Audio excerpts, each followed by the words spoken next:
I've got another 6.5 hours of this. And I'll begin in 3, 2, 1, let's go. So this is Shadow Heart's Covenant, obviously the sequel to the first. The good thing about this one, for one of the biggest differences, is that you do have animated cutscenes with voiceovers that you can skip. So that does obviously knock down a little bit of the overall running time, because it would be a lot longer if we couldn't skip some of these cutscenes.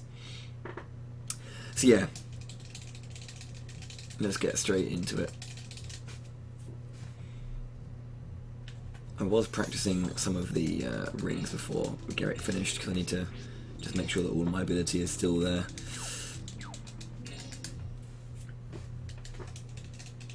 Yeah, first of all, huge good job to Garrett. He did a great job opening this up, and I'm pretty much carrying the entire relay for the first few hours, because I know that obviously I was gone for a bit and LCC had to duck out for work.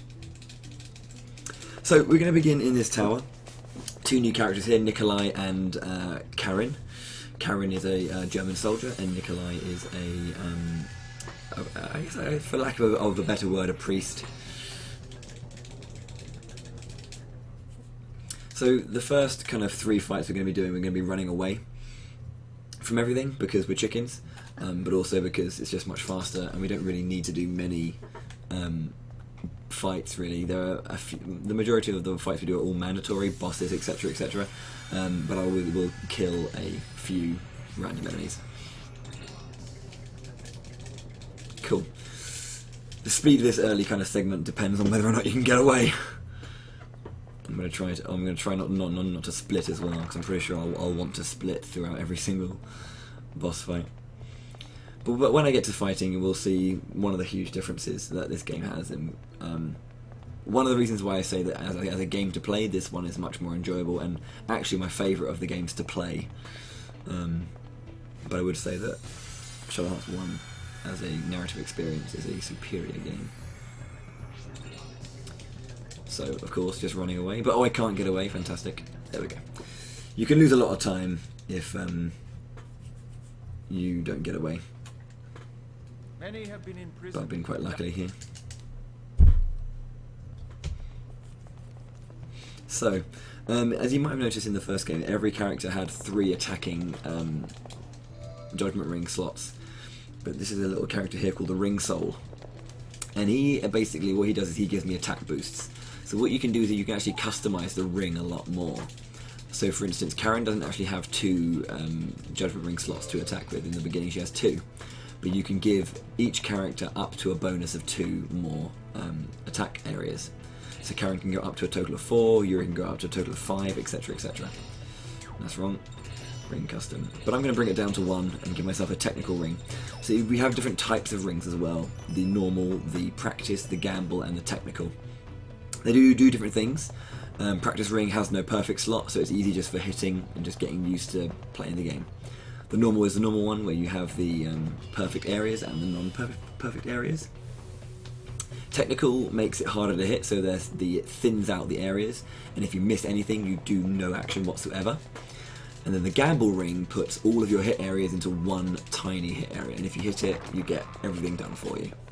So that is quite good if you're saying you have 5 hit areas but you only want to hit once. You just hit that 1 hit area and you get them all in one. And there's been a lot of strat changes here and there based on that.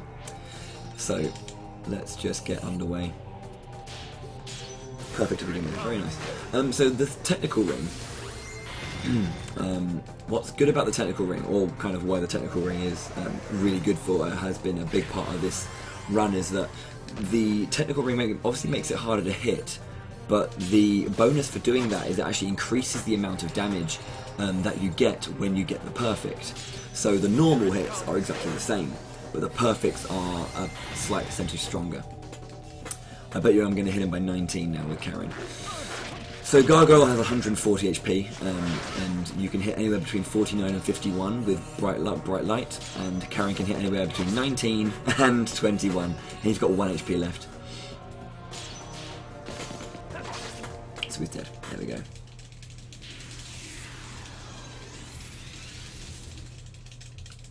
So that's good. But yeah, that will come in handy a lot, the technical ring. There are a lot of enemies that when we didn't have the technical ring, we were hitting and we're getting perfects, and we're sitting there going, why are we not killing these enemies? And then when we got the technical ring, we found out that we were actually getting these kills and making fights a lot faster. And also that extended into boss fights as well, so it made certain boss fights a lot easier. So we've left a pointer tower, and now Karen and Nikolai are running towards Dom Remy, where a demon has been sighted. I wonder who said demon is. Do we know any demons in the Shadow Hearts canon? I'm not sure. So there's another big part of this game, which is the way that it's changed, there's AoE kind of things. So actually this is really good. Let me just focus for a second. Good. Enemies can spawn in different locations. It's not as static as just enemy lines and then your lines, but you can run around and move around, and you have AoE types of moves that hit multiple enemies. I was very lucky there that the ducky toy and the wooden lion both spawned next to each other. Excuse me. Because Nikolai goes first in these fights, and he has the AoE damage of Blessed Light, so that he could hit both of them, and if I get the perfect, both enemies die. If I didn't get the perfect, one of them would live. Ah, she went first. That's fine. That's not fine. I've just screwed it up. Damn it. Damn it, damn it, damn it. I'll just get rid of the wooden line. That's fine. I screwed that up. I didn't actually think that Karen would go first. I've never seen that. Oh, actually, I hit the ducky toy as well. Anyway, that's fine. Could have been worse. I actually almost knocked the ducky toy out of the way of the wooden lion so that I couldn't have hit both, but they were just in place, so that's all good. So that's the end of Dom Remy. Very, very short segment. The only downside to being able to skip story features is that there are sometimes when you get multiple cutscenes in one, and you know, it just won't make any sense how we get to a random church and cathedral to me pausing the game outside at night, and then suddenly Yuri's face. You'll also notice that Yuri's periapt, the necklace around his neck, is now actually red and not blue anymore. So Yuri Thump is an emo I have, and I'm making Blanca Z. The dog at the back is called Blanca, so Blanca Z is a emo that I'm making for Franca Face Z. Jeppetto is the old man, based off of Jeppetto from Pinocchio, and there's Karen in the background, who's a slamming hottie. And Yuri, obviously, as you say, got hot. Yeah, he did. So what's new about this is obviously everyone had their unique skills, but now we have crests, where you can equip crests. That's not what I wanted to do. Your Focalore and your Furfur. Rust Ring Custom, make everyone technical, like that. We're good. As soon as I get a character, I'm going to put them onto technical ring. Blanca Z is coming. I've just finished up making it, and then Blanca Z will be a thing, a Franca Face Z emote on my channel. So if you do have Franca Face Z, you can get used to that. It's just basically Blanca doing a face a little bit like Franca Z. So this fight, I used to use magic, but you can actually just one-shot all of the enemies by getting a perfect on them. But what I'm going to do is I'm going to use magic with Jeppetto on the guy at the back, just because I want to be careful, and if I do, I can kill it with a normal. So because Jeppetto only has one hit area, and he's actually weaker than everyone else with attacks, so I just want to make sure I use the magic to confirm the KO.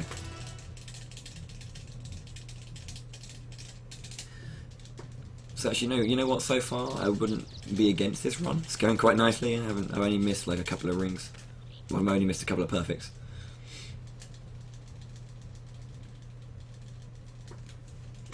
So the way that I mash, I tend to mash with the X and circle button. There will be certain times when I mash only with circle, because there are these tutorials for the different things in the game, and one of them is like a 5-minute tutorial and CBA.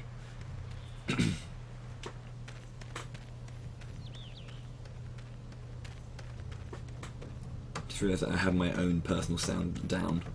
Can you hear everything okay, by the way? Can you hear the game sound, and you can hear me quite well? If there's any discrepancy with the audio, let me know and I'll do my best to sort it out whilst we're playing.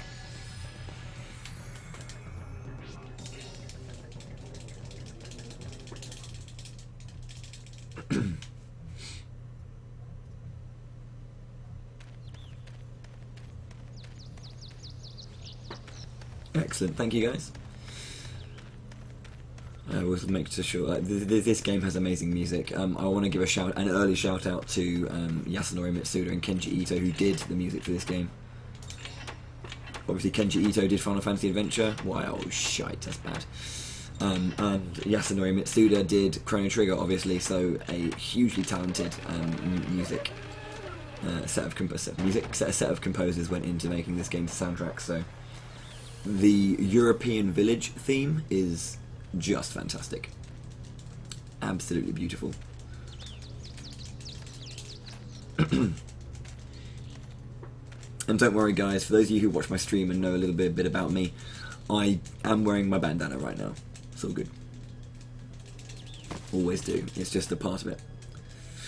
Alice does show up. She's around. In what capacity though? Who knows?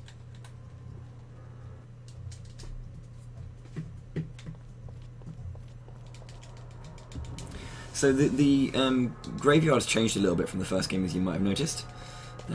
Each door goes through to each element, and you find these statues here that you can sink the accumulated souls into.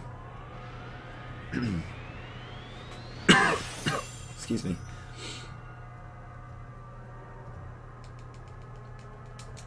So I'm going to mash with circle here. There we go. Just so you don't accidentally press the X button on the yes.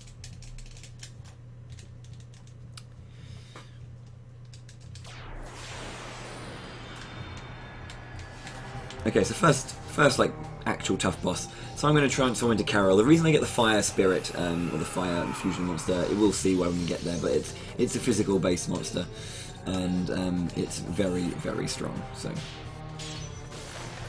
the technical ring also increases the boosts that you get. So on a normal ring, if I was to get a perfect, it would go from 30% up to 36%. Oh dear, I'm bad at this game. But with there, I got a plus 43%. So you notice the difference there as well. So I might be in danger. If Arachne attacks the same person twice, they're dead, no matter who it is. Nice. This could be a dead Jeppetto. It's not. Okay. Got lucky. But Arachne is Earth, so actually the fact that I missed my wind attack is very annoying.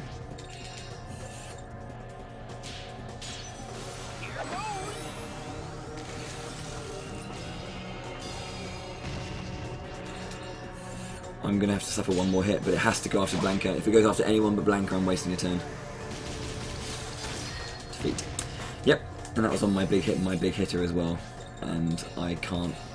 This is going to be annoying. Okay, so Talisman of Luck on Yuri. That's a shame. It's because I missed that first Gale Spin. If I didn't miss that, he would have been dead.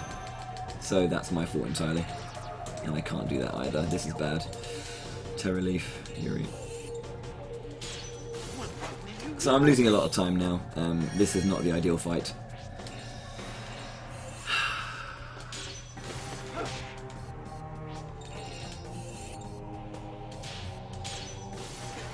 Amazing, I get perfect on everything else, but I miss it once.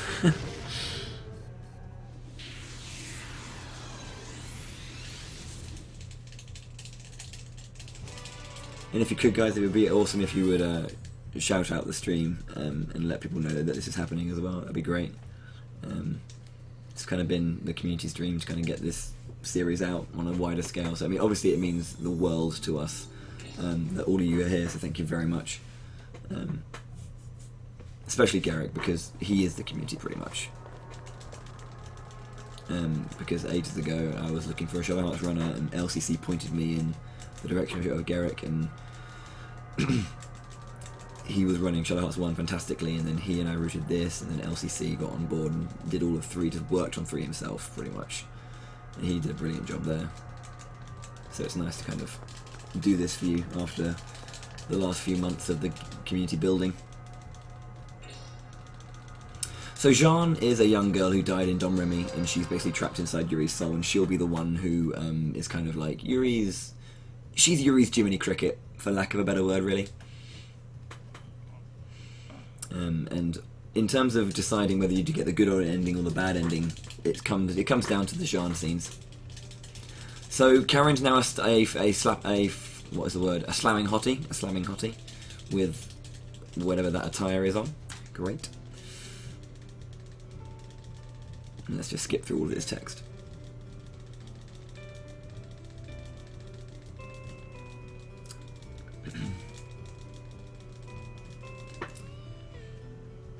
So you noticed that when I was in that previous cutscene, I had to wait for Jeppetto to kind of like lean back and be about to blow on the book. The way that skipping cutscenes works, you have to wait for the game to load the entire cutscene before you can actually skip it. This is not the best. This is not the best at all. To get the perfect there. Okay, I need to get this perfect. Good. Otherwise that would have been a much longer fight. So that gets rid of those two, and then I can finish off this guy with at least a bit regular. But I want to get the perfect. So the reason I want to get perfect is they've added in a new weapon or a new item, a new accessory, and there's only one way you can say that. And that item is the Extreme! Now what the Extreme does, like the Mind's Eye, which obviously is in the first one, which it takes away your hit areas, the indicator remains, but it doubles your attack power. What the Extreme does is it takes away not only the hit area, but the indicator as well. So you actually can't see the indicator swing round, but it triples your damage. And the way you get that item is by having I believe a 65% perfect rate at a certain point in the game. I will obviously let you know when that point is when it gets there, so I want to get as many perfects as possible. And that's actually why reducing the hit areas down to 1 on every single attack is actually a good idea, because it makes getting perfects a lot easier. The damage decrease from having less attacks isn't substantial enough to really not warrant it, because it makes the ring faster, it makes the attack animation faster, and it's just ways to kind of just cut away at certain attacks. It only becomes an issue when the enemy dodges Yuri's fully buffed attacks.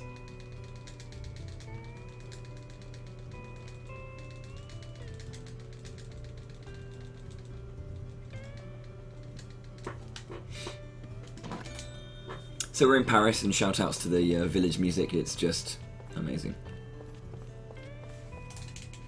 So, different way in where, so everyone can equip crests to get magic, but of course everyone does have their own personal skills still. This is the way that Blanca goes about getting his personal skills. This guy is Ernest. He's based on a real person who actually kind of created the whole dogfighting scene in America, in Europe. And we're going to go into a dogfight. So I've equipped myself with the poison status ailment, and upgraded myself with the leather belt. So you can also add special status elements to your there we go, poisoned, to your ring, so you can get things like defense down or slow, that kind of stuff. So it allows you then to double poison. Oh my word, that's beautiful. Depoison is obviously just a lot more damage. Dead dog. There we go. So why does Yuri have a tree in his soul? It's just a symbol. It's just a symbol of his because he was stabbed basically in the very beginning of the game. Nikolai and Karen were in a point of tower, and they picked up an item called the Holy Mistletoe. And wow, what that did was the Holy Mistletoe, when basically Nikolai grabbed that, and when we went to Dom Remy, he met Yuri, and what he did is he stabbed Yuri with the Holy Mistletoe, cursing him again, because at the end of the first, the bad ending, which is what Garrick did there, which is actually canon, what happens in the end of the first one is that Alice takes on all of Yuri's curse, and she dies in his place and clears him of his curse of malice. However, Nikolai then curses him again with the Holy Mistletoe. And that's why Yuri's necklace goes red, because he's cursed again, but with a different curse.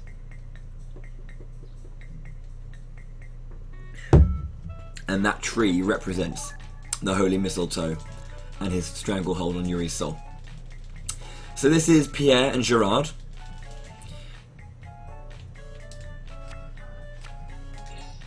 There are multiple different ones you can get, like the Sassy Sailor or the Fire Dancer. This is how Jeppetto gets his skills. So like Blanca fights dogs and gets skills on that, and they power up from that. You collect these cards, these stud cards, and you give them to Pierre, and he's all, I like the sexy man on the card, I'll make you a dress for your doll. And it gives you different elemental attacks. That's literally how it goes. I'm just going to sell this Coral Lariat. You don't have to beat Tetsu, but we want to, because we can sell this Coral Lariat here for about 2,600, and then we can buy ourselves a new weapon for all of our characters, and an extra leather belt and cap. You can discount those.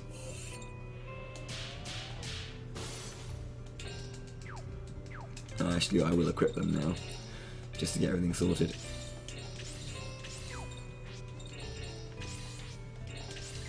There we go.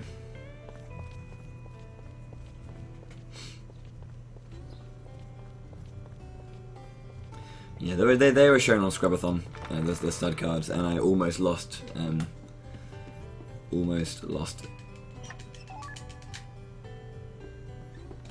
What's his face? El Magus. His Twitch stream, because partial nudity? Never.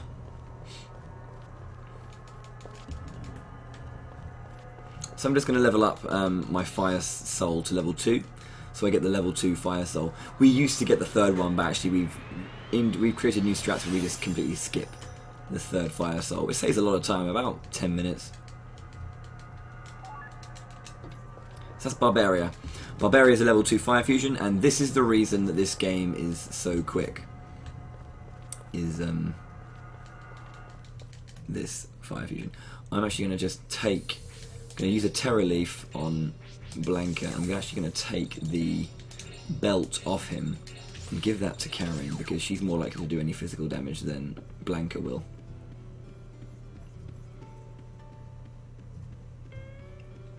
So the reason I'm coming to the inn here is just I need to speak to this guy here, Dr. I believe his name is Gaultier. Is it Gaultier? It is Gaultier, or Gautier rather. So yeah, Barbaria gets it's been mentioned in chat. You can level up Barbaria using the souls that you get. So you may have noticed actually that there's a Malice bar that's different from the first one, where you would attack enemies and it would flash teal, it would flash yellow, it would flash red, and then you get bodied by the masks. In this one, you have a gauge. I'll just show you. Bottom right, soul energy down there. And what that does is, as you fight enemies, you get soul, and that's like a second level of experience that you can put into fusions and level them up. So I can level up Barbaria, the level 2 fire fusion, and I gain this move called Energy Charge, which is broken beyond all belief. What it does is it doubles your attack power. It increases it by base, actually, 120%. So actually more than doubles your attack power at its base. If I was using a normal ring and got a perfect, it would increase it to 150. But of course, with a technical ring, a perfect takes it up to 180. So it almost triples your attack damage. Add on to the fact that I'm then using Rage, which is a further 43%, then with the Mind's Eye, where it doubles the attack power anyway. So as soon as you get the Mind's Eye, you're going to be doing ridiculous damage that we can one-shot bosses pretty much. Pretty much multiplying our attack power by 4. And because I've got one hit area, it's not too difficult either to do. I would probably say that this is actually the easiest of the 3 Shadowheart games. In terms of speedrunning, it's perhaps the easiest one to pick up.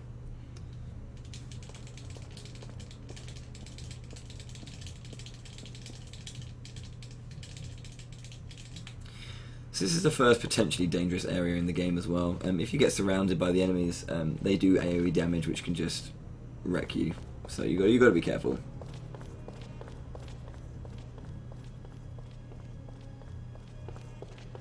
Yes, indeed. Not Butterfree. It's much more manageable, and a lot more. It's not as restrictive. I'm going to skip this one. It's not a good enough pattern. So I will fight fights if the pattern of the enemies are really good. So I need to take 3 random encounters because I need to get enough soul to level up Barbaria to level 3. So I need to get 60 soul, and I need to do that. You get about 40ish from the boss, or 50. So I need to get to about 10ish.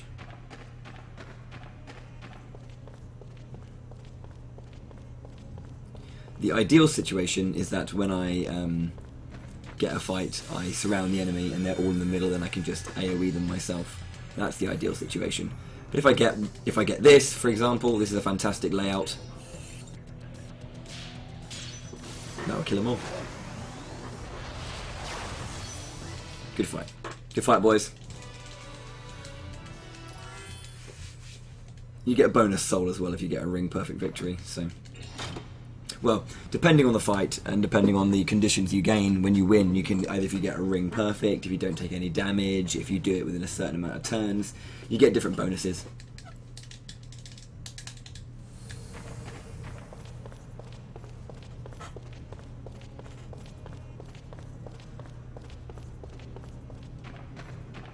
So, unfortunately, I'm not actually going to show you any more ring souls. They're actually quite funny. Those ring souls that you meet, Yuri actually has a lot of humorous exchanges with, but because we only have one hit area, we never actually get any. We've just completely cut out meeting the ring soul. So you might see me sometimes take wide berths from certain areas when I don't really, maybe I don't really need to, but it just means that I skip these cutscenes that take a while.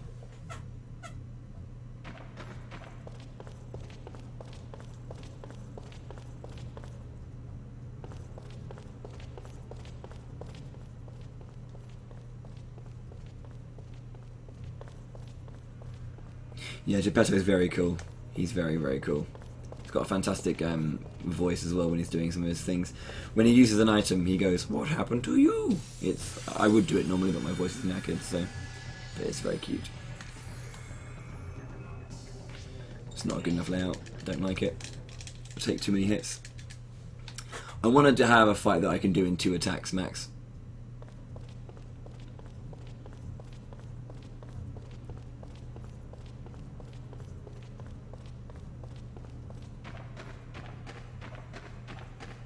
What's also nice about this game is it did introduce the map in the top left. You can't enlarge it, so you can't see any more, but it is nice just to kind of have that map going. It's just a nice little visual aid, isn't it?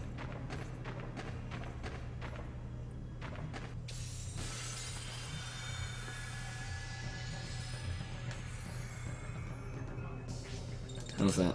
I can't even use a second gale spin.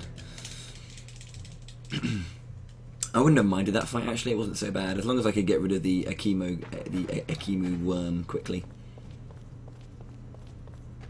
Get height, boys, there's going to be a sub 30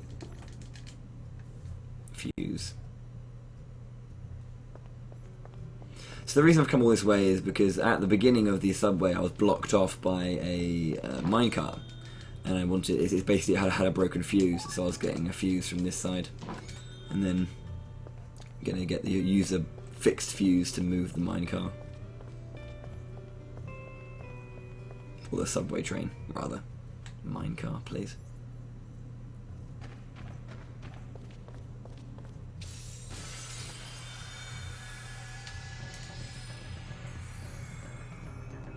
Good fight. I need to get you on the Akimu. Okay, thought so. Finish off the Akimu, please. Okay, that was lucky. Sword art, hair velk. Cool, got him.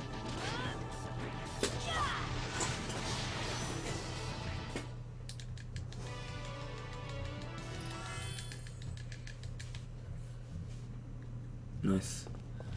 I'll take one more just for safety's sake, if I can, but I don't really need to. I'm pretty much sorted. You only need 10 soul. Or is it 20? It's probably 20, I'm just making it up. I'm probably wrong.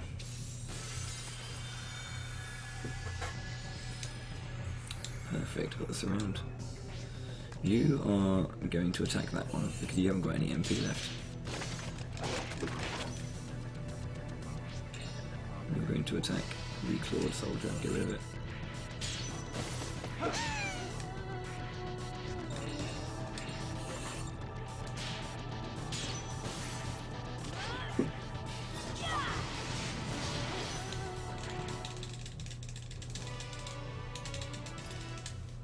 Nice.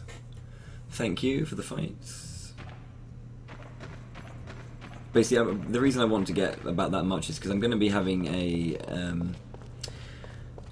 what's the word? Mandatory fight, and I'll get 3 soul from that. I might do one more fight just in case. I'm a little bit nervous. I can't remember the exact amount I need right now. I'm blanking. Which is a bit of a statistical choke.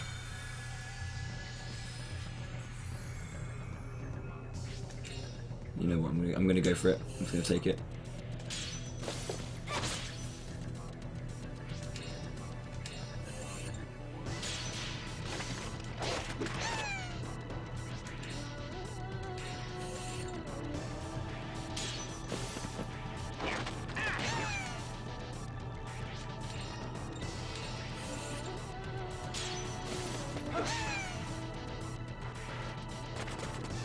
Indeed, Augusta Titan. She's also an incredibly good character as well. She's genuinely a very well-made character.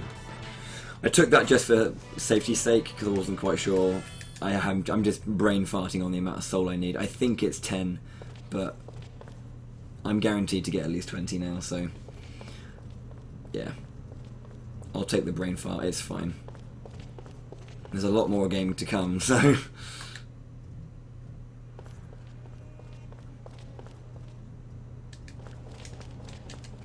mandatory battle.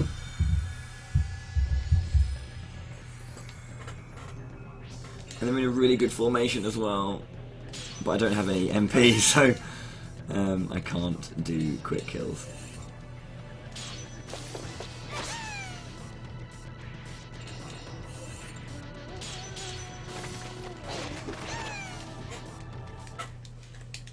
Good fights all round though. And a bonus level there for one of my characters. I believe it was a Jeppetto. Money management in this game is very tough. Like the first disc, I'm pretty much just strapped for money. Afterwards, I'm fine. It's not an issue afterwards, but the first disc is a bit of an issue. I'm gonna save as well here, just because it's important to always kind of have a save. End of the first half, save that one there. Don't need to, but it's nice just in case.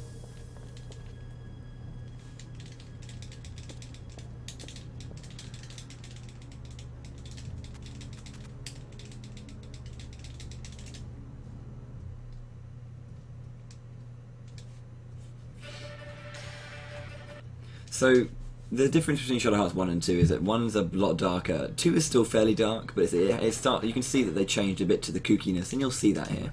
Bit weird. And then From the New World just goes completely Pete Tong, so there you go, boys. Or indeed ladies, if that's what you're into. S&M. Very weird. Veronica. She shows up throughout multiple parts of the game.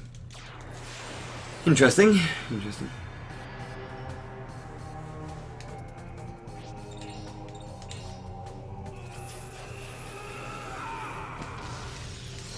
So, let's fuse into Barbaria. And I'm actually setting next to Jeppetto, so I'm going to actually go after Pollux. Why not?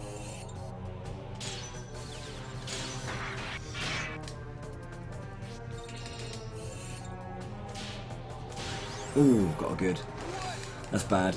Because obviously he's weak to fire, I should have got that. That's a bit of a scrub move. So I hit him by 64, the damage goes up to about 90-ish, 80, like mid to high 80s, 90s kind of stuff. I'm actually going to hard hit Castor away.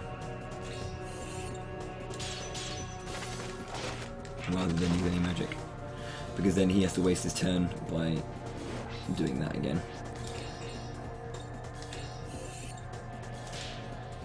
Might have actually been a good idea to defend with Karen there. I think I missed the trick.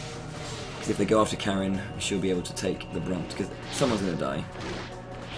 Well, probably not now, because if it was the other way around, if it was Castor attacking and then him not attacking Barbaria.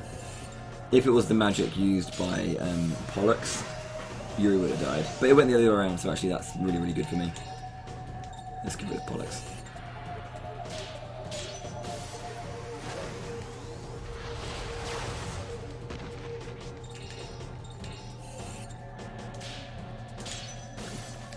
So there's a combo system as well involved in this, where you can like combo with characters and you do bonus damage to the enemies based on how well you combo, and combo magic as well that kind of comes at the end of those. Just for safety's sake, let's just get Terra Leafs involved.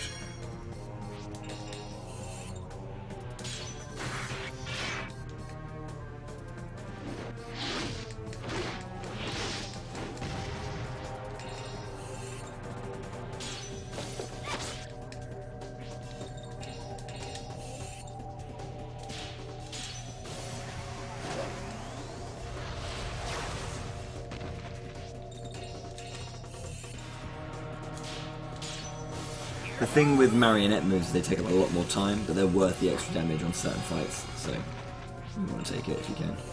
So, not a bad fight. Like it a lot.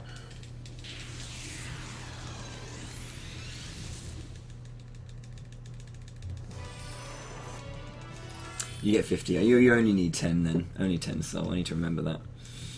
Bad of me to forget. Oh.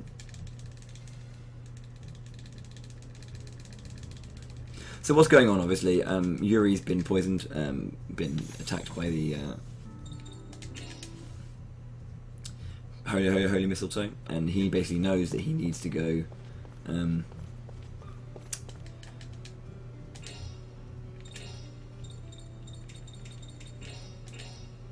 I don't really need to do the markup. I'm just doing old skull strats just for safety, again, safety's sake. 2 leather cloaks. Yeah. Actually, I'm going to get some more items just in case. Let's get one of those. That's it.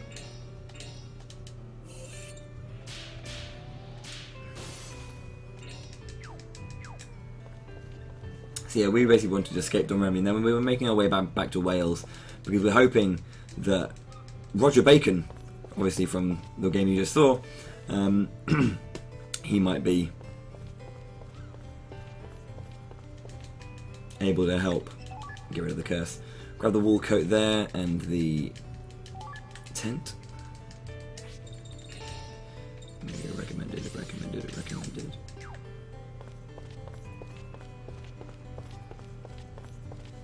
So the lottery does return. You don't really use it in Shadow Hearts 1 for the speedrun, but you do for this.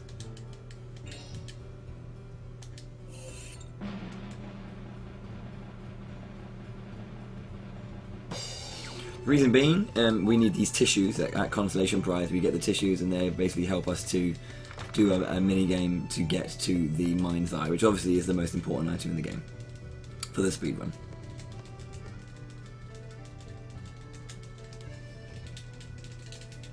And I know obviously that my timer is kind of straight over Karen's face. I do apologise.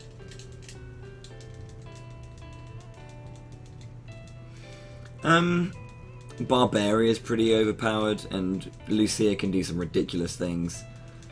But no one's really kind of like ridiculously OP. Everyone has a weakness.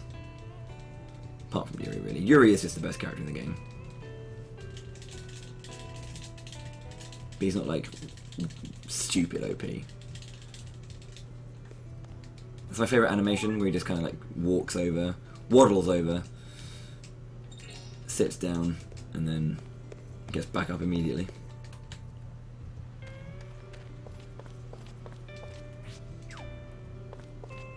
I need to actually equip it. I need to equip something. I've got a fight coming up. Before I do that, I do need to equip Citri onto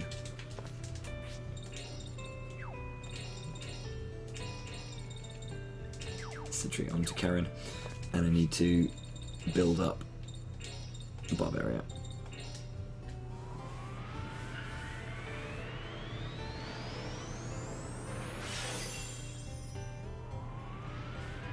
In terms of the narrative, some of the characters aren't as important as others. Energy charge. This is the reason that the fire fusion is so good, as I've already explained, but I've got it now. So you get it quite early on, but obviously as you get stronger, the bonus is just exponential.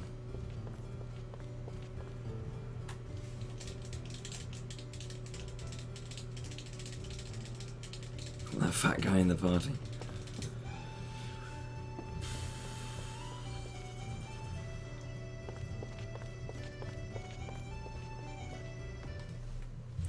So let's see what energy charge can do, eh? This fight can be really quick. Let's get Galspin going. Nice start. So again, the Grand Papyon is Earth, so using him, hitting him with wind magic, very, very handy. Energy charge Barbaria.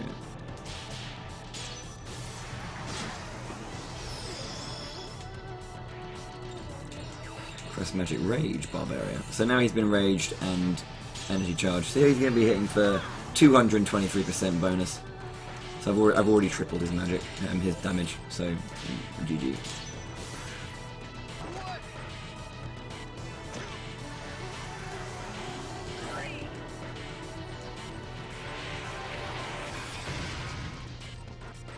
See what he does. Probably a normal attack combo. Drain Touch. This is going to be annoying, because he's going to heal by 40 as well. So I probably won't kill him as quickly as I wanted.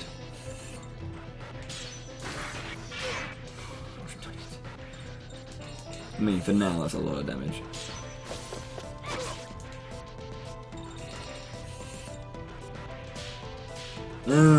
Bad. Bad. He may not die. Oh, he does. Okay, cool. That's fine.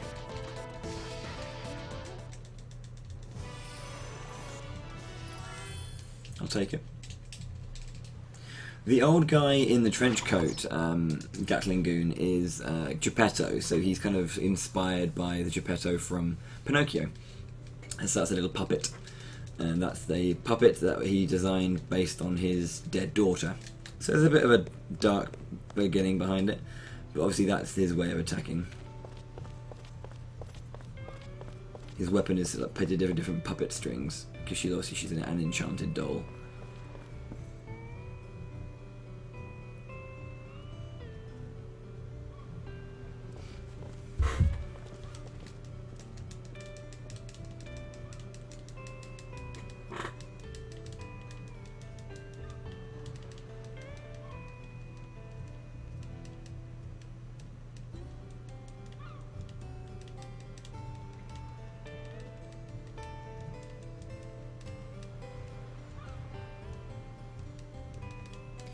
This nice little cutscene takes ages because you want to see Grand Papyon playing with the kids. Don't know why, but you want to obviously find out that he's not a bad guy. That something's a bit amiss, you know?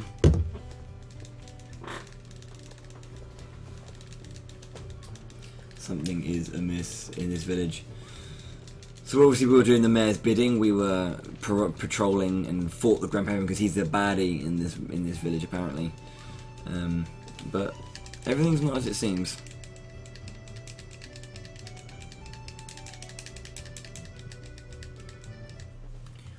The Grand Papyon. Tutor. Thank you, Augusto Titan, for having sense. Yes, this music is gorgeous.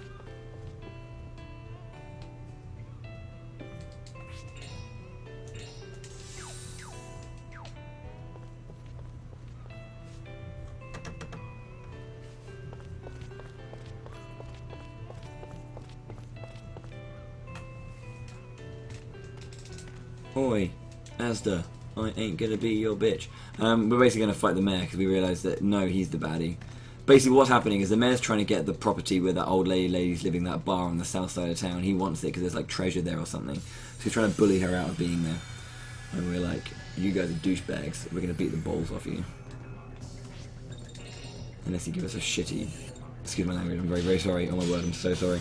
Unless it gives us a bad layout like this. I apologise for my language there.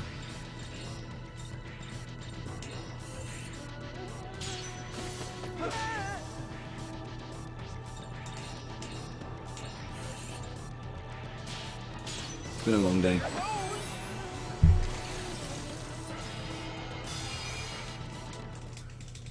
So again, that's another example of a battle where if we didn't have technical ring on, that the thin thugs, the fat thugs would die, but the thin thugs wouldn't.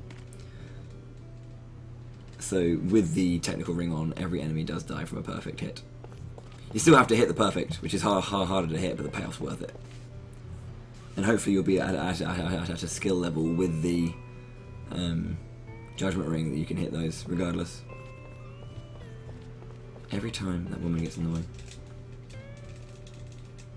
So we beat up the mayor and saying we ain't gonna do what you want us to do. Don't be a douchebag. But Granny Lot runs in and says, "Oh, Joachim, the children, they've been done robbed." So let's make a new party, and we're going to get rid of Karen for Jeppetto. Going to put Blanca first, and we're going to put Yuri between two people. The reason for this is you may notice that when you transform into fusion monsters, you can change your size. You begin your fights obviously in a line, which is great. We like that. Forgot to do something.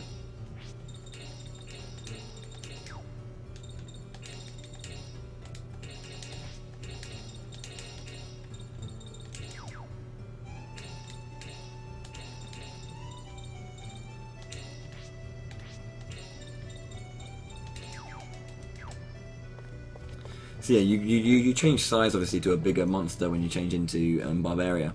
So actually, if you this should be fine for this fight actually. Yeah, this first fight. If you change into Barbaria, you should take up more space, and you can actually connect and join that combo with two people that are actually having to do the combo action. So you can actually just get a free combo. Brilliant! I've been surrounded. I should have healed. I might lose a character here. That's awful luck getting a surround there. Ugh, it's really bad. Good, the combo's on Joachim. I'll take that out.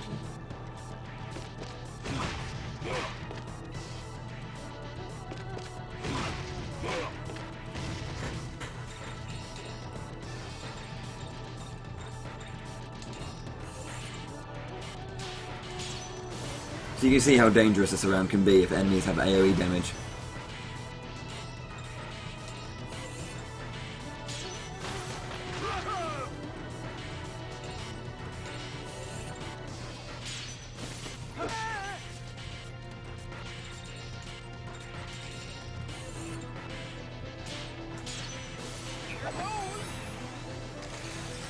Yeah, Joachim runs as if he's hasn't been to the loo and as if he really needs to go. So that was a slow fight. Not much I can do about it. I got surrounded. Yeah, you can get surrounded in mandatory fights. It's a bit of an issue.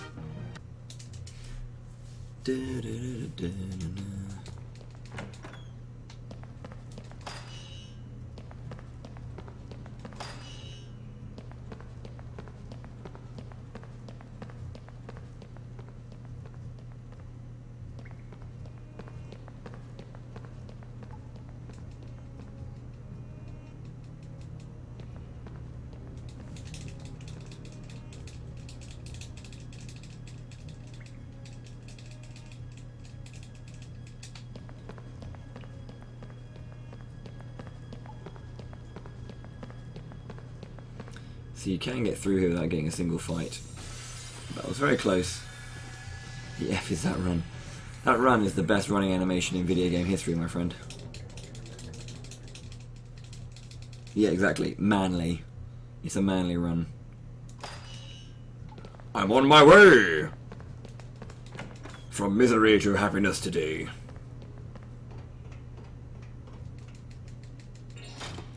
Very simple puzzle with not at all an issue going on. I'll see if I can go for the swag strats. Maybe not. I'll save and then I'll try this for the swag strat. Basically the strats that could kill me, but they're really fast if you manage them.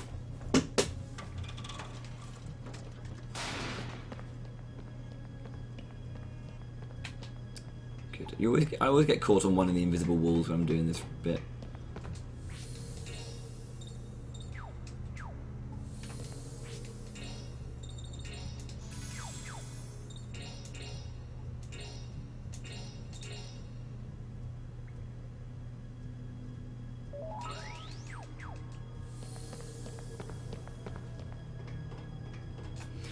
Sure reminds me. I don't have it yet. I'm gonna get it now, aren't I? I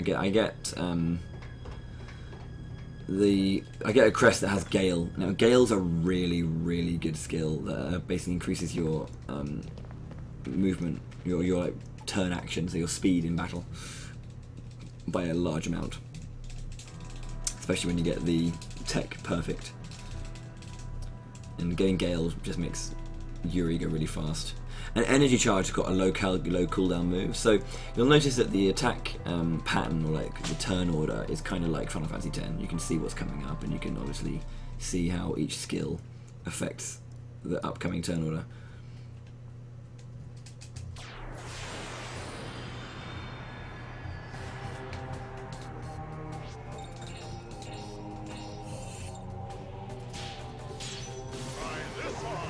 Try this on!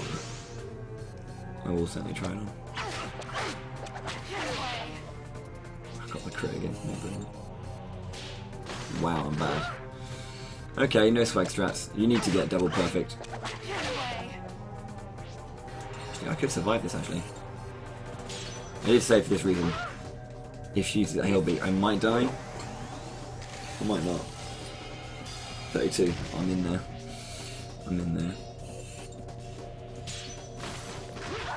Cool. 2 perfects is enough to kill her. So, yeah.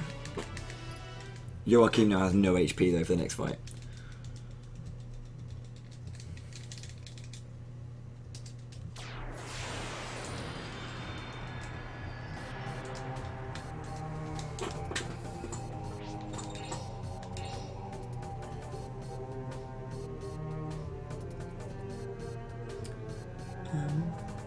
Let's do this.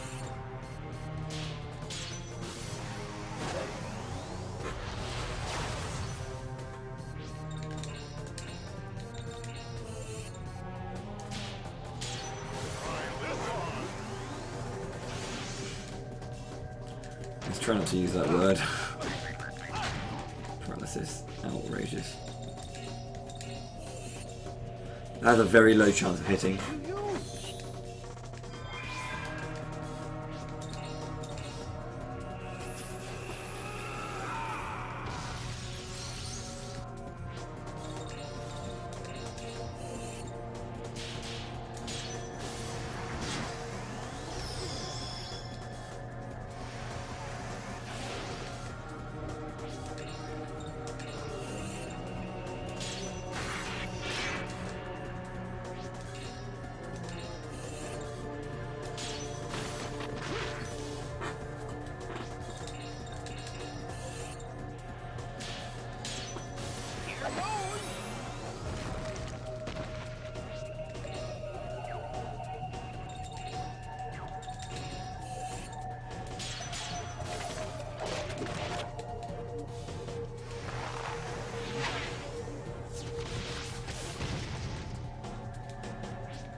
So it's always, because it takes 1 turn to buff and 1 turn to attack, it's always worth it to actually go for the buff, because obviously you get almost triple damage.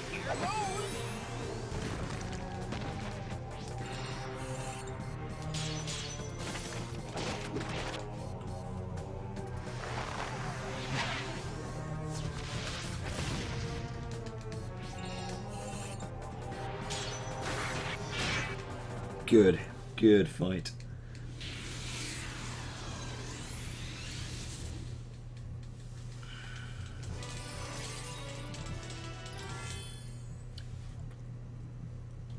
So it doesn't matter if your Arachne dies there, because he doesn't stay in the team long.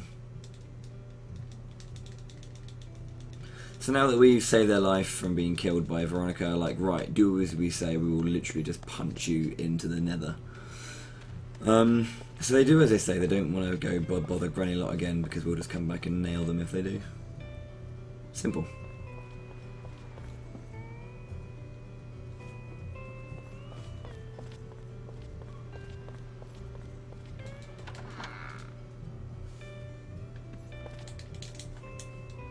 So I get a lot of tutorials about things, like party member changing and ring customization, but you don't get a customization or a tutorial for one of the most important things in this game.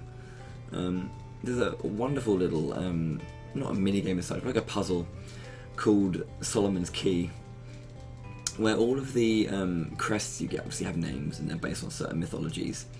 And in Solomon's Key you can place those crests into certain locations, and if you get an area, so I've already got the crests for one area right now, I've got all the crests in a particular area. If I put them in the right positioning within their area in the Solomon's Key, it unlocks an entire series of new skills for each crest, which is amazing, really good.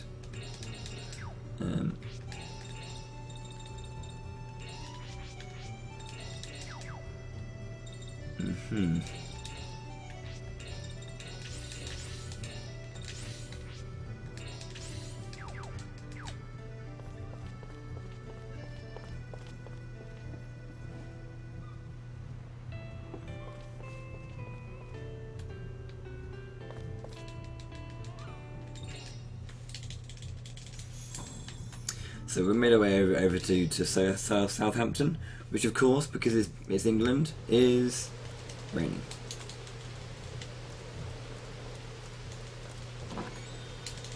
We're going to meet the Chin soon, guys. We're going to meet the Chin. For those of you who do know much about Shadow Hearts Covenant, we have something called Carto Pasta, which does not get posted now. You can't post it now. But it will be posted at one point. I will say when, but this man in the cape here, Kato, was in the first one. You may have noticed he pops up now and then with Kawashima. Since that game, he's grown about 7 foot and has a chin the size of Jeppetto's hat.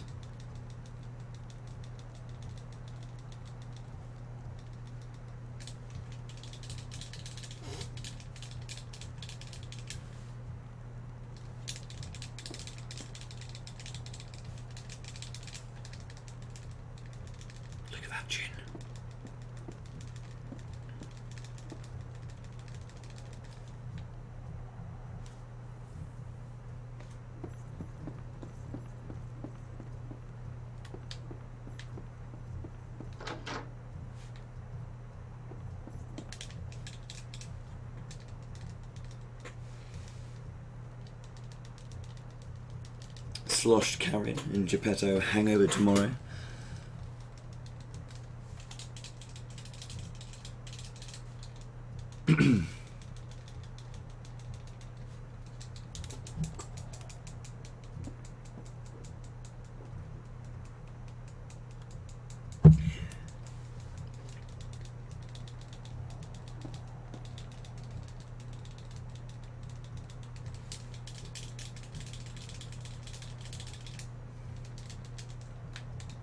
So they were just talking about the past and what happened, and they did mention the whole Kawashima thing, and he couldn't save her.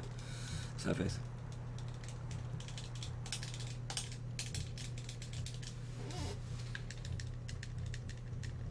So we stay overnight. Yuri has a little venture into his soul again, has a chat with Jean, who's all, "Stop being a knob!"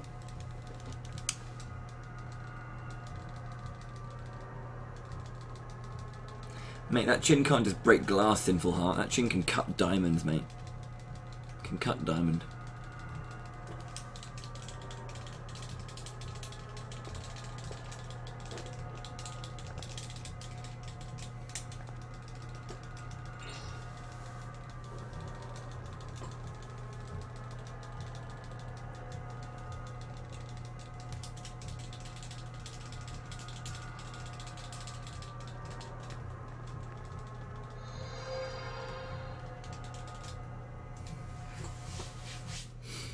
Okay.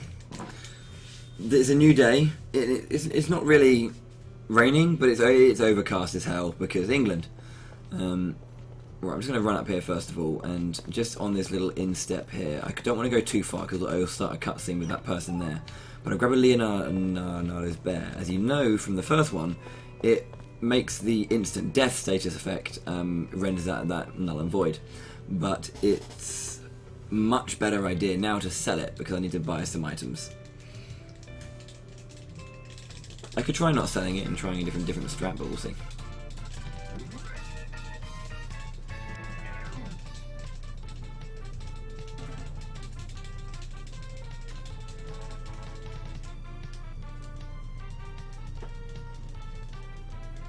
This is my teacher and mentor, the Great Gamma. Let's not ask why he's wearing a little waistcoat that only covers his nips and is wearing that loincloth. But welcome to the creepier side, or the kookier side of the game. Grand Slam. Now, this fight can take longer than it needs to. This is just RNG. He'll either knock you out of the ring or not. He knocked me out of the ring, so that is the perfect fight. He just gets to go knocked out of the ring like that.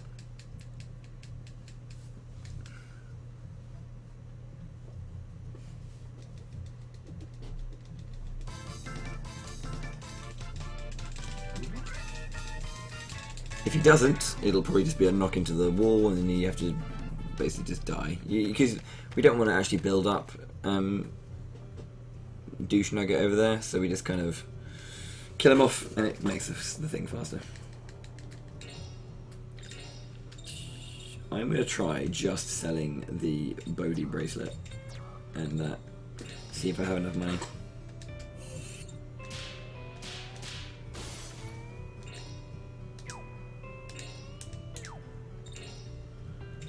Don't need that, don't need any of those, don't need any of those.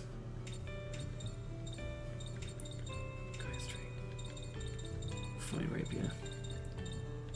And get one more leather cloak. Yeah, I've got enough. I'm gonna do that, yeah. That's actually pretty good.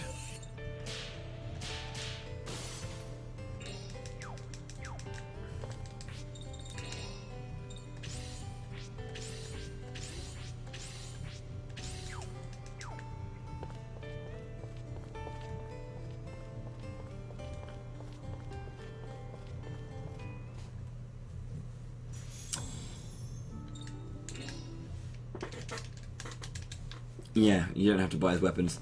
We used to use, back in the day when we first did routing, we actually used to use Joachim, but Yuri, basically. Nice.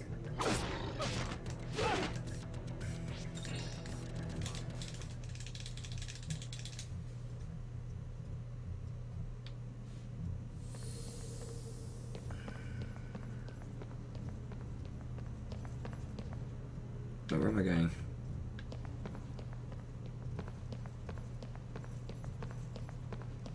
Have I screwed this up already? No, this is the way to go for the first one. It's the second one. Wow, Bowie. No, it is the wrong way. What the hell am I doing? Dear, oh dear. And there we go. First major error of the run. Ugh. It's down then up both times. I don't even know what I'm doing. Ugh, couldn't get away either.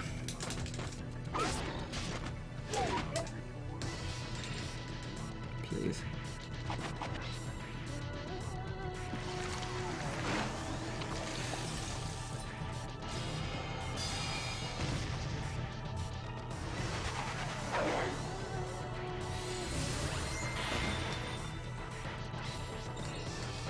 Wow, that was disastrous. That was disastrous, that fight. I failed to run away 3 times, and now I have to use a Terror Leaf on Yuri. Oh my word. That was some unexpected rust right there. Because you just run down and it's just up here. Like, what am I doing? Wow.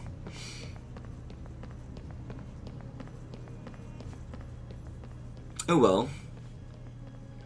I say major error, it's not major at all. It wasn't. Okay, the fight was unfortunate, but the actual error itself was, you know, the fight was going to happen whether I liked it or not, but, you know, whatever.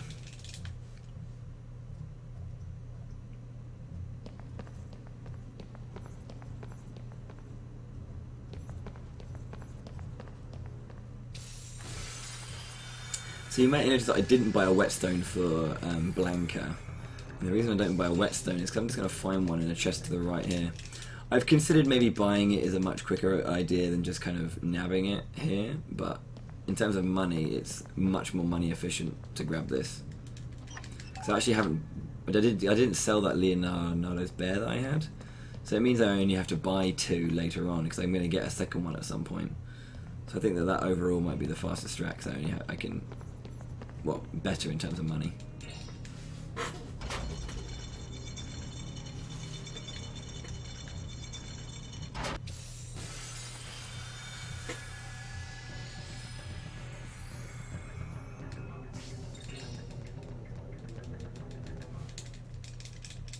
So a lot of these splits that in this game come down to 2 things. You get the run, then you get the fight. So the walk, and then the fight. And the walk is literally, as it sounds, the walk from one end of the dungeon to the next. And that just kind of revolves around how many fights you get, how many back attacks you get, how many surrounds you get, for and against you, that kind of stuff. If you surround the enemy, the first move is a guaranteed flee. If you do choose to flee, it's guaranteed.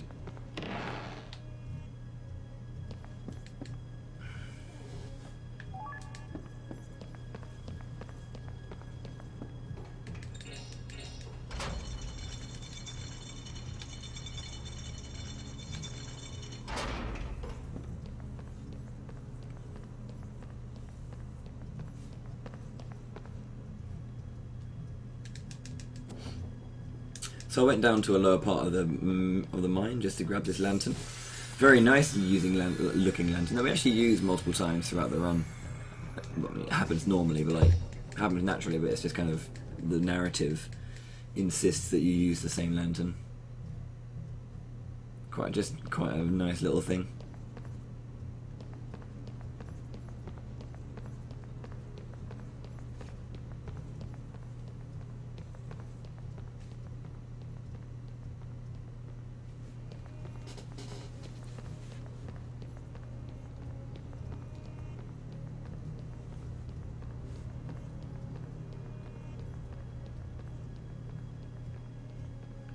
Hasn't been too bad a walk. Thank you indeed, KA. Yeah, it's going very well.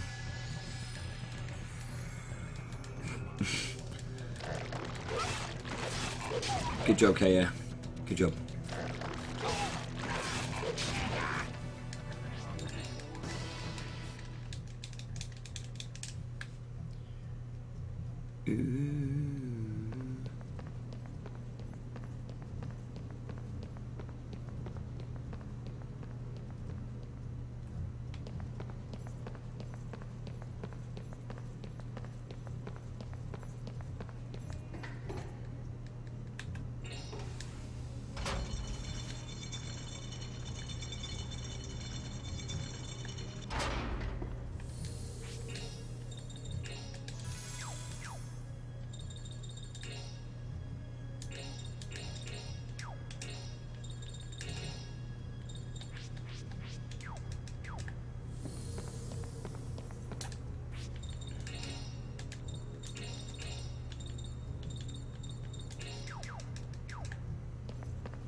So, another boss fight. This is Grimlock, so if you're a fan of Transformers, this one's for you. If you didn't get that, there's no hope for mankind.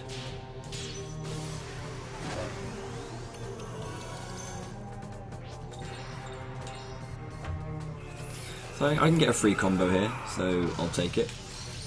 Always like to take it.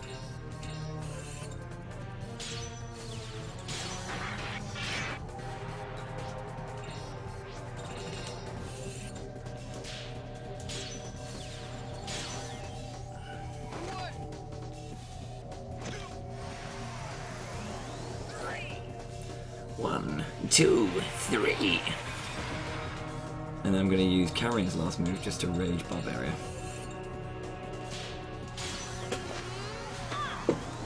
Fair enough. To each their own. So yeah, this is why I like having Gale on early, because it actually affects... Because he uses Gale as well. He's going to slow, that's fine. Slowing Jeppetto's fine. Energy charge.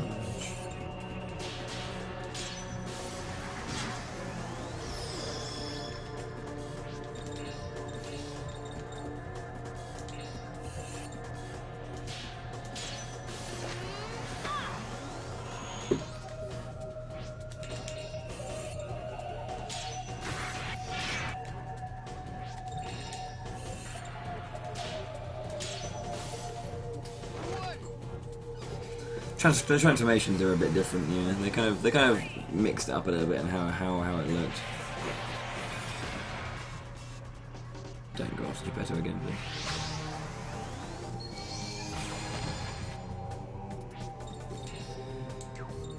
I'm gonna revive him because I'm about to kill him. So Jeppetto does need experience, so I need him to get stronger. Bit of a shame that even if I went after Jeppetto, it could have been a perfect fight, but. As per.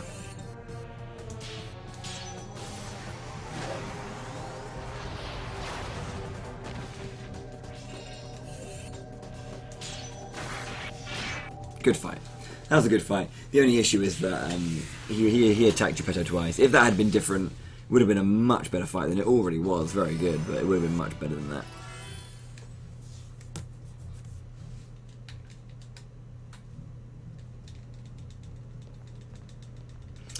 I'm just going to quickly turn left and actually grab this seal of strength in here.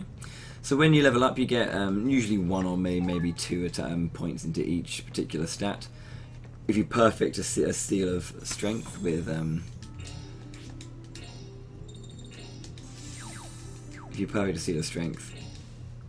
Tech Ring on, you get +3 onto that, which is very good.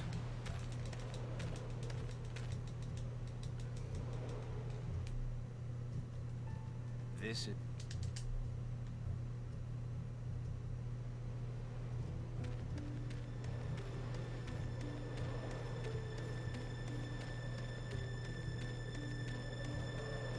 So yeah, I gave that a wide berth because if I go in any further towards Roger's home, it actually have another soul, another ring soul that happens there. Just gonna quickly do a ring customization as well. Take the poison off of Jeppetto and put it off of Blanca and put that onto Yuri, because he's going to be doing some damage. And if you do manage to get the poison proc onto Lenny, you're laughing, boys. You're laughing all the way to the bank.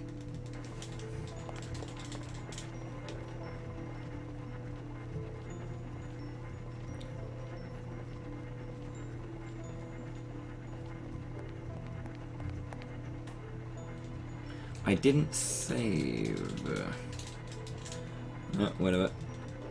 This fight is tough. Any enemy that has either petrification or paralysis proc chances are frustrating, especially when they have such a high chance of it procking. And paralysis is very likely when it comes to Lenny using it, because he's a douche nugget. Paralysis live. Good stuff. Yeah, brilliant. Love it. Barbaria.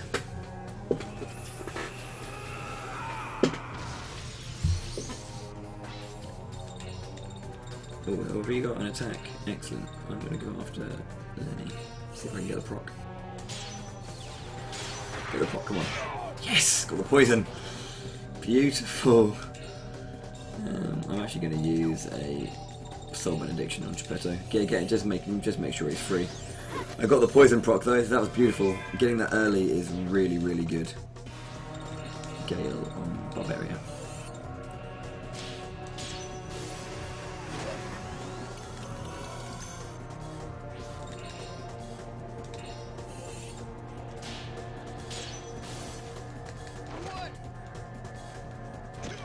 Lenny becomes a gentleman. It's a bit of an, like, a word that's funny and at the same time rude. Traversal on the parapet.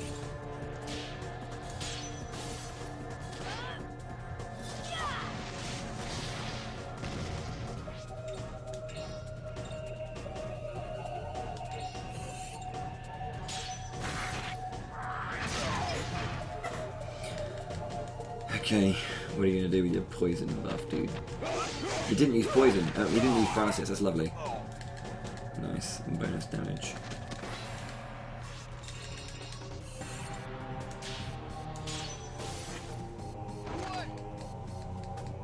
This is not especially fast fight. But it's going well. I'll take it.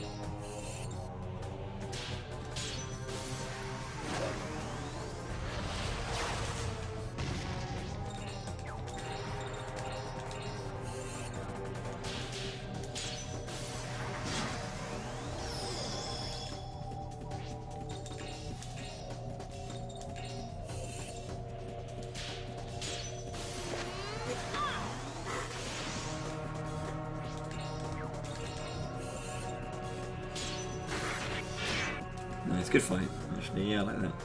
Yeah, fair Velk. Bollen Fergal as well.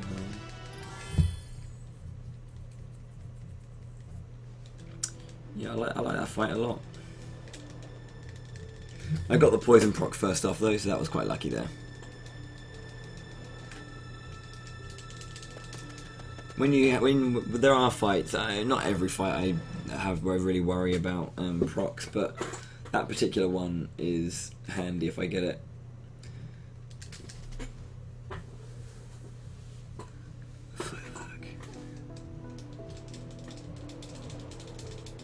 Feuerwerk.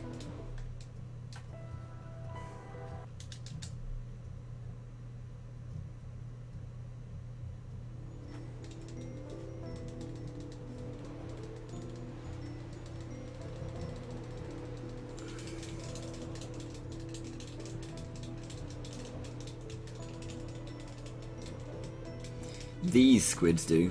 German squids speak German.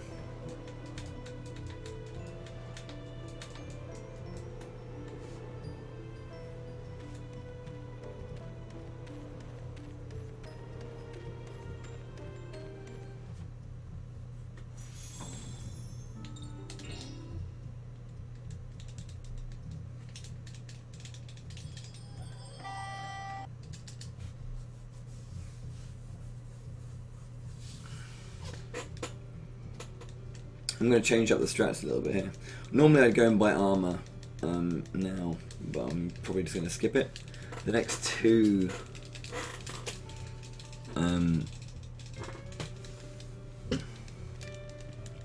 fights I normally have armor, but I don't think I necessarily need it, you know.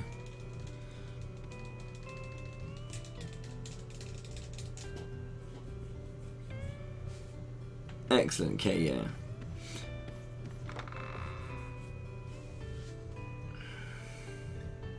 If you're in the London area, come to Hyper Japan tomorrow. I'm on the Nintendo main stage.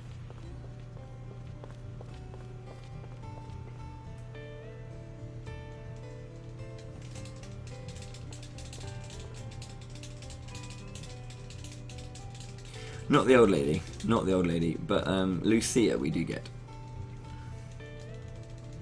What I love about Shadow Hearts games as well is that none of the characters are like kids. They're actually adults. I mean, what Yuri's what 23, 24, so he's not that adult, but he's not like a 14-year-old, is he? No one's really a kid. There is one kid, but whatever.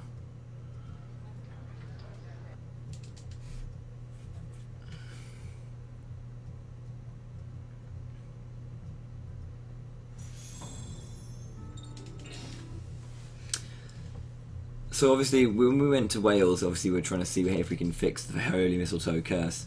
We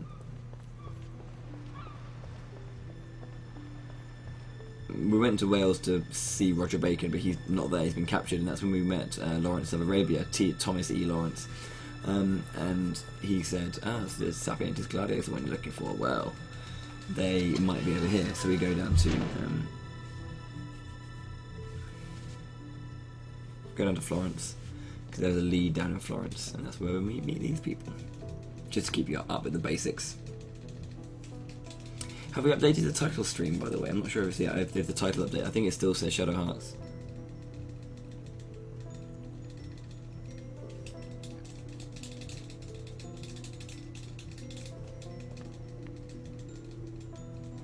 Luton! Good old Luton. Right. Good formation, please. No. Complete opposite. Brilliant. What is it with this game giving me really bad luck? Could be a dead Yuri. No, okay, good.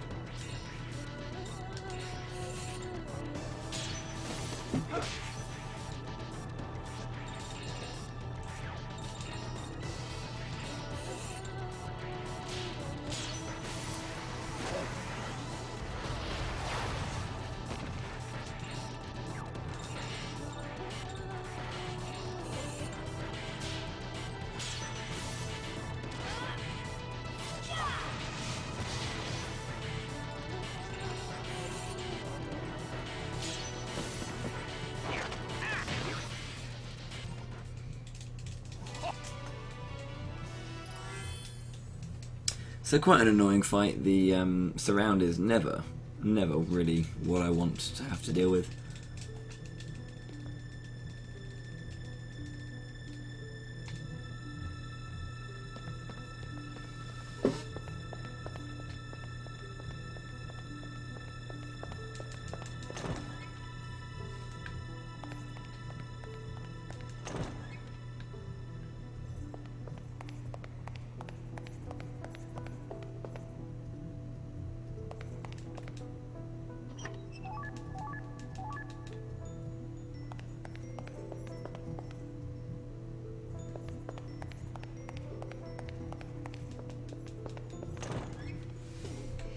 So, just a random point, I guess.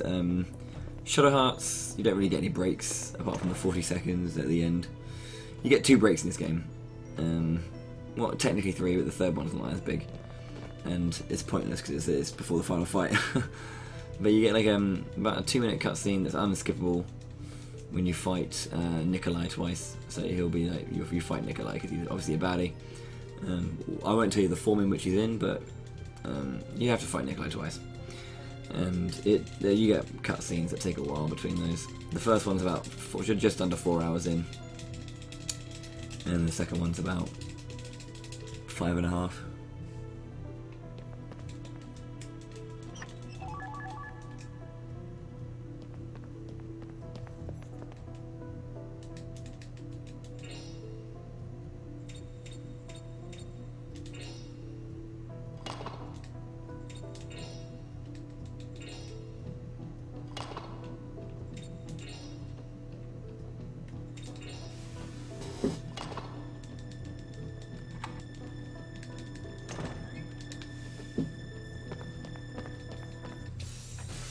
Yeah, that is his ultimate power.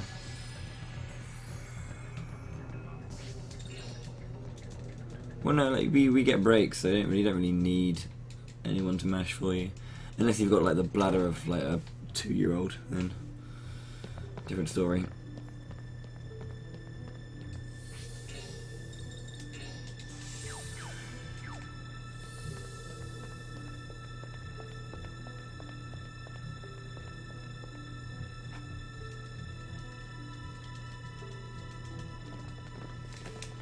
We've got a funny cutscene coming up. It's a little bit humorous, but if you like big pink pussies, then this is for you.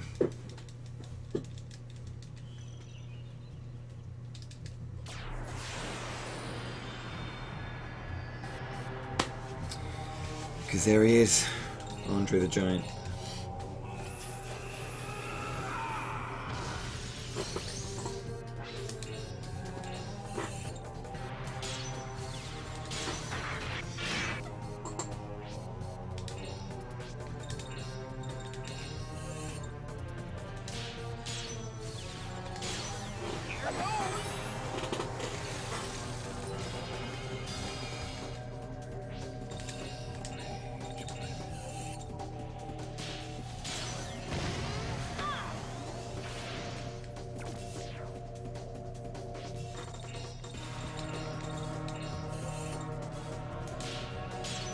It's one of the first like annoying ring abnormalities comes here. So obviously you get status ailments, but you also get ring abnormalities. And one of them is called fake ring, which gives you one fake, a bonus like hit area that's fake.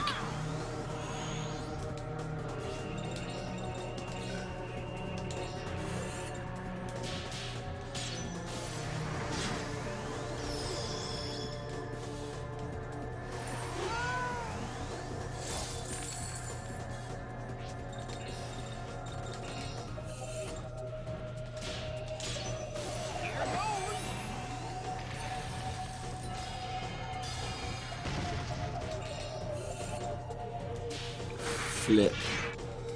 That was bad. Let's use a terror leaf on the bank.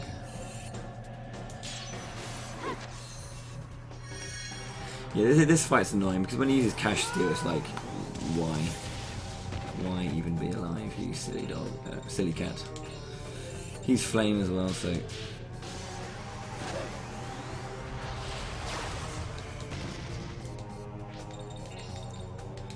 Okay.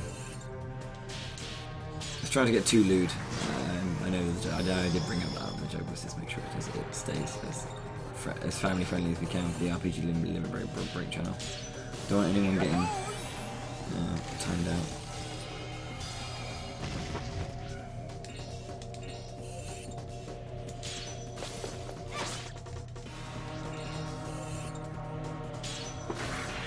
So 212 becomes 313. So you can see the difference in which a perfect can bring you. Very, very good. So Andre's down. Good fight.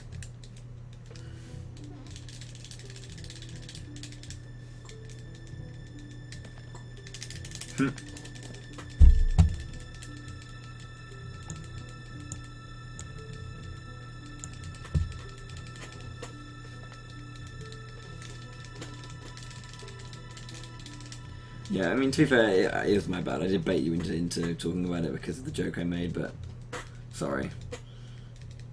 Yeah.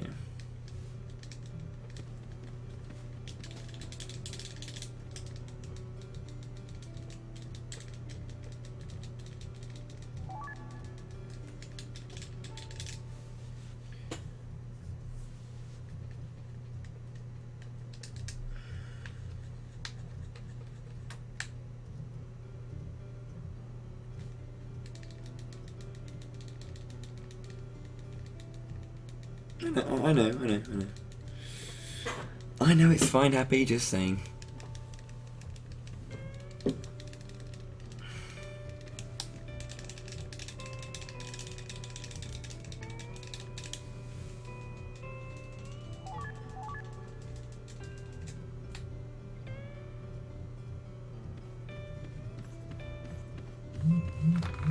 Good job, Ghost King. This is a brilliant game. I hope you enjoy it when you do play it. If you don't want to, I mean, I will skip the majority of it, but there might be some spoilers that happen, so I hope you don't want to get spoiled, because there will be some I can't skip, and will spoil a lot of stuff.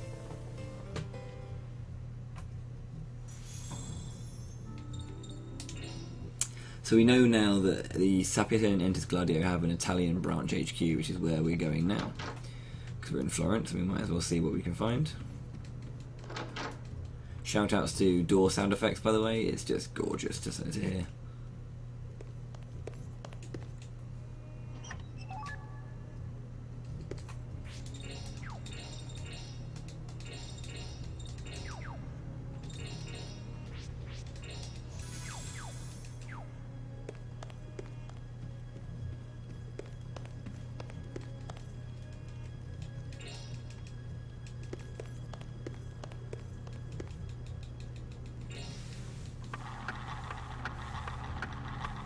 That's alright. Can't always catch everything, can you? But thank you for popping in out of it.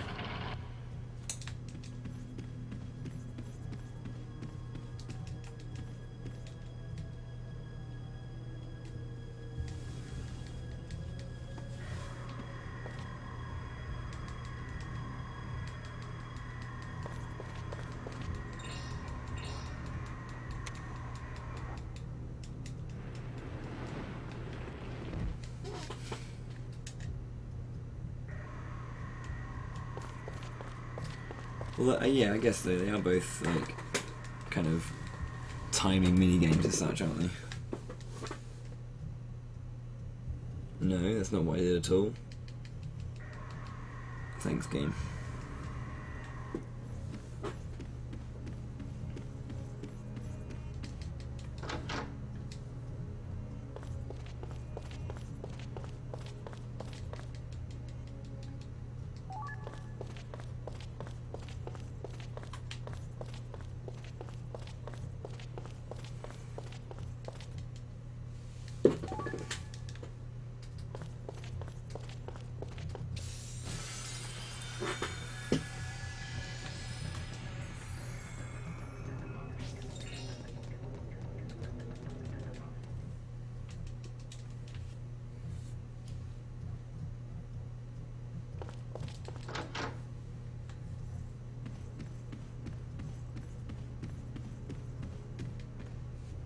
So we had to go and pick up the password to find our way through, but you don't actually have to enter it. Just enter the password here, and he does it for you. And Yuri's like, "Oh, it was Unagi." Kind of a shame. They could have kind of made you just remember something, just kind of made you think.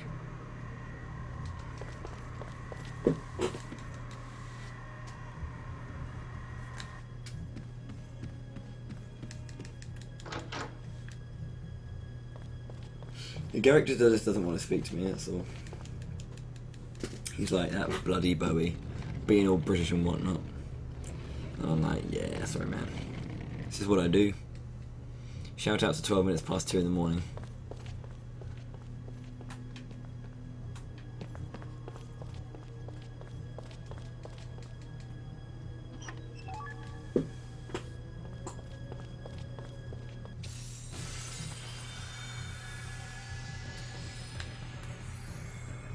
Oh, please.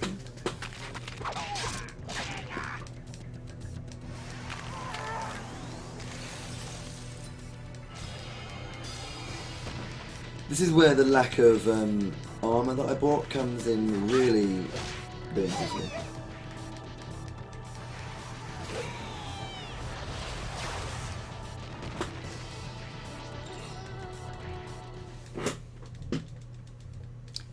Pretty much Ghost King, yeah. It's very, very random. Random encounters, but like it does kind of like... It won't give you an encounter immediately after getting an encounter kind of thing. But it is. PXTID, thank you very much for subscribing for 5 months in a row. Don't know why I'm thanking you, but yeah, you're a beast.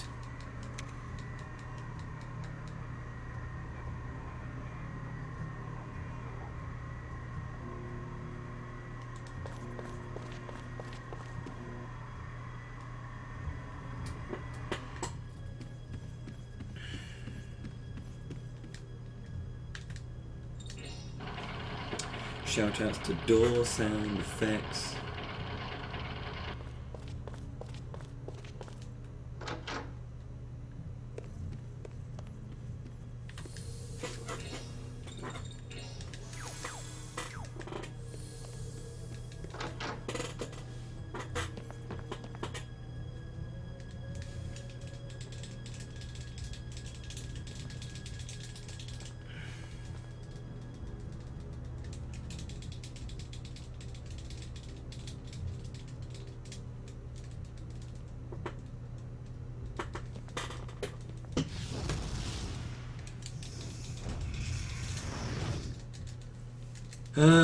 Probably Shining Force 2.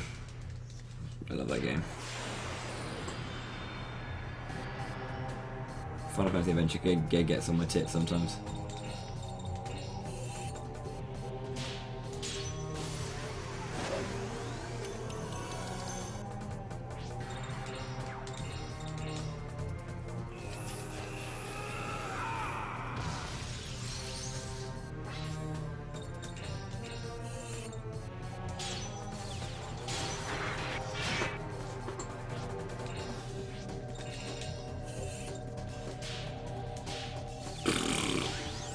Bad.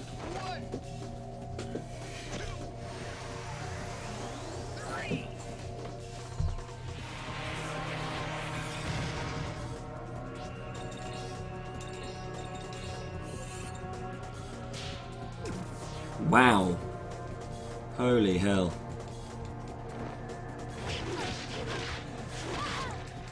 Well, that's bad.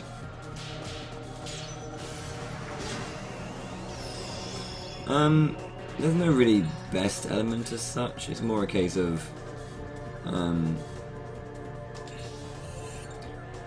which element is most used. Oh my word!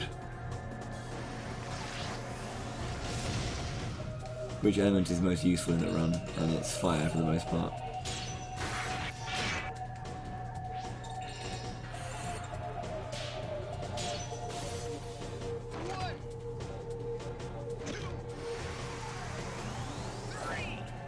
They ain't legs, bruh.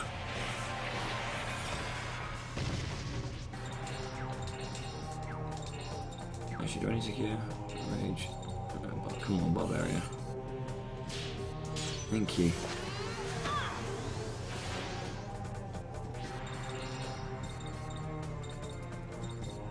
Let's go for cheeky Jeppetto, Karen. So let's just get her going. Make it faster. Attack anyone else but Karen and Jeppetto, please. Anyone else.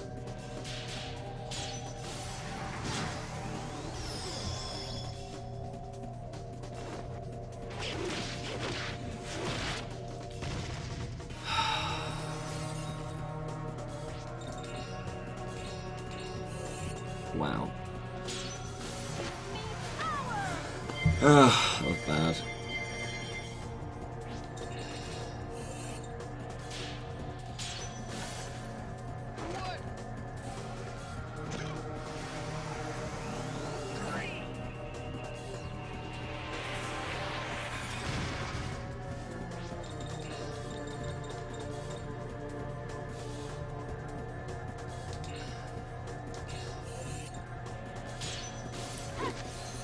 Well, I'm actually going to have to use a pure leaf. I haven't used one of these in a long time.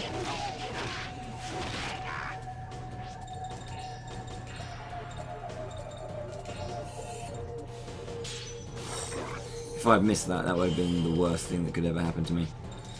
Oh, cure. This fight's going very badly.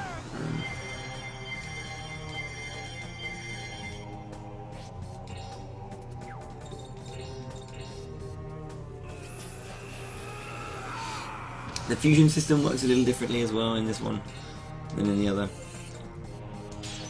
In that,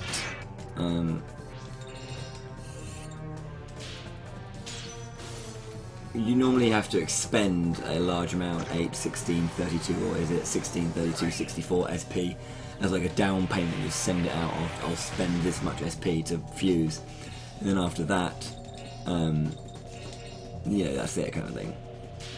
You only use up 1 SP, but in this it's per turn, so it's 4 SP per turn or 3 SP per turn, that kind of stuff.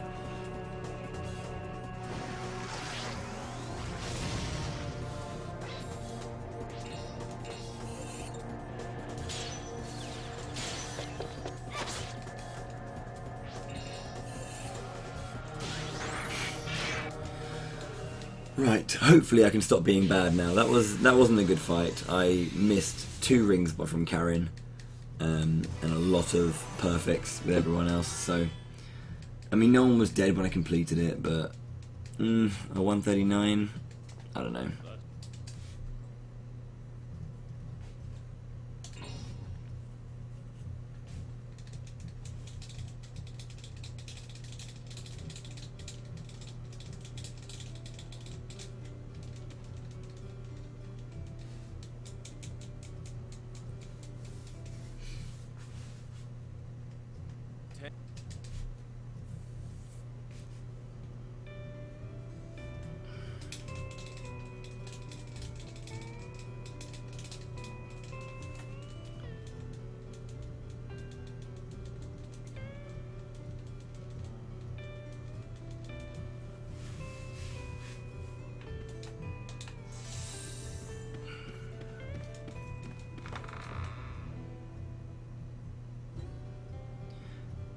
Because it's actually Lucia's pet.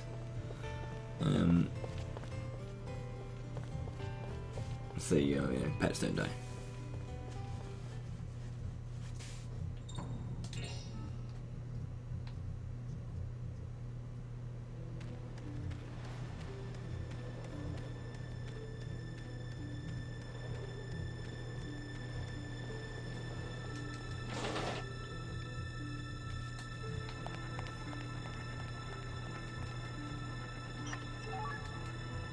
Gonna save here. I haven't saved for a while, just in case like something happens.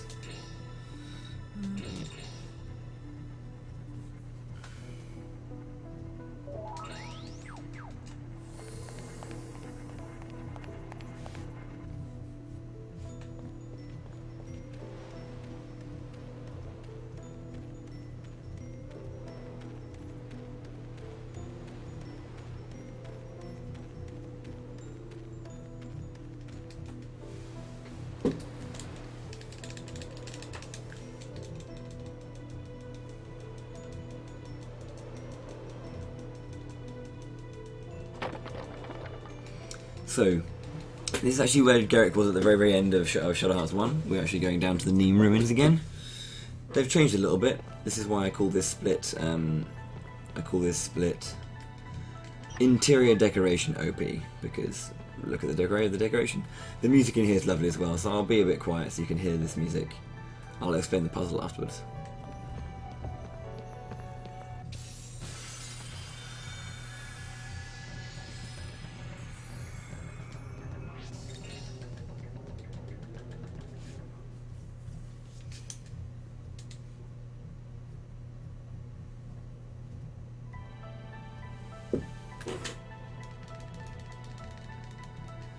That there is a mandatory fight. You have to do that fight on that square.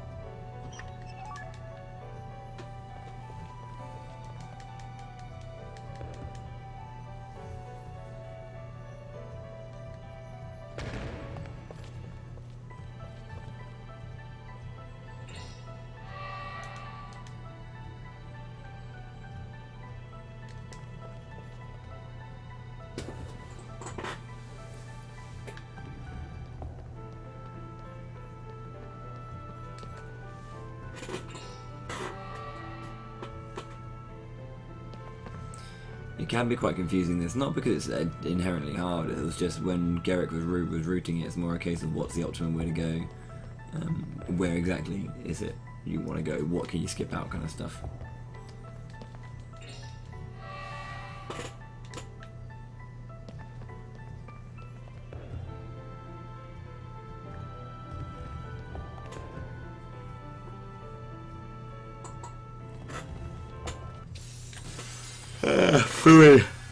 Close. Almost got down another floor.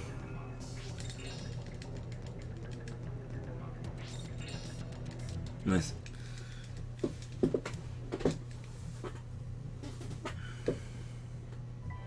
So yeah, Neem ruins. It's all pretty straightforward, really. You'll just see me going in one straight line, and it's just the optimum way to go, really.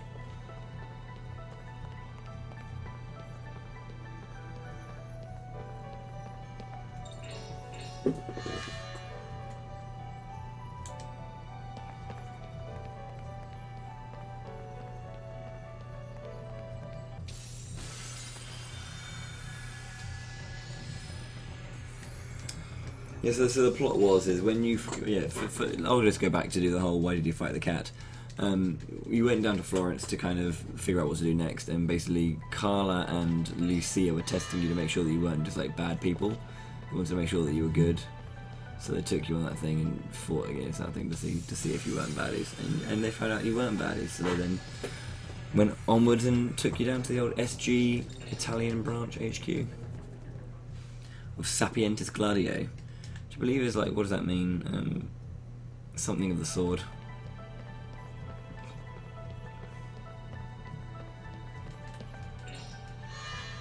Excuse me.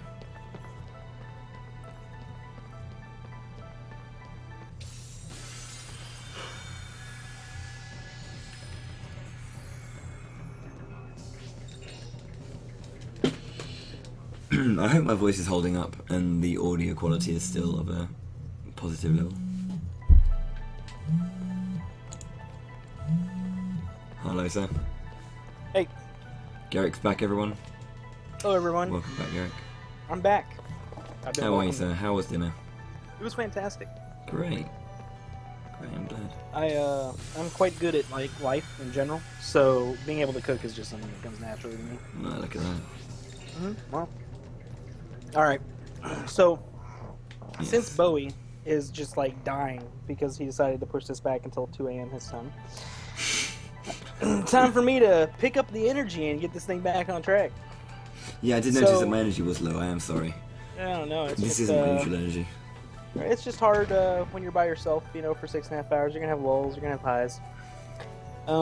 So that Janice fight, huh? I don't know. It's Shut up. that's pretty Prick. bad. Well, okay, so I don't know. I missed like the first like hour of this. I had to run to a store and buy some stuff. So pretty much in this game, you saw like, even though Bowie was like having problems with judgment rings and things like that, that he wasn't really worried about dying. In this game, your characters are pretty strong throughout the entire game, and we use like a fairly optimized party of the strongest characters we have available at times. So, with that being said, he was never really worried about. He was never really worried about dying in that battle, even though it looked kind of grim from an outsider perspective. You've never seen a run of this game. I did also actually take. I didn't have the upgraded armor at this point, so it did look like I was taking more damage than normal. If I was doing the safe route, I'd actually be taking less damage than that as well. So, yeah, just saying. You didn't buy the armor? I didn't. No, skipped it. Why? Because I'm getting it here.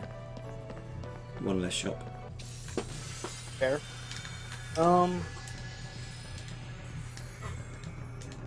I guess. I mean, ends up being the same thing. It could potentially save you more money because you can buy more items at once. Because you can buy the Leonardo's bears here like we normally do now. Yeah, I didn't sell the first one either, so I've already got 2. Okay. So I'm just seeing how it goes. Anyway, Yeah, yes. you can. There's the shop route in this is kind of. It still needs to be hammered out, and but it's pretty clean for the most part. I mean, there are a couple places where we can do it differently. We usually buy the armor. We were buying the armor in Florence for safety, just for being like, hey, it's a place to upgrade, and then we can, when we get here, you're gonna buy the upgraded weapons as well. It'd be great if they sold the upgraded weapons in Florence, because then you just shop there and not even stop at these guys in here. Exactly. Yeah, but unfortunately they do not. But yeah, actually, I must say, for the most part, my rings have actually been really, really good. Janus was just a one-off of awful. Well, okay. Yeah, all right. It was just bad. I missed 2 rages in a row. Like, I've been getting. I think I'm on like about maybe 85+% perfect right now. It's pretty good. It's pretty good. It's pretty good. Wasn't your PB like 99% perfect? No, it was 87% perfect. That's good for the entire run, man. Holy The hell. entire.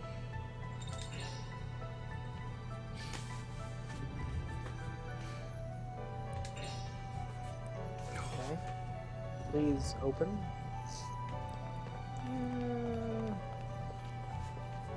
You're only a few minutes behind. It's not bad. Am I? Uh-huh. I'll take it. My Girl Gazer and my PB is a 151. Is it? You'll probably beat him at like 154, I think. Sounds about right.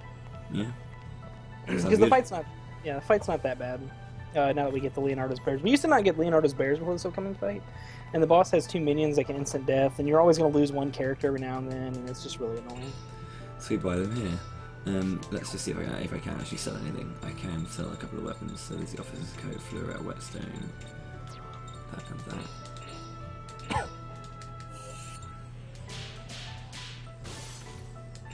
No, I think I'm actually a bit knackered for money, and the face guard can go. I think I'm knackered for money actually. What am I? You probably shouldn't be. And you should still theoretically have the same value, the same amount of money. You didn't sell the face guard. I know, I just did it now. Yes, I need to get 2 Leonized bears. I just have enough of that. I can't get the armor. I need the armor. Well, you would buy the weapons, equip the weapons, and then sell the old weapons. Oh yeah, of course, yeah. You have to do that in order to buy the bears. Yeah, the thing about Andre is that he steals a percentage of your money as well. So having less money going into that fight is better, but it's a minor thing.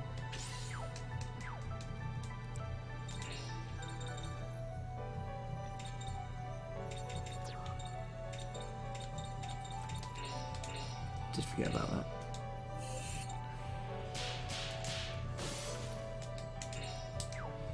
Cool. Anyway. Yeah, sorry. And then 2 Leonized bears. There we go. Yeah, I forgot about that, having to sell the stuff you get. So the way you kind of get the discounts and the marks up's a lot easier because you can just do like one version of it and that's it. Recommended. Beautiful. I'm good to go. Yeah, it's a really good... the shopping in this game is much, much faster than it is in the first game. The first game is just like really slow and clunky. And that's just... I mean... just the way it is. They did a lot of... They did a lot of improvements with the second game, with UI, including the shopping and the way that the shops progress. Like you saw in the second game, like I had weapons for Yuri for huge sections of the game, and that's just what you got. I mean, that's what you're given. So, moving right along. Mm-hmm. So this dungeon is completely ass if you don't know what to do. It's really a lot of like remembering where to go and so on and so forth. Did you do the cut? Did you cut across the middle cube? Yeah. Okay, cool. Yeah, and you can cut across that middle cube. I'm a little bit behind, obviously, because I'm watching on this screen, but you can cut across there, which is kind of scary the first couple times you do it, but once you get used to it, it's not bad. So this is also where we get the red dresses, because there are so many water enemies in the early part of the game that Yes, it's just very, very strong. Yeah, and there's so many water enemies that the more kind of water magic we have, the more fire damage we have in the early games is really handy, and this is a particular showcase of that, where I did not upgrade Barbaria to level 6. I haven't actually got magma for him. Oh, well, you can physically attack and maybe be alright as well.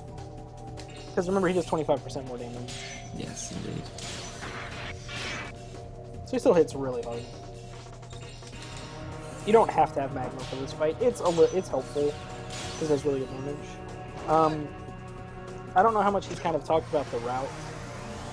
We used to get Fides, which is the level 3 fire fusion, which is quite good. Has higher stats than Barbaria, a little bit faster, a little bit stronger, a little bit better defense, so on and so forth. We will not be getting him anymore. Just use Barbaria. She's more than sufficient to beat the entire game with. Oh, Jeppetto's getting knackered. While there's a minion up, it is pretty much guaranteed that if they combo, they will kill one character. Unless it's Yuri, I guess. Yeah. Oh, actually, no, because he's fire, isn't he, right now? Well, it's still unlikely. He just has so much HP. Unless it uses Hail Breeze. If it uses Hail Breeze, it might kill him.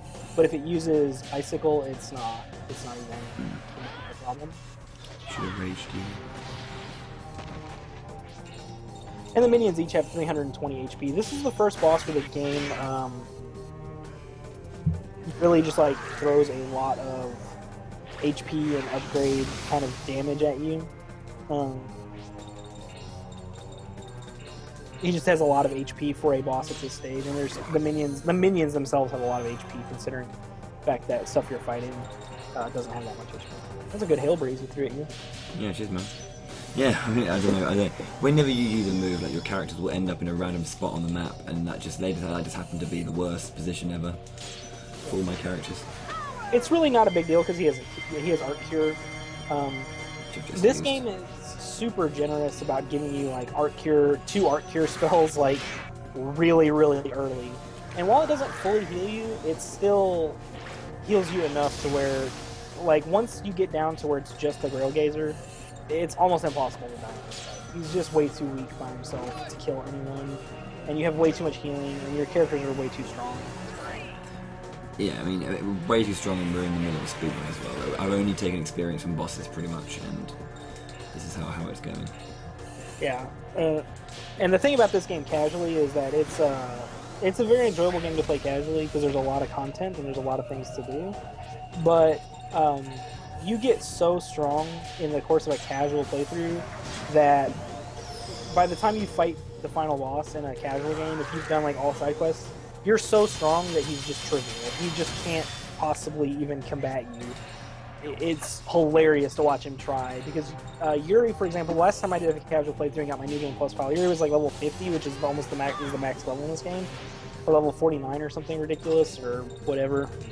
It's more than that because I have it at level 63. I think it's 75. Is it really 75? Wow. Okay. Anyway, he was like level 60 something or 50 something, like a high 50s, and had the Seraphic Radiance, and it's just. You just smash him. He can't even kill Yuri with his best abilities because you have his ultimate armor and so on. So yeah, he was a werewolf in the first one. All of the first level elementals, fusions are just kind of like variations of Yuri. He looks a little bit different in different forms. Wow, that was a big hit. Yeah, he looks a little bit different in those various bits. Like, you know, the light one radius or radion radius. I think it's radius. It's kind of like just like Yuri with like lighter hair. Then there's like the dark ones. Like his gloves are a little bit more like gravelly, and he's got like a bit more of a demonic face. But it's basically him. Then when you get to the level 2s, it's when it really changes. So you get in the wind, for example, you become like a rainbow bird type thing, which is quite cool. So the fusion monsters are a lot more interesting to look at. Yeah, the fusions in this game are much better than they are in the second game, or in the first game. I'm sorry. For example, like Gaudion, which is the Earth fusion, looks amazing. Oh yeah. Storm looks really good as well. I like Fides as well. He's just a big suit of armor, like Barbaria, except with more armor. Yeah, it's more gold and kind of like it has like elements of like samurai in it with like filigree on the armor and stuff.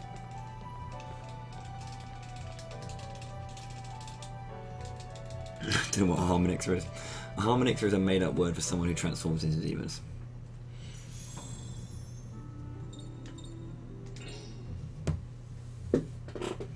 Oh, Skype crashed.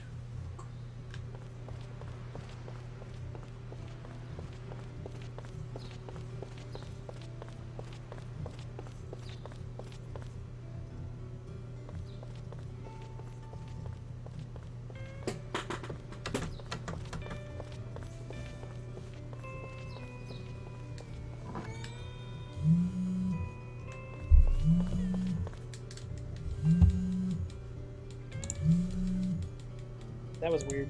That was weird. It's okay. Sorry, my Skype just crashed for some reason out of nowhere. So yeah, he is. I don't know what the fight's finished. That fight looked to go okay. Yeah, it was fine. It was fine. Easily. That fight used to be really scary when I first started running the game. It was like kind of a first really bad roadblock for an enemy to be difficult, and we just, even if you don't have Leonardo's bears, it's not hard. Leonardo's bears just make it faster. Yeah, because there's normally if you combo it's a guarantee, but if like they start off with an instant death, it'll be one death and severe damage to someone else, which is even worse. Yeah, it's quite an easy battle now.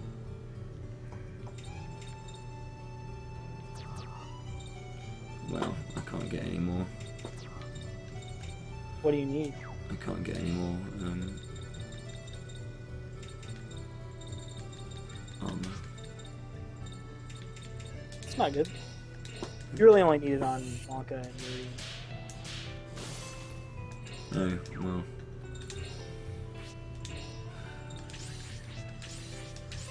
I didn't get the Western belt, though. I do get the one from the shop, though, so that's fine. The one from the chest. Yeah. It's the only one I really need, anyway. if you get ring perfects on Oscar, you get a chainmail belt. So don't suck, and you'll be good.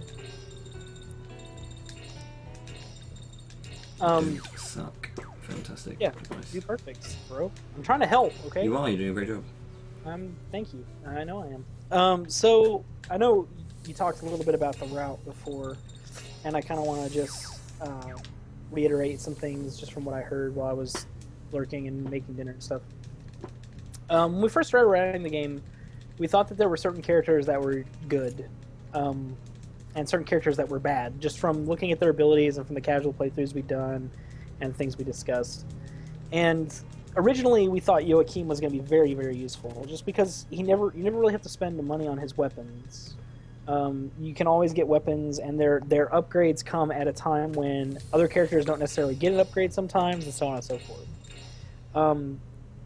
The other thing about Joachim is that he has really high defense. He doesn't take a lot of physical damage. Whereas, is there something wrong with the Skype? I don't know. I think maybe Happy Squid was just saying something before I could still hear you. Oh, okay, about the Skype crash. Anyway, so we used Joachim for the longest time, and there were a couple of problems with Joachim. Number one, he's really slow, and number two, he turns into the bat at really inopportune times throughout the... because it's based on the number of battles you get, and not the, like, him being in the party and so on and so forth. So he just, like, will randomly be the bat in a fight where you need him to be able to use crest magic, and then you can't use crest magic with him, so he's just, like, useless, and you're stuck having to find a way around it. So it was kind of difficult, but we ultimately ended up cutting him, much to the chagrin of everyone who watched us play this game at the time, who was like, "Don't cut him, he's amazing!" I was like, so happy to get rid of him, though. We've got to. He is terrible. Sorry, everyone. But he's gone. So we got rid of him. And the other thing we used to do... Oh, well, there's a raid. El Magoose, thank you very much. I bet that's from Big Feral, or but that's from Feral, because he just finished his 4-job fiesta. Did he really? Mm-hmm. Congratulations, Feral. Oh dear, that was so bad. Ugh, that's poor. Did you miss the ring? I did, I missed slow too, yeah. You just gotta wait, dude. It's a fickle ring that turns to a slow ring. It's okay. He's gonna get the mind's eye on the first try. He's much better at the mind's eye than I am in this game. Not true. Okay. It is true. We've done it in a race. It's happened. That's true. Yeah, that is true. I think that you like attempt like maybe 3 or 4. 30 or 16. So again, thanks for the raid, Feral. Appreciate it. Thank you very much, dude. Yeah. Much appreciated. Thanks for hanging out.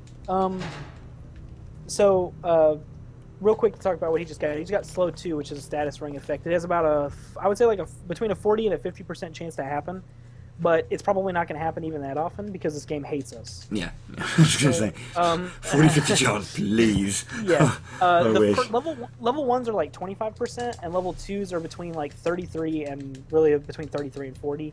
However, with all RNG, there's that weird thing when you're talking about percentages where you can just miss it every single time. It's like a dice roll, that, hey, yeah, it's cool. It could happen 33% of the time, but you miss it just every single time.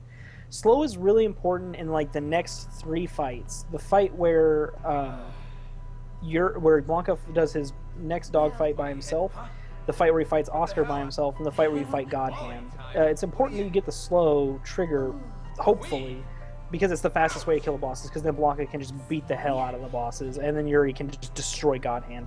If you get the slow on the very first attack, or very first attack against God Hand, he's going to get maybe 2 turns. Maybe. If he's lucky, he's going to get 2 turns. And this is where this is the torture scene in this game, much like the torture scene with Daehwai, where Yuri's going to get tortured by Veronica. I was going to make a quippy remark about her cleavage, but there's no reason to do it. It's been done.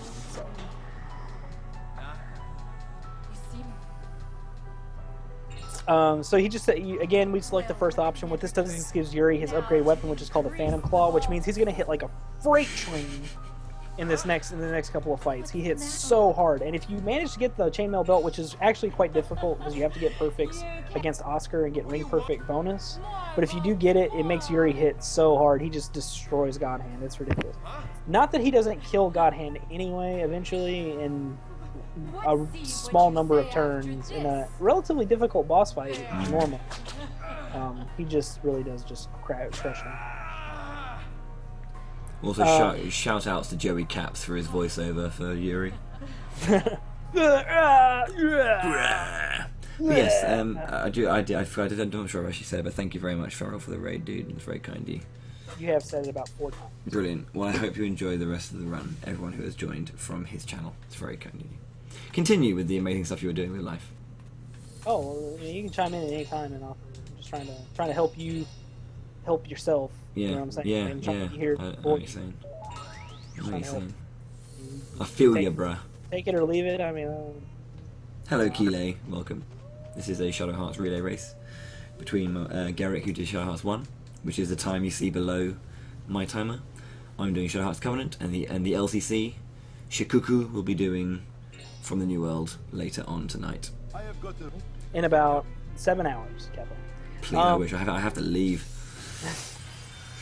I was like, I have to go. I'm literally finishing this. I got home from work and I'm doing this run. Now I'm going to go to work after I finish the run. Ooh, that's tough. Speed decrease. Love it. Yeah. And it can be, if you get a perfect on when it triggers, it actually increases the effect of it. But it doesn't really matter that much with the speed decrease. You just want it to proc in general.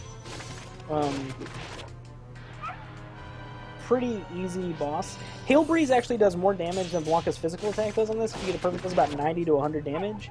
But it also slows down the number of turns you get because it has a longer recharge time than Blanca's physical attack. So it's actually faster to just beat him down. And then if you get him really low and there's you don't think you're gonna kill him, you can hit him with a Hail Breeze. But you got a crit, so he's gonna die next turn for sure. That's a really good fight. Yeah. I didn't have. The critical hit is huge. Every time you crit in this game, it's just glorious. And you'll see why later on. Yeah. Yeah, you'll see why.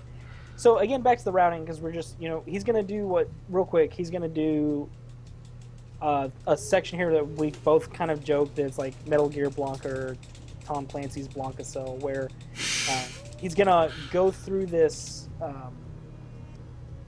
area where we need to sneak around these guards, and in some cases we'll fight them because it's faster, and other times we'll try to sneak by them with Blanca.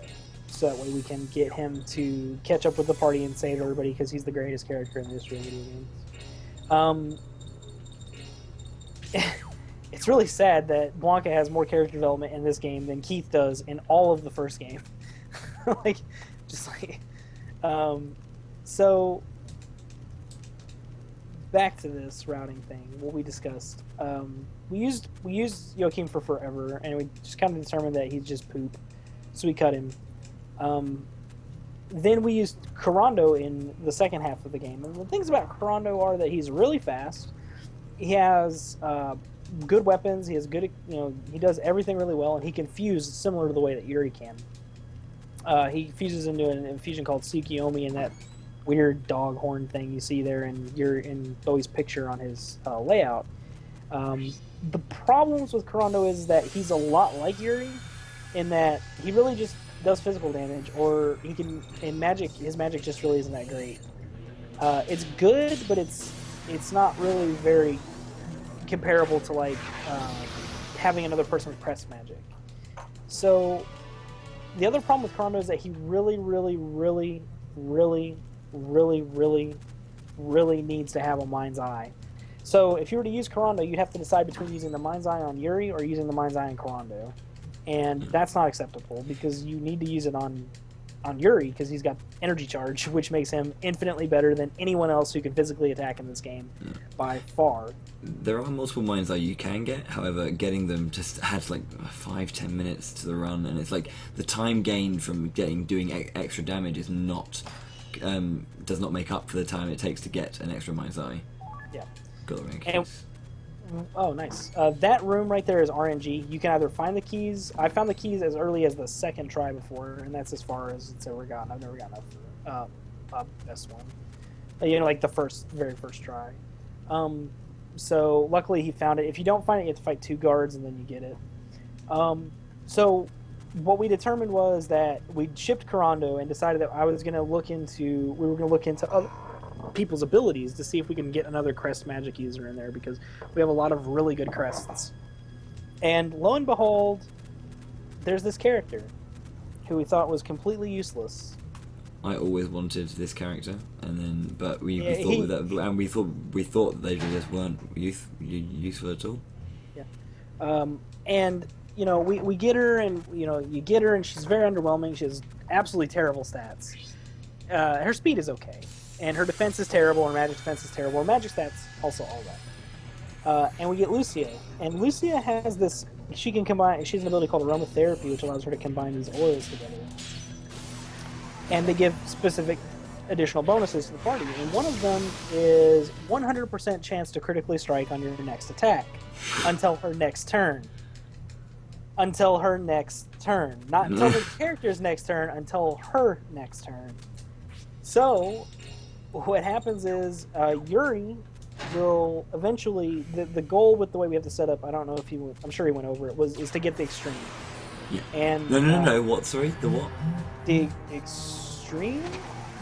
The extreme! He doesn't Sorry. recognize it. We've already been through it. We've already been through it. Okay. And once you have the extreme, Yuri energy charged with a perfect rage, a perfect energy charge, and a 100% chance to critically hit will one-shot every single boss in Asia, except for King Tamakos, Susanoo, and who's the other one? Neo Astaroth. Is that who I think it is? That is LCC. We should probably. Extreme! Jeez, he just. Hello, LCC. We've got the entire party now here. Alright, Yeah, I'm here. We finally have everyone together. We did it, guys. Relay's over. Everybody can go home. We did it. We managed to get everybody on this. But yeah, the extreme. The extreme is incredible. It's just the best accessory in the game. It completely breaks the game in half. Plus Lucia's ability to actually be incredibly useful, and the fact that it's just making Yuri even stronger than he already is. This Oscar fight is dying. Yeah, it's not looking good. You look like you're not. This is what happens when you don't get the slow on Oscar. The fight just goes on for forever. So, and he does fairly good damage. Unfortunately, he didn't get his perfect, so he's not going to get the chainmail belt. But that's not the end of the world. It's nothing that you can't easily deal with. But he's going to get through it here now. He did fairly well. I can't remember. Is God Hand susceptible to poison? He is not susceptible to poison. Dickhead. Can't remember. I never tried it. No, he's not. Lenny is. I'm sure you went over that. Yeah. So, I got it first time as well. Oh, well, very well. Very nice. I wish I had gotten it first time in my PB. That was pretty crap-tastic fight that I had against Lenny when I did it in my PB. LCC, you've been going through a casual playthrough of this game. Have you completed it yet? I did. Yeah. I didn't see the ending. I do apologise. The last week's been hectic. How did you find it? It was pretty easy because, the energy charge. You weren't supposed to do that, though. You're supposed to play it like a normal person. Can't help myself, man. It is incredibly hard to just not use energy charge and blow through the game. Yeah. I'm not even kidding. If you're playing casually, it's just... The best part of the game for me was the Man Festival, because I did the Man Festival, which is essentially this giant tower of wrestling rings, and you have to fight Indian food in the form of half-naked men. Then you get to the top, and you get a fight the Great Gamma, and then your reward for defeating the Great Gamma is gay sex. Then the following day, gay marriage was legalized in the U.S. Is that actually what happened? That actually legitimately... Literally the next day. Yeah, literally the next day. And I was like, oh baby. What have I done? I did it. We did it. LCC single-handedly got gay marriage. We finally did it. Yeah. Yeah, All it took was the Man Festival. yeah, to be streamed, and then it was done. It was over. People held hands, sang songs, danced in the streets. That I know that story sounds completely made up, but it is not. It's none of that is made up at all.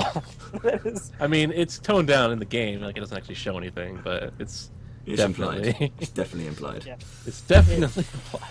yeah. To say the least, that it is implied. Is Yuri's sitting there and he's just like, I'm not. This is not. Nope. Not okay. Yeah. Not for me. Love wins, yeah. So, so yeah, the game.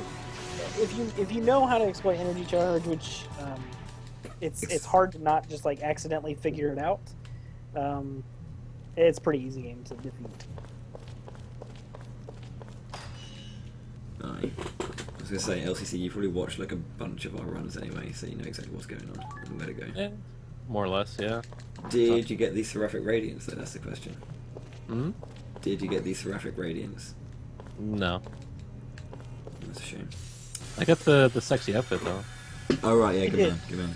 Did you get Lucia's one as well? No, I didn't. Hers is a little bit harder. There was like a bit one or harder to two get. quests I didn't bother doing, and then I didn't do the Solomon quests with all the magic and stuff because I didn't feel like going on a scavenger hunt for all that stuff at the end. Mm. But I did most everything else. And before Blanket gets his bloody fight.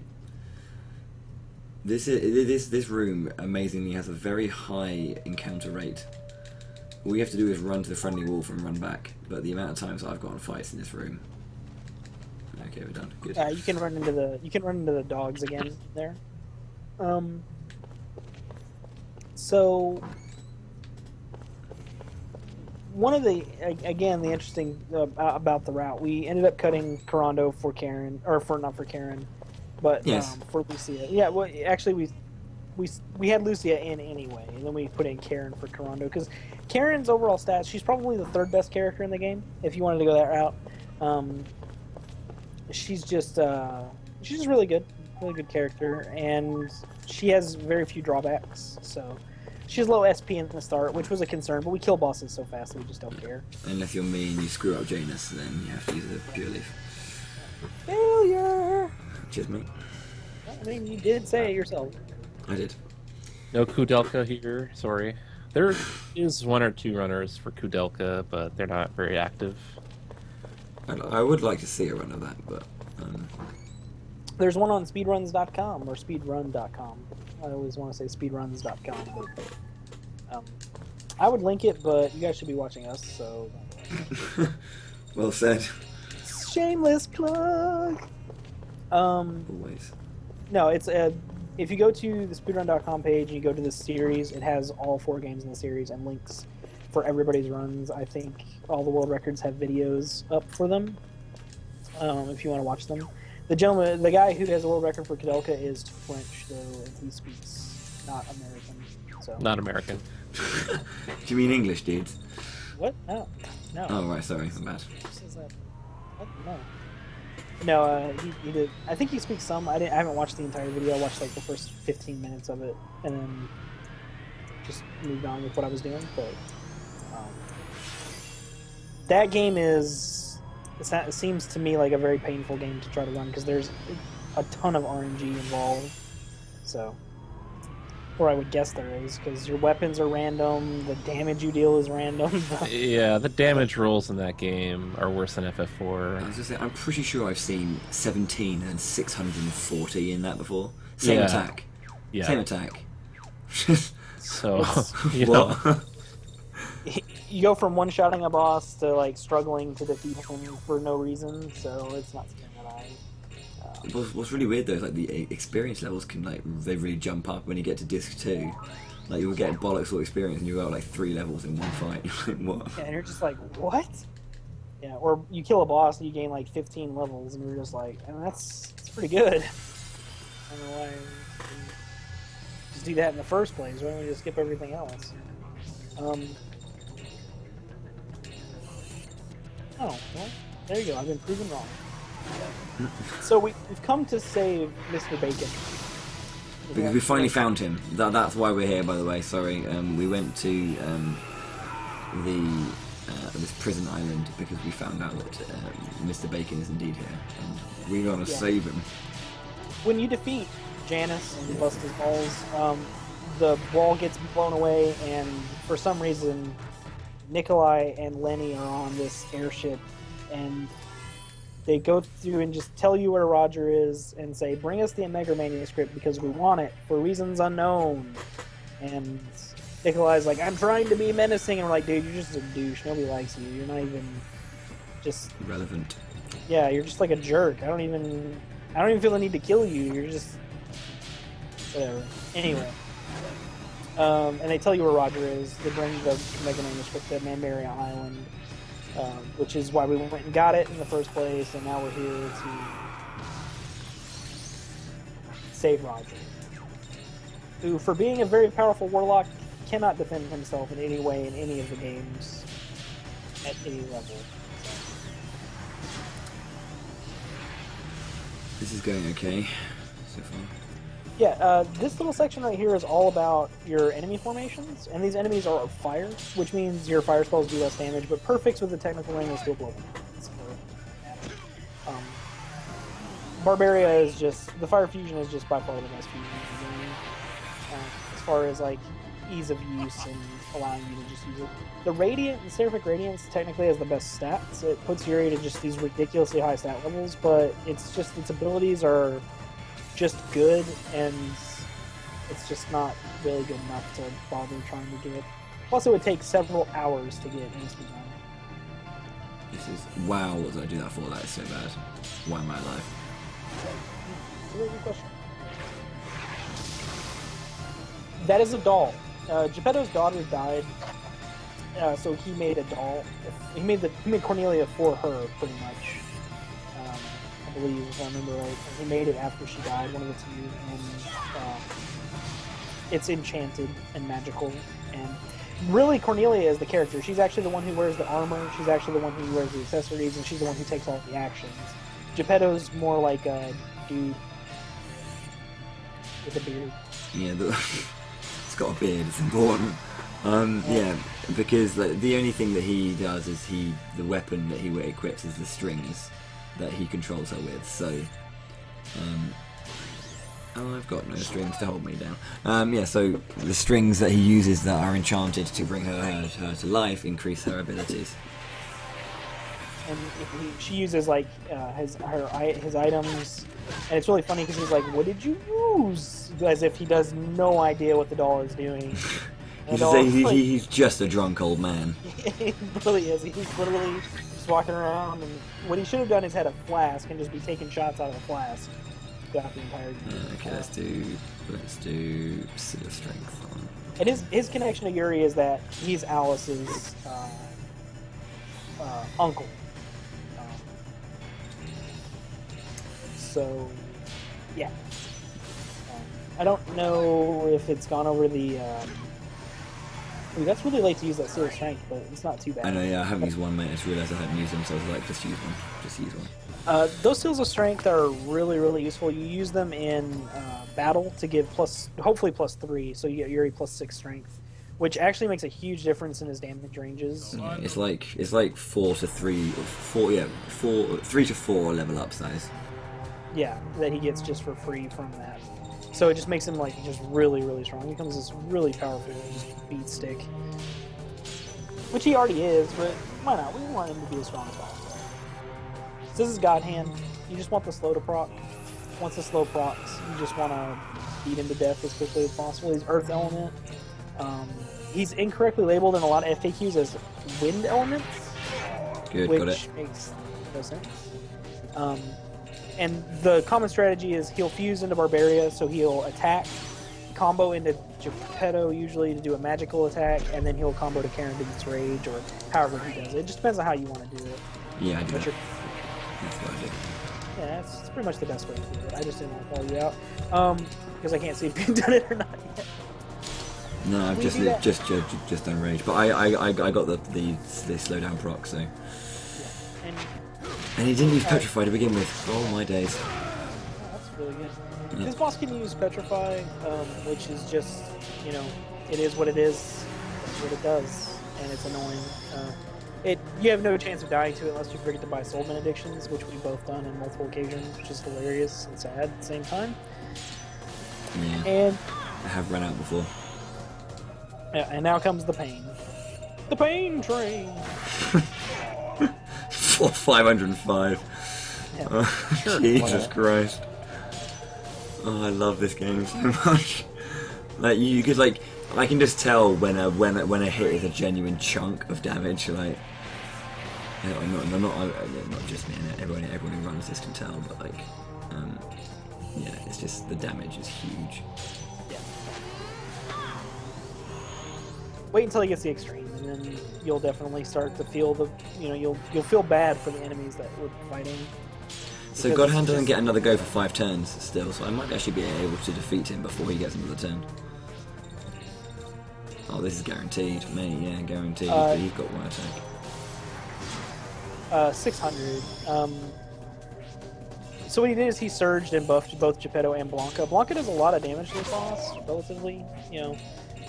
He's just absolutely pummeling this guy. Unfortunately, poor guy is just like, Oh, I got a crit. She's got a crit. Crit 706 is amazing in this game. 761. It takes ridiculous damage and makes it even more ridiculous. yes. That was such a good fight. It's just like that is one of the things about this game and the third game in particular. When you have like really good fights, they feel really good. They feel really smooth and they're really clean, and they look really, really good personally, I think, to a viewer, because you hit all of your judgment rings pretty much, and it just looks really clean and so on and so forth. So, any input at all from that? I just don't. No, I agree completely. I do. I know it's kind of like a bit of a cop out to say yes, I agree, but no, genuinely I do. It's Yeah, it's really nice, especially in the third It's game slick. when you see like just when you don't have to heal at all, and you just flow through and the fight goes really well. yeah. I think that is the best God Hand fight I've ever had. Yeah, it was really, really good. It was a really That crit though, 761 is disgusting. I could have just You attacked with Jeppetto. You should not be able to do that much damage at this stage of the game. Like, it should not be possible to pump out that amount of damage at this stage.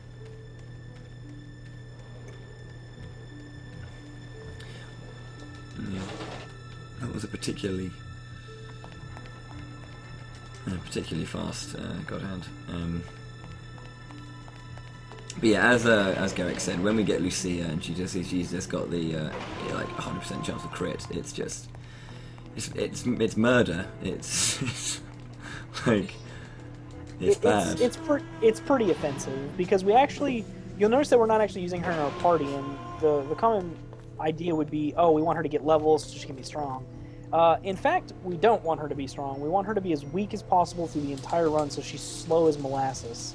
So that way she gets less turns to everybody else's, so that way she doesn't burn away her crit buff as much. And it helps set up our turn order where Yuri will almost always guaranteed get to leapfrog her on her first energy charge, and then he can get that one guaranteed smash hit, bomb hit in, and then we don't have to use it more than once in a fight. It may seem like a waste of just like some seconds to use it once in the fight, but if you don't use it and you physically attack twice with energy charge, you won't kill most bosses in Asia.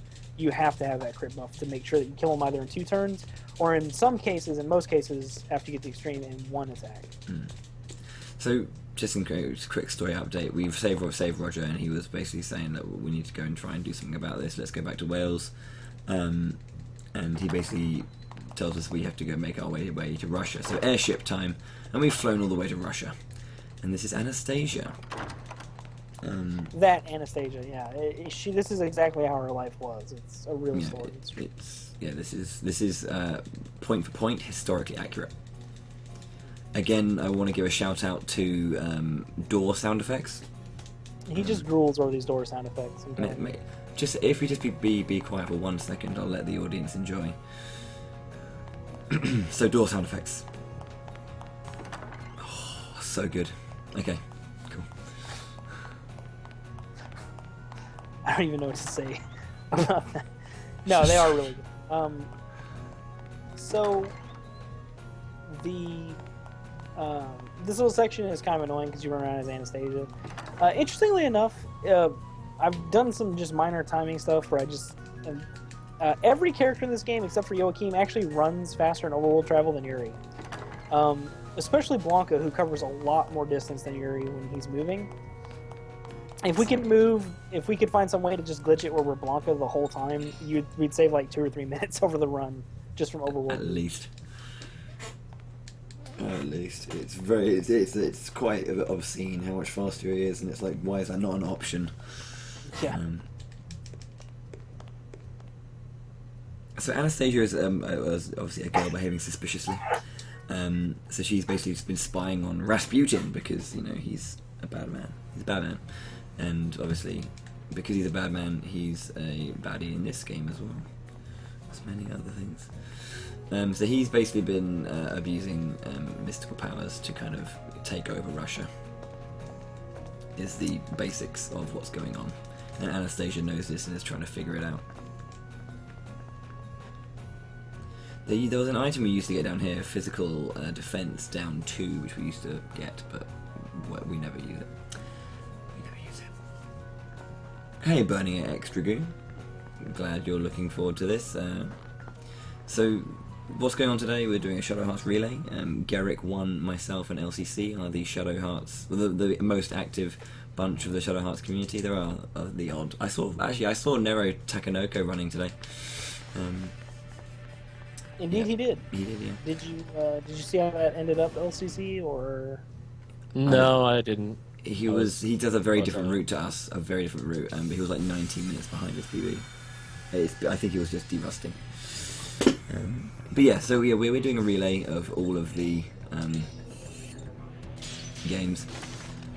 Garrick has done the first one, I'm doing the second, and LCC will be doing the third afterwards. Garrick is the world record holder for 1 and 2, and LCC is the record holder for 3.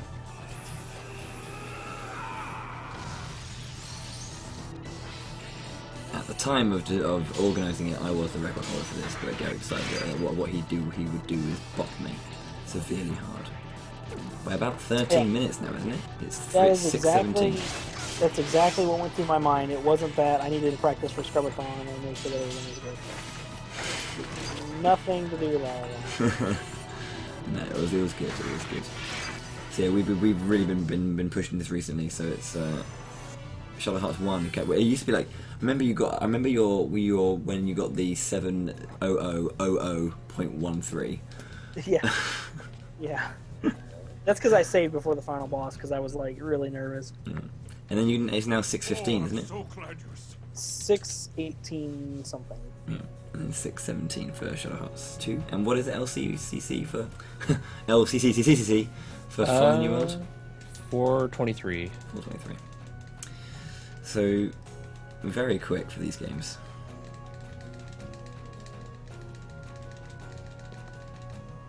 Pokemon Man, yes. Kudelka, obviously someone's mentioned it. Yes, good little game, but very different. And unfortunately not run by any of us.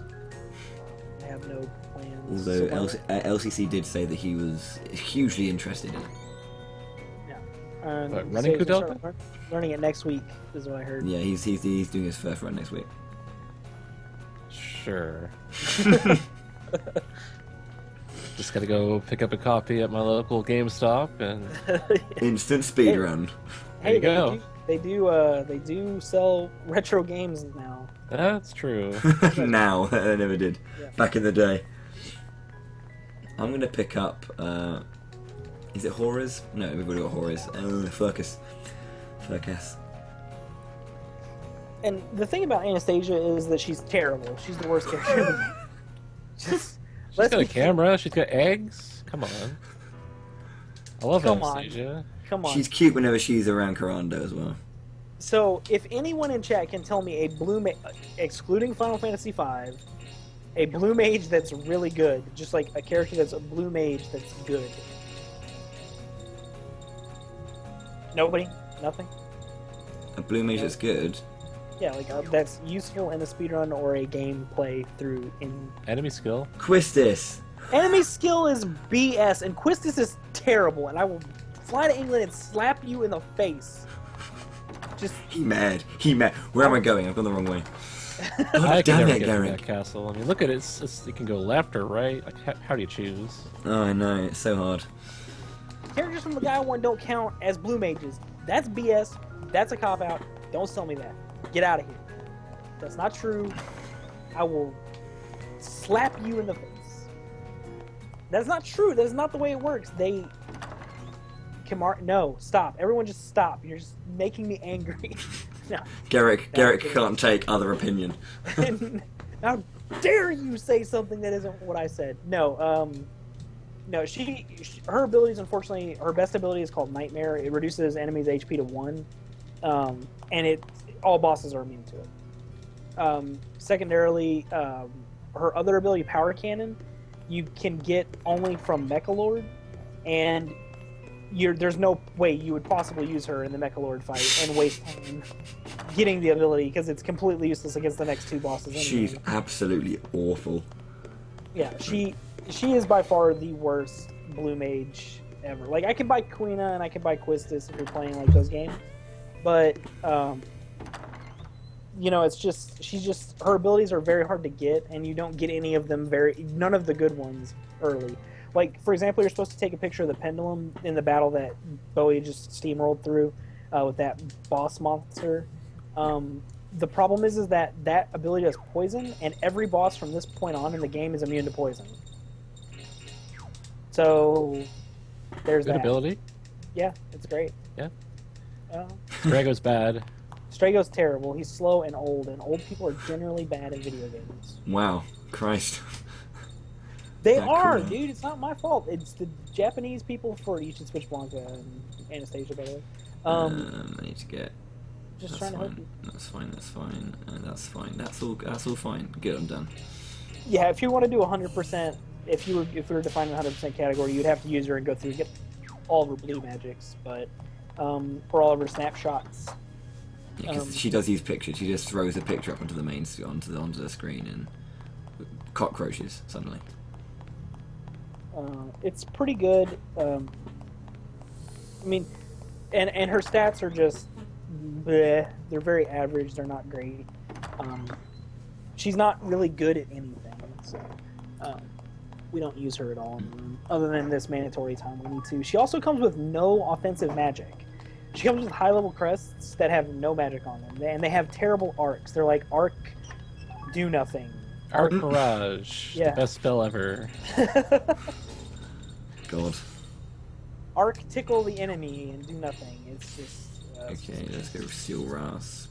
And let's put the belt bracelet on you. No, not on you. I'm going to take that off you. Let's give you the leather belt. Western belt, face guard, and bandit earrings. And then you can have Leonardo's bare leather belt and bell bracelet, because you're my buffer. I actually might keep the bell bracelet. It might be useful in more areas. I'm not going to sell it. It's mildly useful against What the the upcoming hell am I boss, doing? Victor. I didn't actually equip any goddamn weapons for... There you are. Brilliant. Arc Barrier, all the Arc Barrier and Arc Shield spells literally just waste time. They're completely irrelevant because you just destroy bosses. As we'll find out when we have to fight those bloody birds. Jesus Christ. I was doing a run of this game back when we were first routing it, and I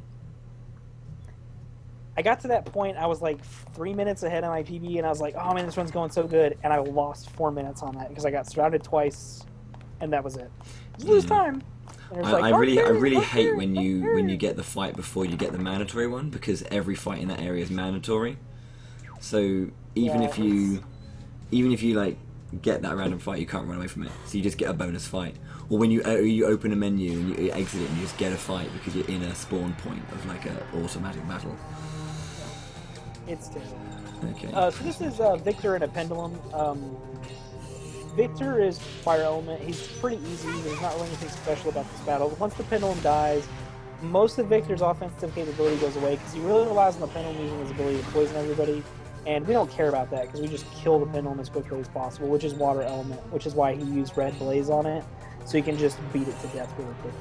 Wish I had a flying egg. I could just, throw around. It would be cool because, like, if you did stuff with it, like, maybe you could, like, train it to get stuff for you or something. I don't know. I'm grasping straws. I don't have anything to go with that. Your thing that you said was much more interesting than what I wanted, what I was saying. Joachim needs to stop being alive, Burning Dragoon. Like, I would rather take the Valentine's like old man than Joachim. Coming soon, Shadow Hearts 4. Old man. Yeah. Old man Valentine. He's old, he can't see it. He's like, where's my teeth? Or something ridiculous. Shit! It's on my land. I'm becomes a so bat. sorry. I'm on RPG Limit Break. I'm sorry. I just screwed up an energy charge. I just lost 60% damage. Oh, he got it good. Life is terrible. It's over. The run's over. Reset. Sometimes it's just the way she goes. Yeah. Just the way she goes, man. I hate when you miss it by like that one little sliver. Yeah, that sucks.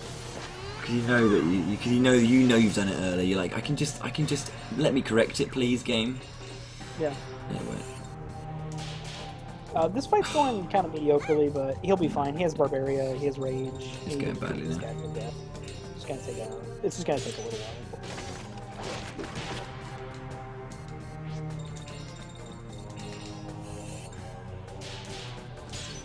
Before this fight badly. Let's arc here because a lot of us are kind of damaged. Just got to keep the perfects up so that the extreme comes into my hands. Great.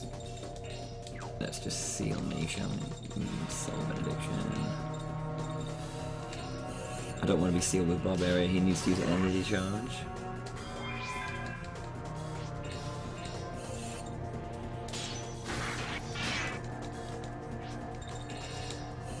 This is a very average fight. I'm sorry, everyone. I'll be better next time.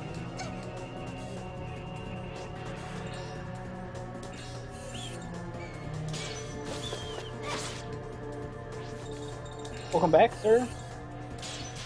What happened? Skype was dumb. You're no longer with us. Oh, I wasn't. Yeah. No, Oh, I thought it was you guys. I was talking and you guys were like, huh? No, you can either equip the Mind's Eye or the Extreme because they're a similar type of items, so that you can't equip them on different slots. Because times 5 damage would just be disgusting. And I think even the game, knows that. It's like divided by 0, really. yeah. It wouldn't work out so well. You can't become more blind than what you do with the extreme, so... Yeah. You have to remove all of your senses. Yeah. the screen's just black. It's like, just figure it out. Do the entire game blindfolded right now. Do it. Just do Mate, it. a blindfolded Shadow Hearts run would just be the most godly thing if someone pulled it off. Got the Extreme on a blindfold run. Welcome to being Jesus. And then you started screwing it up because you couldn't see. yeah, it just starts with something. Only when you get the Extreme, though. Yeah, he's like, I don't know what's going on. It's like, wait a minute, maybe this guy isn't doing this blindfolded after all. I'm being lied to, I feel. So once you defeat Victor, we're gonna run up here. We're gonna go inside this place. By the way, that's the last time you see Victor. I don't even know what happens, and he's just like, I'm out. Yeah, I don't know. He's done, man. It's not. Yeah, it's really weird. Like he just kind of pisses off, and then There's a few characters like that, though, that just Yeah. kind of were relevant for a little while, then not so much. Okay, so let me explain the nuance of extreme energy charge and rage. It checks everything in a cascade, like a going up order. So it checks like rage checks your physical damage, it checks your rage, it checks your energy charge, and it checks your extreme. So it's this huge multiplicative BS formula where you get like 6 times damage, and you're just like, I win. We don't need the extra 2 times damage. It's just crazy how strong it is. But also, the reason you can't equip the 2 is because they're the same style of item. So in the same way that you can't wear multiple belts, despite the character model actually wearing multiple belts, you can't wear like the leather belt with a western belt and a studded belt. You have to have one of each. You have to have one belt on. You have to make your choice. So the Mind's Eye and the Extreme are just the same item type. Yeah, That's all. so you can't have multiples of them, unfortunately. And it's completely unnecessary. I mean, we already destroyed this game. It's just not For really... sure. I mean, there's other items you usually want anyways, so... Yeah, you really want that second slot. You want things like the Demon Earrings, which give you an extra 20% damage, and you want things like either a Loin Guard or... Status protection stuff. like instant death is a big one. Ring abnormalities are a big one. Especially Yeah, pocket watch. we buy pocket watches for the end boss because the end boss has the ability to half size, reverse, double speed ring you, and you're just like, great. Reverse You're ring. just like, whatever, dude. Good game. Good game. He's pretty terrible. He's not as bad as he was at first. When we first started writing this game, it was just... I've just knocked it was my very headphones sad. out my ears. Good job. Okay, sorry, I'm back.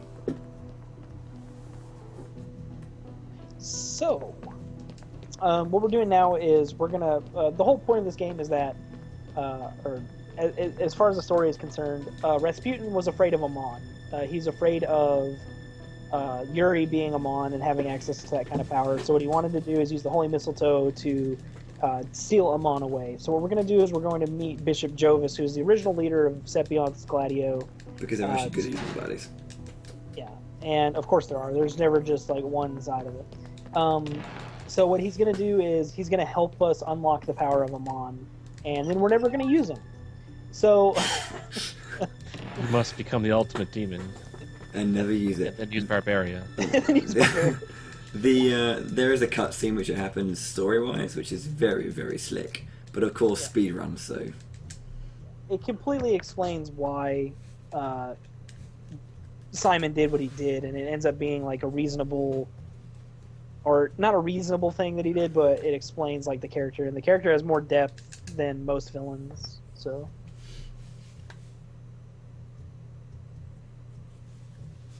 Almost as much depth as Lady or Killer. So... Shots fired! Mate, they weren't shots, those were blanks, mate. They were just terrible. Because it's, when you call something true, it's true. So for some reason, this little section is broken up into like four cutscenes you have to skip. It's just silly.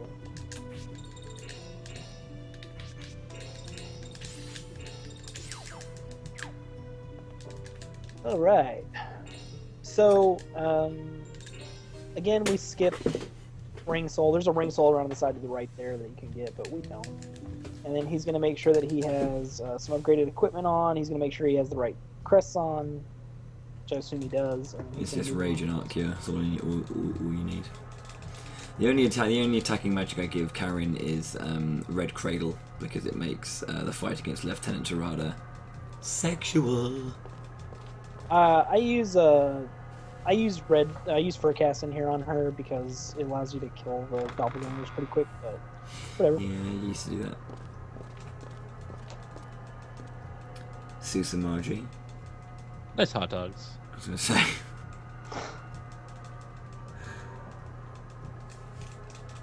Rest in peace, hot dog pizza. Well, yeah.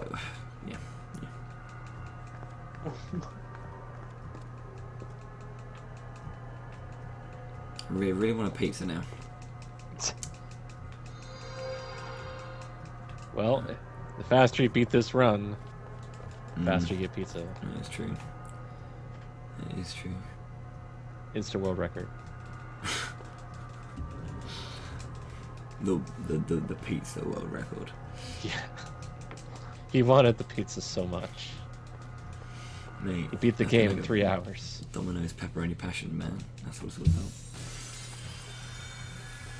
I'm not very fancy with my pizza. I surrounded the enemy.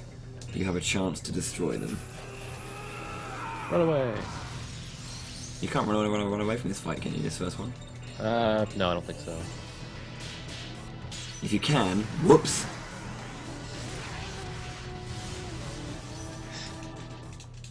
But I just magneted them. Simple. I like how the currency in this world is just called cash. Cash money. Cash money. Hello, I am in Europe. Have my cash. Let's go over to Asia now. Have my cash. Alright. This currency works here as well. We enjoy cash over here in China.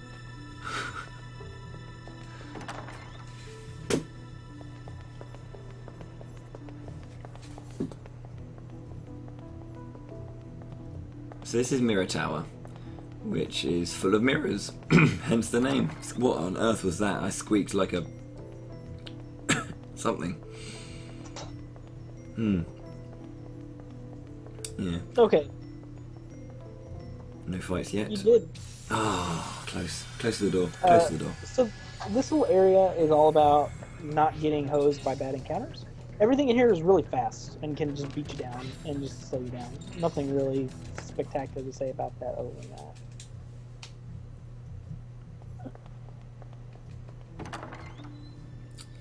Indeed, indeed. Were you basically... We've managed to pick up exactly what order we want to be doing things. And we just kind of just go through 2 mirrors, once to one side and back again. If you're not quite sure what's going on, you might kind of find yourself jumping between the 2 worlds, trying to figure out which one you wanted to do. Yeah, it's a pretty easy puzzle. You just go down one side, you come back up the other.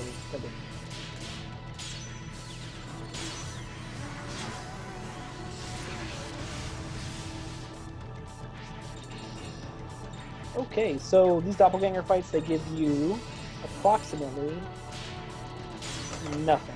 They give you absolutely nothing. They're absolutely free. Goosebensed. You're finished. God, it's such a terrible ability. Karen's really, her abilities don't really become good until they're like really highly powered up, and that doesn't happen to me in the end of the game. And her crest magic and her physical attack can be just as good as her ground attack, so it's kind of relevant.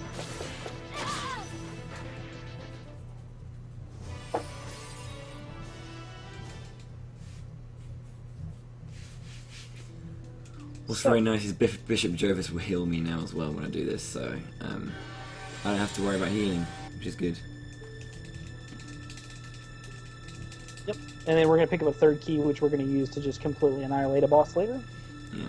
So you see a lot more third key usage in Shadow Hearts 1. We used to kind of do a strat where we pick up a bunch of third keys before going to the final area, but we just don't need them because energy charge, rage, mind's eye, crit chance, tech ring. I love how 85% of this game is like, just don't even bother doing it. Yeah. Like it's when the hard thing about keeping the hype up in this run, especially when you're doing commentary, is just to go. So this boss strat, what's the boss strat, boys? Energy charge, rage, tech ring, extreme. Maybe throw in a gale. Maybe throw in some like. Calm down, a gale. Some oils, perhaps sometimes. Yeah, it's a good run because it is like all about your execution. As long as you execute well, you're gonna get a good time. Yeah. But at the same time, it is just the easiest speed run probably in the earth to learn. You just use the same abilities in every boss fight from like the second boss fight on. I'd say one of the biggest speed things as well in this game is obviously execution. If you can pull off perfects consistently, then you're sorted. But also decision making, I think, is very important. Like I really think the ability just to kind of make those decisions in battle and menuing. My God, Yeah, crest menuing changing. in this game is just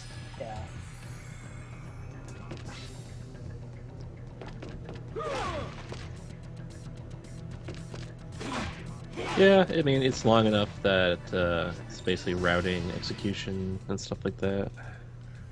But the strats don't really change. I mean, there is Mech Lord. You can always get that. Yeah, the Mech Lord strat now is like really refined down to where we kill him pretty quickly with any strat. That's like the boss where you can't use any physicals on them, so you actually have to use magic. We basically spent a different. week just finding a way to make that fight quicker. Yeah, sorry. You were saying? No, that's pretty much it.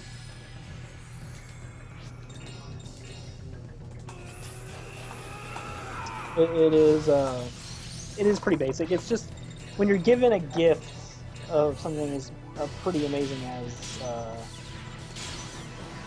energy charge, it's just very hard to turn away from it. I just don't see how anything could be faster than using it. I can't see anything either.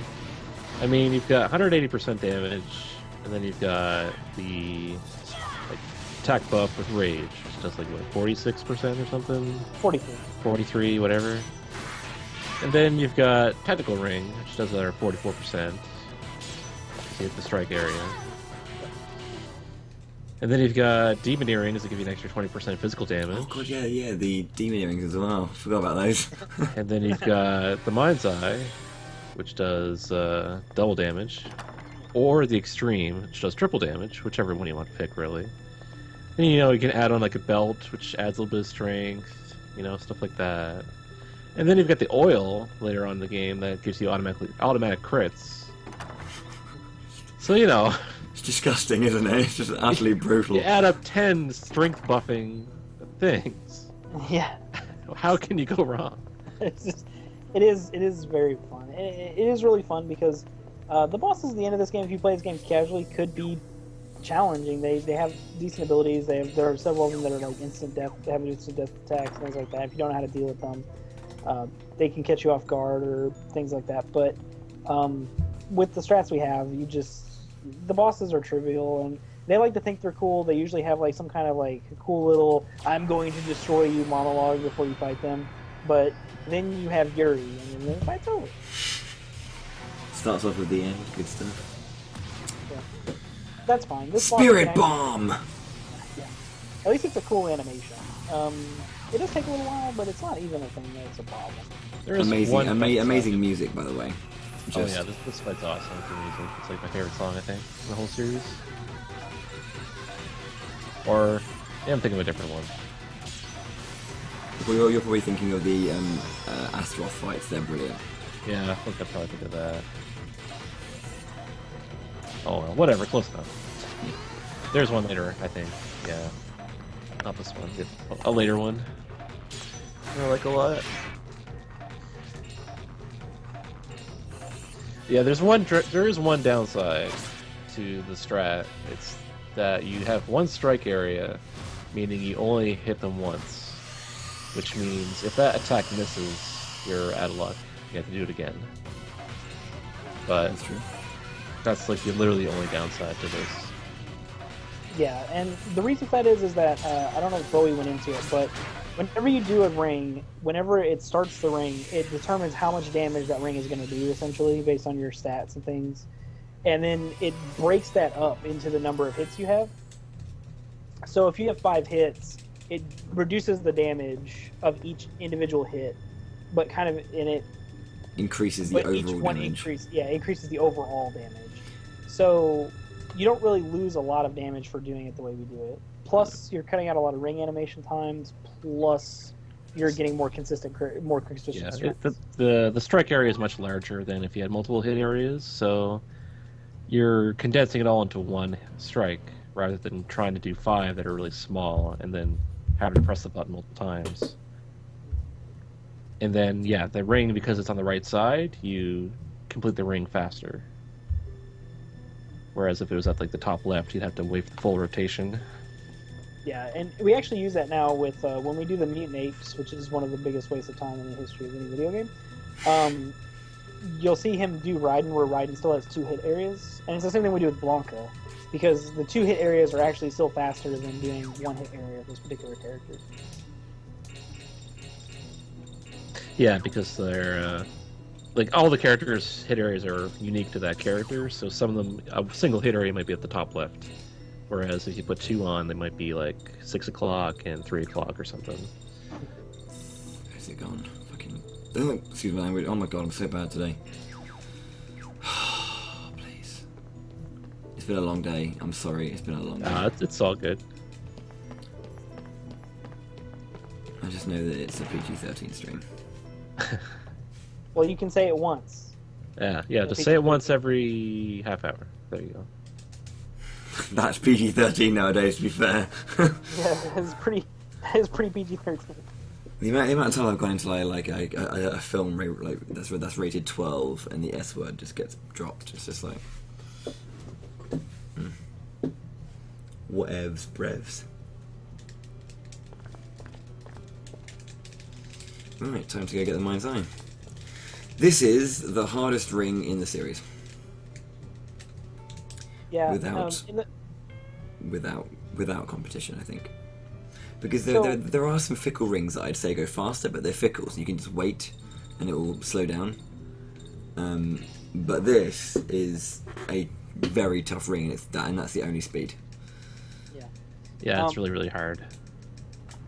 The Judgment Ring in the first game, you can, when you're dealing with the lotteries, you can equip a pocket watch and it negates their actual Judgment Ring effect. But with this particular ring and the Mind's Eye in the first game, it doesn't negate their effect. And the double speed rings in the first game are actually slower than this Judgment Ring itself. This is like 2.5 times speed-ish. Without being like really specific, because I have no way of saying that for sure, but it seems like it's about 2.5 times. It's crazy, yeah. I got it in my casual play, I think on my 3rd try, but I had to like really sit and look at that rotation for like a minute just to like really try and focus and try and get it, because it's a tiny sliver that you have to hit, and it's probably going by where you only have like a 2-frame window, like 2 or 3 frames probably. Basically, there are 3 frames, and the 3 frames are the very first kind of like sliver of because the hitbox is not like tiny, it's small, like really, really, really small. Don't get me wrong, it is small, but it's not like minuscule. So the first frame is the left, or is the right hand like pixel. The second frame is the middle pixel, and the third frame is the far left pixel. Yeah, and there are no other places you can hit on it. Yep. It's quite difficult. Also, remember back when I was in Le Havre in France, I picked up some tissues. I purposefully lost a lottery. That was for that minigame, because you need to get through the first door, because the Mind's Eye is in the second part of that minigame for Karen. So every character has not only a or like a subquest or some kind of thing to do for their skills, but they also have a subquest for their weaponry, and that's for that minigame or subquest there gets you Karen's ultimate weapon, the Durandal. Yeah, it's pretty lengthy. So, yeah, it is the longest subquest in the game. I mean, you have to do stuff like you can't really get until the very end. Yeah. You can do parts of the quest throughout the game, which is what they hope that's what they expect you to do if you're exploring. Because you like go in, you do some stuff, then you kind of hit a dead end, have to move on with the game. Right, this is one of I've saved a lot more, but in the speedrun, this is one of the few safety saves you do. And this is a side quest, like this is not part of the main story, but this item is that good. That's worth doing. It's literally necessary, pretty much. You need this item. There are 2 ways to get a Mind's Eye. You can get it right here, or you can do a pit fight for it. You can't do the pit fight until after the Eider Flame shows up, which is the next main dungeon in the game. Whereas this you can do right now and get it before Night Queen. This is absolutely the earliest you can get this accessory in the game. Yeah, there's basically 2 options. You can either get it and spend how long was it, like 3 or 4 minutes, 4.5 minutes to get this? Yeah, I mean if you get it first try, it's like 4.5 minutes. Yeah, it's either you can spend this time and get it and do double damage to all the bosses up until the point you get the extreme, or you can skip it, which is still kind of debatable, but I do think getting Mind's Eye is probably faster. It's a frame off. Oh, sucks. And you'll see a lot. And this isn't anything against Bowie. We'll miss it by like frames, and we'll have to, you'll miss it just barely. And the other thing is that the easiest way to get it, in my opinion, is to do it on the first rotation, because you can get a muscle memory going for it. I think. Oh, it's a frame off. Okay, cool. And the reason it's also hard is because the reason you have to save is because you only get 3 tries at it. If you have 4 tickets, you only get 3 tries, because the mini or the subquest is that you have to play the lottery 3 times with that ghost, and then she disappears. So yeah, I was literally a frame off either side. So damn. Yeah, and that's just the way the game is. I mean, it's quite difficult, and if you wait for it to go around, it's silly as it sounds, it like lulls me to sleep if I watch it go around too much, and then it just screws up my time even worse than it already is trying to get it. So I'm getting better at the first time try. I normally let it spin around. So if I don't get it on the first 2, I'll let it spin. So see if you guys think it's easier. I think I missed it slightly. Again, you just hit the exact same moments. That's the thing. Like I hit the exact same spot as last time. No, that was late. That was really late. But again, it was the same spot I hit last time. Okay, let's let it spin for a bit.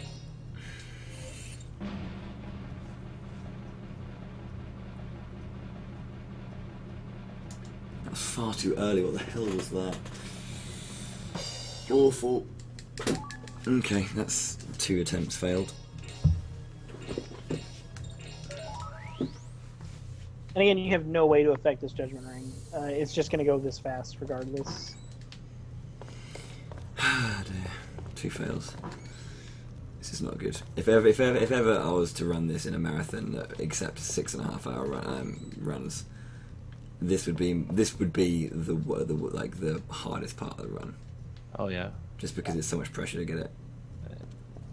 I had to reload 3 times at Scrubbathon. Yeah, I don't know. At the level that Garrick's at, if he doesn't get it in the first 2 tries, I think he'd probably reset. Yeah, I'd have to reset the run at this point. Yeah, if at 6:17, I could still save time on Susanoo getting in first try, but it's not going to be enough time to. Bad. You really need to get it. It costs about a minute every time you'd fail it, which doesn't sound that bad, but it could be a lot. God, I'm so bad today. I just keep hitting the frames on either side. I think that's it. Yeah, got it.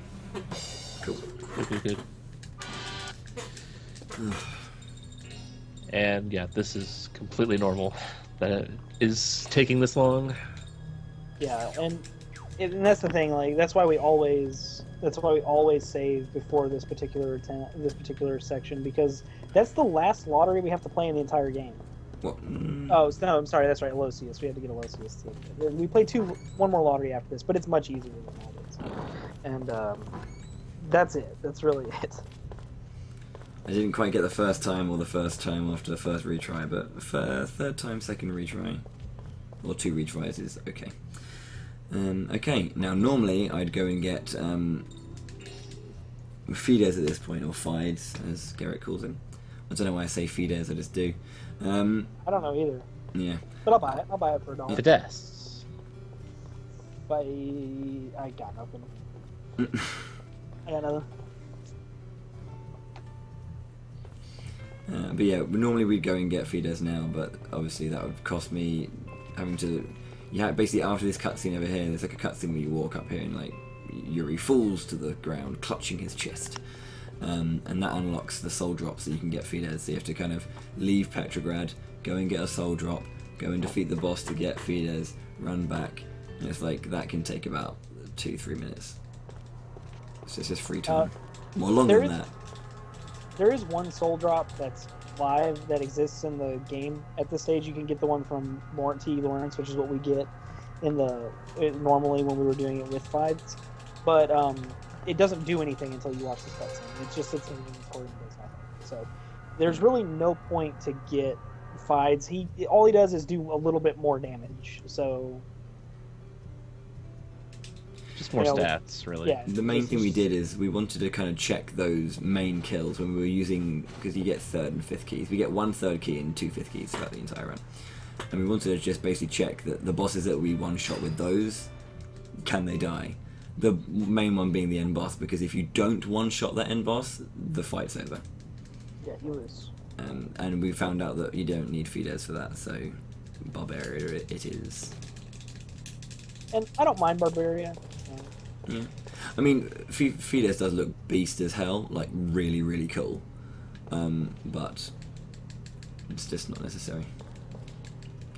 So this is the Nightmare Notes of the Dead, and this level is just... It's not actually that hard. I think it's just, you know, it's very straightforward, but it's just annoying. Because the fights are just... It's okay. You get to learn Russian.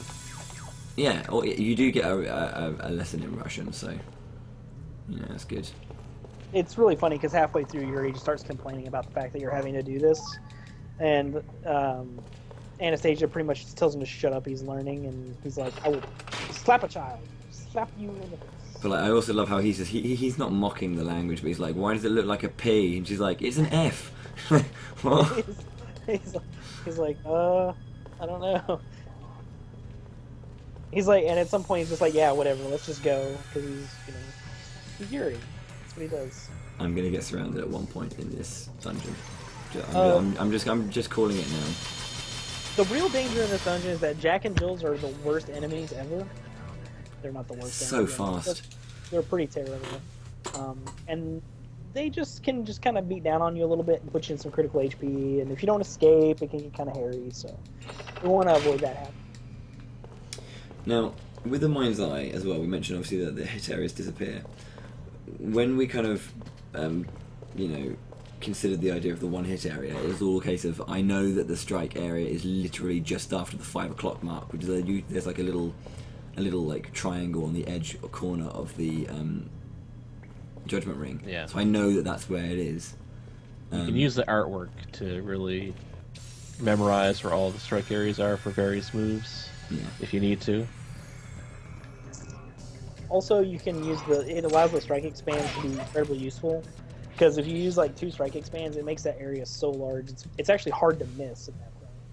Yeah, which also helps with extreme, because you see the indicator disappears, but you get the first half second of it spinning, you see, and then it disappears. So you get like a slight visual cue. It's all about timing then, but then it's a lot easier when you see the beginning spin. That when you get if you put like 2, I think we get naturally 2 strike expands. It just becomes very easy to hit that. You even get 4. in the extreme. You get 4 for free. Is it 4 for free? And there's another one I need to pick up. It's a rat to pick up. That's just in the way. You can just pick it up for free. I accidentally And it picked up the makes Strongoids. So I don't know if you went over the Joachim rhythms or Joachim rhythms or whatever you want to call them. What it is Joachim. The way Joachim transforms from a bat to the Grand Papyon to the invisible is he every battle gives him a certain value, and it goes up and down, and that's how he changes. The Strongoids turn him into the Grand Papyon. The invisible. The invisible, yeah. Which has like higher speed, I guess. I don't care. And also, you don't get targeted as often by enemies. Oh yeah, okay. So he's completely useless. So it's not really worth getting it and using it. Yeah, I mean, because the Grand Papillon is, in between the two. So, like, when you're in the center of your rhythm, that's Grand Papillon, and then obviously there's one end is Gold Bat, which is really strong in physical attack power, very strong, but like it has like 20 HP. So if it's lucky, if you're like level 58, you have 20 HP. What you'll find actually is what's really, really great actually about the different runs is you see each one focus on different things. So from the New World, I'm not going to spoil much of it, but like it focuses on different kinds of attack patterns and just general gameplay, but LCC does make use of a character who functions like that, and the way in which the route plans around having certain forms at certain times, because it's a lot easier to plan it because of the way that that particular rhythm works. It's amazing how often you'll see LCC get a certain form at a certain time and how that affects the fights. The one thing that is interesting about all three games is that in all three games you have one real primary damage dealer for the entire run. You have one character who just flat out is better than everybody else. In the first game, obviously it's Yuri. In the second game, it's obviously Yuri. And in the third game, it's not Johnny. It's not Johnny. It's Nathan. No. Good old Nathan. Good old Nathan, and his entire character development in one cutscene. So it's just kind of interesting that in most speedruns of RPGs you have a lot of like versatility in characters, or characters do certain things, and in the first game it really is all about just Yuri just kicking the crap out of everything. In this game it's more about like everybody synergizing together to make Yuri kick the crap out of everything. And then it's very similar in the third game where you use just a very powerful character with certain skills to make them just completely destroy everything. There's a lot of destroy everything going on. There is. That's what this game is about. So right now we've convinced them that Rasputin is a bad guy, and he has gone to the airship to bombard the Winter Palace because that was a good idea. And we're about to go through the section we were talking about a little bit earlier before we fight the Night Queen. With just the worst designed enemies in the game. Yeah, by far the most annoying enemies in the game. Well, to be fair to the game, though, they are MVPs. They waste a lot of time. They do waste a lot of time. I like how you put the pedometer on Jeppetto because you don't want it in your menus. Yeah, I've done that before too. I should do the same thing, actually. Yeah, I dumped the pedometer. If you have the pedometer on somebody and you hit strongest, until you have an accessory that's actually better than the pedometer, it'll keep putting the pedometer on people, and you have to keep taking it off. Right, this is the best, one of the best crests as well, is that it gives my lovely friend Blanca here the ability to speed up everyone in the entire party. I need one more DCP, so have I got it? Stress Seal of the Urn, there it is. Gale in this game is, or Art Gale in this game is amazing compared to the first and second, or the first and third game. Oh god! It changes, instead of just increasing your static agility like it does in the first game, and doing absolutely nothing like it does in the third game, it actually changes your recharge time for abilities. So if you use an ability that has a lower recharge, like use Rage, you're actually going to get turns much, much faster. So it's just really good.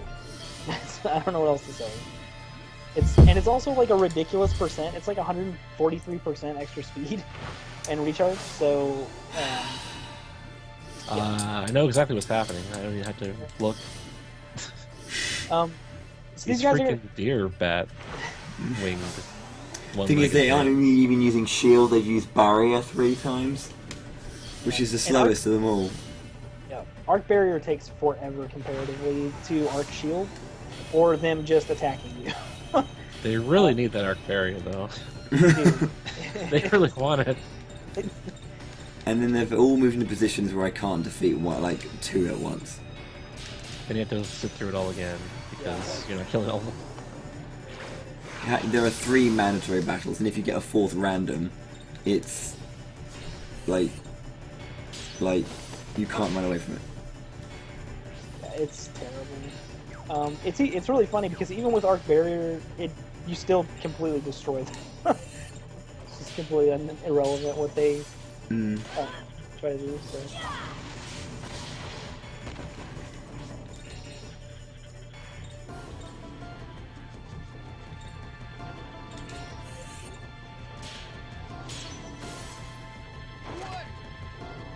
It does raise, it most certainly does. It's even worse when they surround you.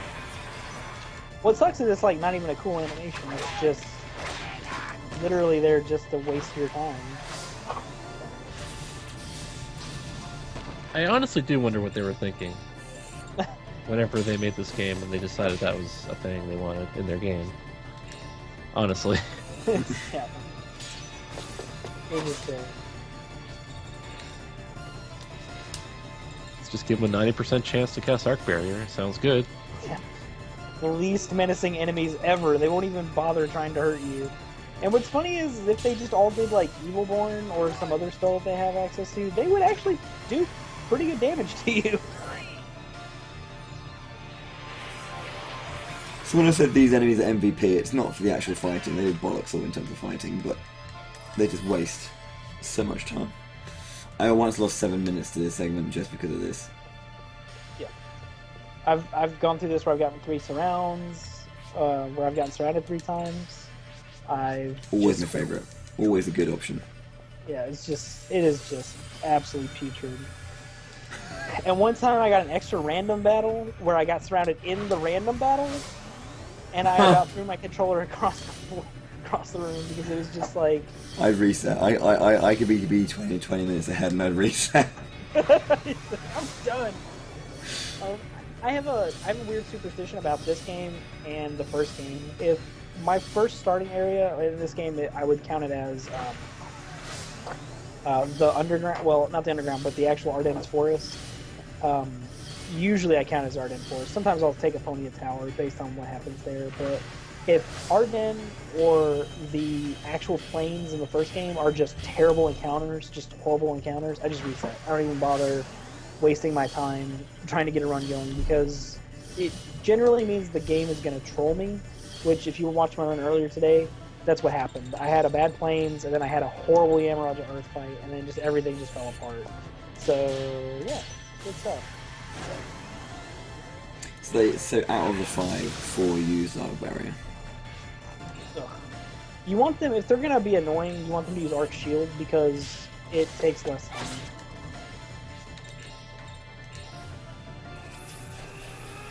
Actually, it takes a lot less time. I think we timed it. It was like 4 seconds versus 8 seconds, or 5 seconds versus 8 seconds. That's so bad. I just failed that completely. That's disgustingly bad, Bowie. Stop being alive. So hard on himself. It's just a game, bro. Yeah, but how do I miss a Papyon who are named Magma? They're gonna hard one.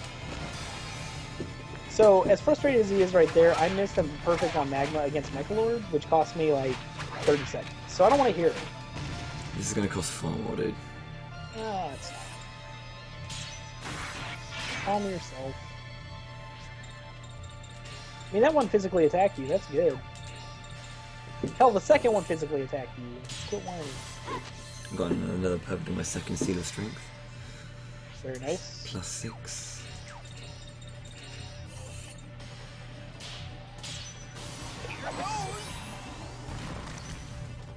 And if you get the other one, there's another one I think you can get that gives even plus 9. Well, there's another one you can get, but it's kind of out of the way. But I don't know where it is.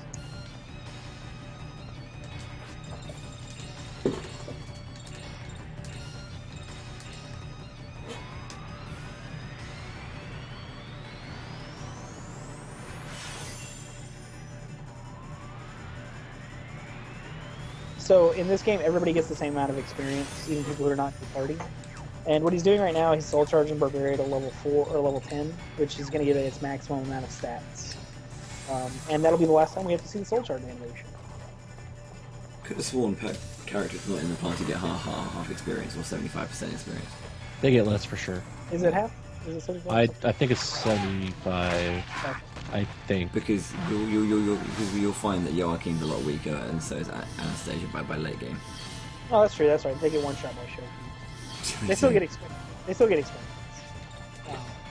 But yeah. Similar to the first game, it doesn't split among your party members. Everybody gets. Yes, there is that. Yeah, I think it's what you meant, isn't it? Obviously, they don't get. There's no. No, you're right. I'm misrepresenting what I was saying, but it doesn't matter. The point is made. Yes.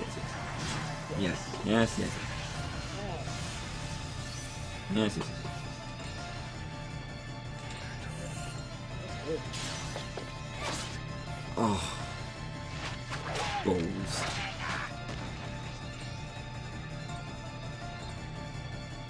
That was a good fight right now. Good fight. I was lucky to get a go in early. I really wish you got a seal of speed before this. That +3 would have been really good. Yeah. I've started using the first seal speed on Yuri, the second one on Blanca, and the third one on Yuri. I always go Yuri and Blanca on the first one. Can't remember why. Yeah, if you use the first one on Yuri, he can escape from the stuff in Mikasa. And the second one on Blanca, and then the third one, the +1 to Yuri. Or +1 to Blanca, yeah. It's first one to Yuri, second one to Blanca, third one to Blanca. Okay, Leonardo's bears are on. So this is Hey football. This is boss. I like to call the 6 tits of instant death. Do you don't have any Thera leaves? No. Or mana leaves? No. I don't buy anything. I don't buy any healing items. Don't need them.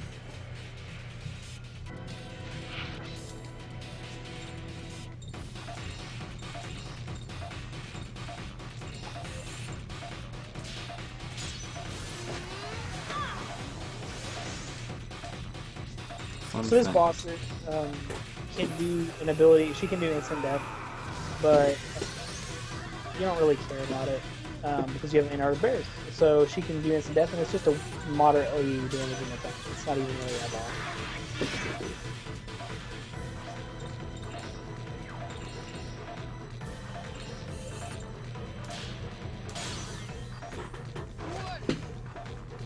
And his turn order was really, really good. He's going to be able to kill both of the Paratons. Whatever. He's going to be able to kill both of them before they're able to buff Night Queen.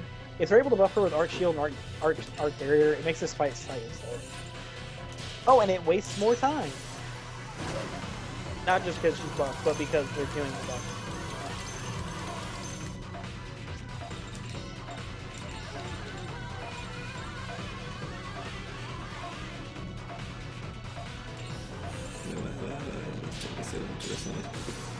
This is what I mean by decision making. I was thinking, who do I buff, and I should have just made the decision. You didn't put in trance on anybody, did you? I haven't even equipped in trance. Oh no, actually, I completely forgot to equip it. Because I'm good at this game.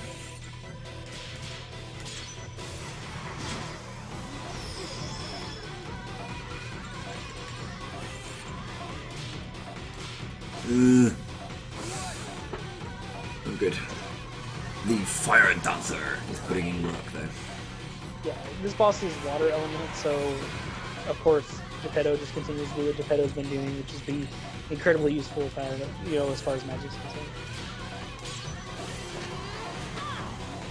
So energy charge, rage, mind's eye. Let's see how it goes. I think it's gonna be around 11. 1083. Oh damn, I'm good at life.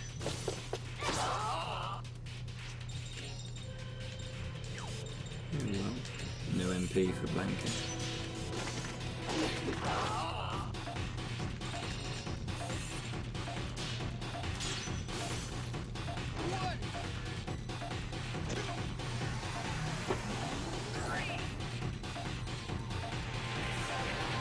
One, two, three. L C C. Hold on.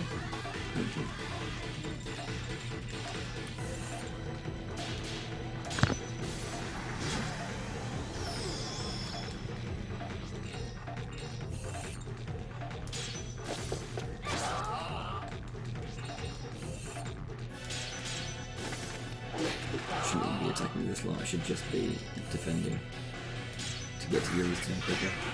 He missed. Oh, that's like the worst. Yeah, And really the worst. Obviously, LCC said it earlier. That is the only issue with the one-hit areas that you can miss. And of course, it'll always be on a killing blow when you just energy charge rage and all that kind of stuff. So you have to miss that kind of energy charge. I probably won't do that though. I'll just go for it. Yeah, I think they're low enough now. It happens. It's just there's nothing you can do about it. Dead Karen, fantastic. We've tried out the gamble ring and other things to try to utilize more than one hit area, but it's just not. No, this is much easier for most of the strats. And if we didn't use this, so if we didn't use one hit area, we'd have to kind of like make more time menuing to go between those strats. Yeah. No, awful.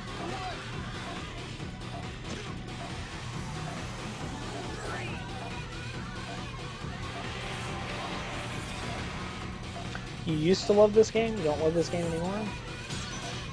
Huh? There's somebody in chat. Glorious chat. Oh. Tell us your secrets, chat.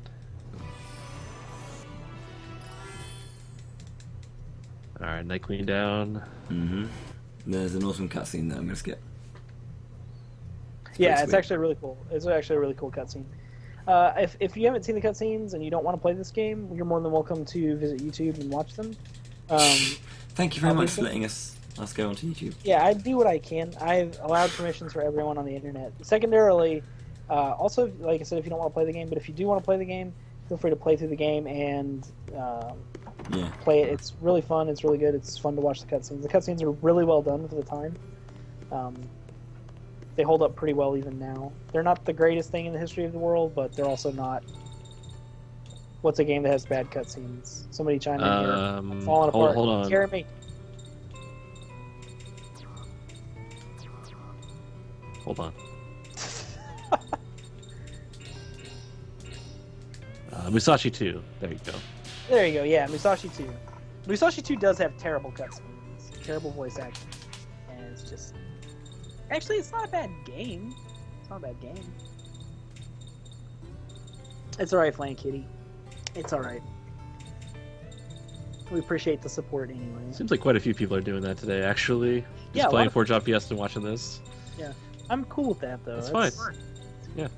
I love the Forge Fiesta. It's so cool. Do what makes you happy. That's always been my advice to everyone.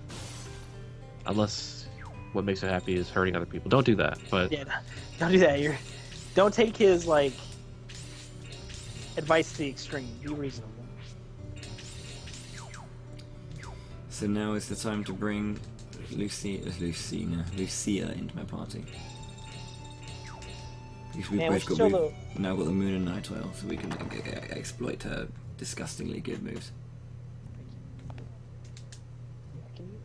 What we should do is show the stud cards off after that. Oh, yes. I only have 2 of them, though. I don't have a save file with all of them. Oh.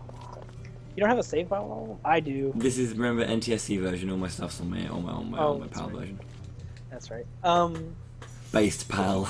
If you haven't seen the Scrubathon highlights, what happened when the stud cards were revealed, you should go and ask Magus what he thinks of Mr. Swan. Next time you're in his chat, just throw it out there. Don't even really make it a coherent question. Just type in Mr. Swan. That's all you gotta type in. And put in a question mark or a smiley face or something. First time lossies. So lossies have a trance? What does it have? Arc Surge. Arc Surge, okay. Mm-hmm. We literally get that for one fight in the entire game. But it helps. It does. It is incredibly important. Yeah, we will play Shadow Hearts from the New World actually in about 3.5 hours. 3 hours, probably. Just about 3 hours. Well, we won't. I won't be playing it, but I'll be commentating. That's right. Shake my head. You're bad if you've never played it. Shake my head. Yeah, I played it, and I think it's still a great game to play. It's just the narrative for me is not as on point. To say the least. I already have the PAL world record misspade. My first run of this game was PAL. It was 8 hours 40. Good times. That was back when we were using Joachim, and oh god, that run. My first NTSC run was actually a race with Garrick. That was a good race. That was really fun. I beat him by 20 minutes and set a world record, so I'm awesome. Cheers, mate. Great job. No problem. He died. In all fairness, we were both 5 minutes apart, and then Susanoo trolled him for like 20 minutes. So. I remember that first time I was going to get sub 7. Yeah. I was going to get a 7:55, and Susanoo was like, "Lel, 20 minutes." Yeah. As much as I tend to rag on it for being relatively passive in terms of wrecking you, other than like a few trolling moments like the freaking arc barrier and stuff like that, and paralyzed, it's a good one too. You play through the whole game for like 6 hours and change, then you get to the very end, it's like, well, let's see if I die or not. Yeah. It's really bad. Oh man, that's why you'll see him save before the final boss, because you have to save before the final boss. If you go into that fight without saving, and you're insistent that you're going to save the 5 seconds or 10 seconds it costs to save, or whatever it costs to save, and he kills you and you lose 6.5 hour run. That's just the way it is.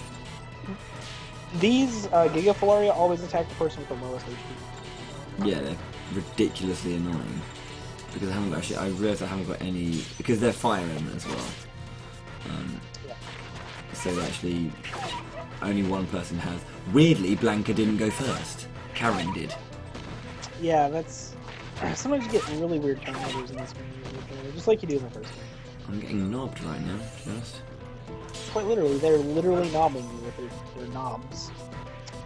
It's not as bad as Death Guys in Final Fantasy IX, because Death Guys, if you die to Death Guys, your run is over. It's just, the run is over. In this game, you will save before you fight the song. I mean, if you're doing a speedrun, you really should just take the seconds, save the game, because it's not worth. Yeah, it's not worth it, because Not worth it yet. It's not at all necessary to save, because it's like, no, to not save, because it's like, at most, 10 seconds. It's not worth it yet. Yeah, it's not worth it yet. I mean, someday, theoretically, if somebody were like, the only way to do this, to get a world record, is to not save, then yes. But right now, it will never be at that point. If it ever gets to that point, I will give up running the game. Well, here's the thing about it. It doesn't take long to save, and it definitely takes long to die, then redo the fight. That's true. That's where the actual time loss comes in. It doesn't take long to save at all, but all games that have bosses like that at the end always tend to reach that point eventually, where if you take 2 minutes to do a fight, then die, then have to redo it, it's over. I mean, there's just no helping that. It'll eventually get there. And I think Death Guys doesn't even have I think his save point is like way before him, though, right? No, it's right before. Is it? I Yeah. thought it was something else. What am I thinking of? What am I thinking of? It's just like right before him, pretty much. Yeah. He's still terrible. Yeah, I mean, same idea with Final Fantasy IX. If you save and then you fight Death Guys and you die, you gotta reload it and everything. You're not getting world record at that point, because that game actually has a pretty substantial time now. Yeah. Why are you crazy. fighting this battle? I just wanted my revenge for that last fight. Perfect Fair. reason. I know it's a speed run, but I just thought, YOLO, Revenge. right? Yeah, I agree. Yeah, you might as well take out some of your rage on them. Unfortunately, Lucia does like no physical damage, so I doubt she killed that thing. Look, you're right, all right. Just let me have my moment. Make sure to put Haganensi on somebody, and then you'll have 2 Hail Breezes, and you'll be fine. When do I have that already? You should have it, yeah. Really? I never actually used Hagenti. Why have I never used Hagenti? Because you haven't looked at the new strats that I wrote down. I hate my life. Well, that's what he gets for not using notes, everybody. BowieTheHero. BowieTheHero. Jeez. I'm just trying to tell you. It's not my fault. Okay, I wrote them down.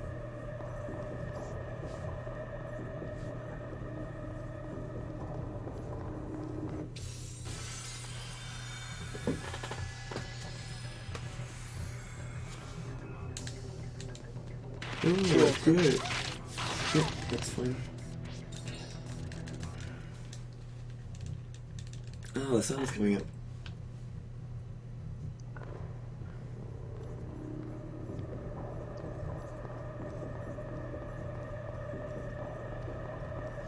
So, I'm well over halfway through this run, by the way. It's, well over? Yeah, about 20 minutes over halfway through this run. The first half is much longer, or the first disc is much longer than the second. I think it's about, That's on average, it's 4 hours to 2 hours and 30. yeah, it's much shorter than the second disc, than the first disc is.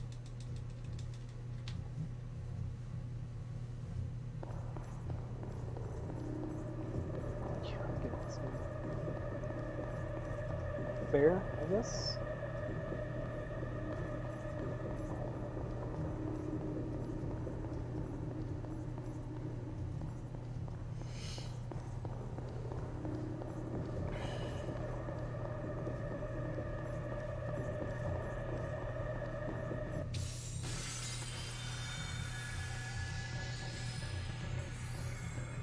Oh, I've been surrounded. Absolutely wonderful.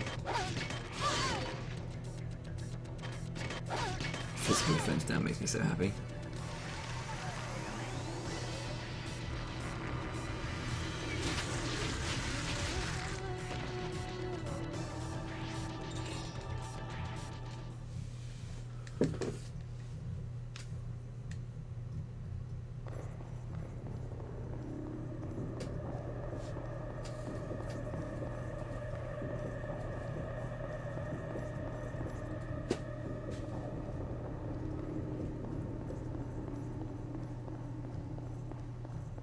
You guys still there?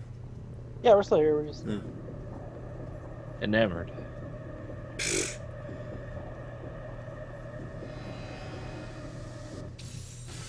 I bet I'm gonna get surrounded again. I'm gonna lose 2 characters and probably die and run away and GG.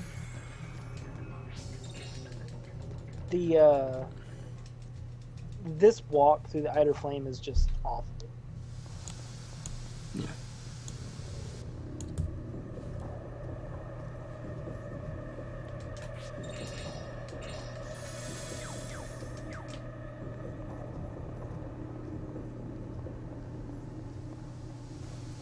It's pretty terrible.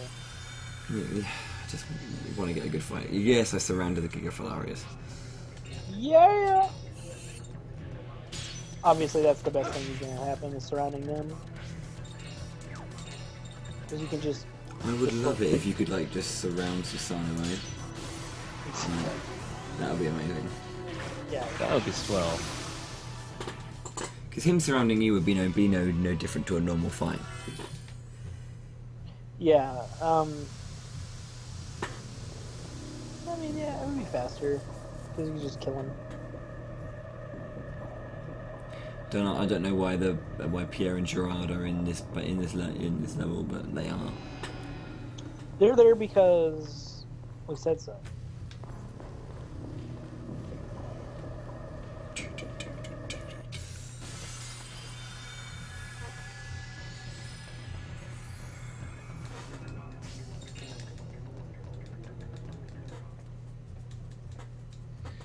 Can't run away. If a party member is unconscious. That would be the worst RPG. Leave them to die! Just run, you fool! See, that would be my kind of RPG. You can run, but you can't bring them with you. Just leave them behind. That would be an interesting dynamic. I guess when you have like, if you're playing a game like Suikoden and Tier Crease, you've got like 50 million characters or whatever it is. Yeah, I mean, something like that actually would be interesting. But Yeah, you could just dump the people you don't care about. Just be like, feed them to the wolves. Oh wait, I opened the wrong one. Shit. Be even So- better if it temporarily reduced the encounter rate too. So it starts sacking people. yeah, just... Alright, I gotta decide who I'm leaving behind in the next dungeon. Oh man, that would be the best speedrun ever. It would be so good. Someone needs to make this game. Oh, man. A game with like 60 characters, like say Chrono Cross or Suikoden, whatever, something like that. Yeah. And then you collect characters, then you have to start sacrificing them to go Wait, fast. Chrono Cross has 60 characters. Yeah, I thought it had yeah, like, yes. I thought it had like 6, like the main party Surge and that lot. Never played it. No, Remember PAL region. Outrage. Yes. I just think No, it's that funny 'cause- game has a bunch of characters. Yeah, different like paths and stuff you can take to get the same thing done too. And those different paths are different characters as well. Do you prefer trigger or cross? That's the question. Piston makes a good point. Actually, I do play that game.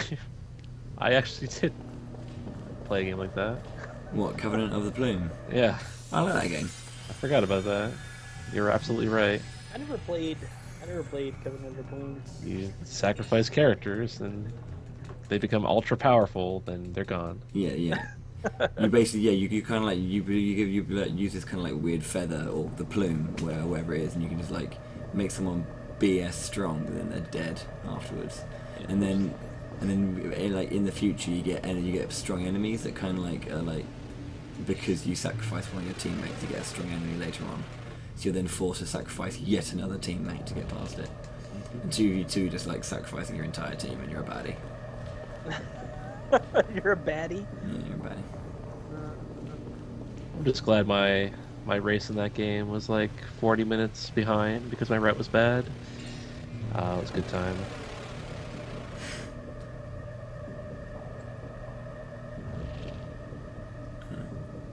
I need to heal. I'm not gonna save here, but the Mother Filarias are so annoying. They're very easy to kill, though. You can just use energy jars and rage and one-shot them. You don't even need to use what's her face, Lucia. I remember all of the characters in this game, all the characters' names in this game, don't I? Yeah, you don't even have to use this. Yeah. Don't even need to use a tent there, it's a waste.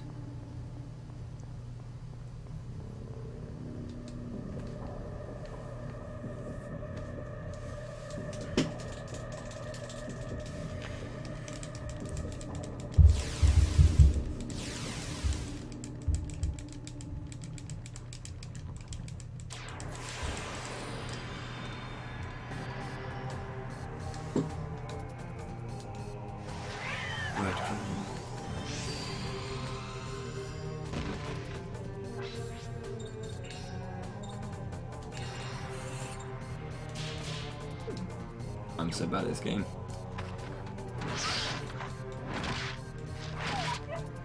Bringing us down. Oh, God. Get good, nerd. Get good. Yep, I should. Where's down when you need him?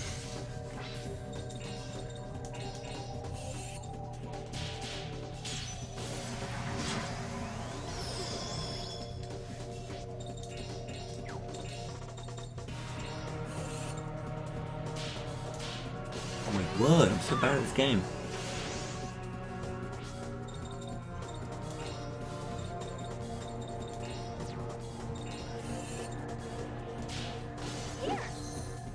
One thing I found with playing this while talking to people or having headphones on is, I don't know, I tend to use the audio a lot for rings. It's kind of just like with the rhythm and stuff sometimes. It'll usually mess me up a little bit if I can't hear it like perfectly.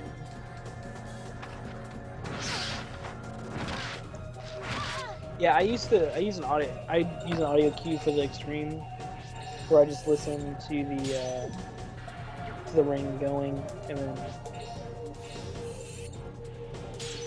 go and hit it.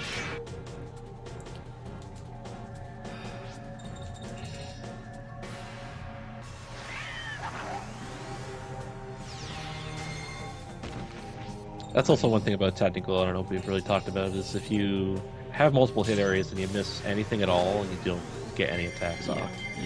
Where I'm throwing this one away, by the way.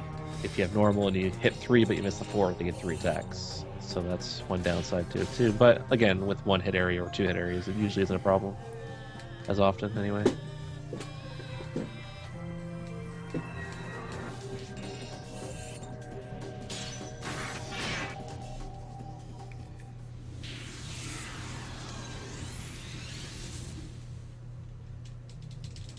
This is nowhere near a sub 4. No, it's unfortunately. Are you talking about for Disc 1. this one? Yeah, unfortunately, no, not this one.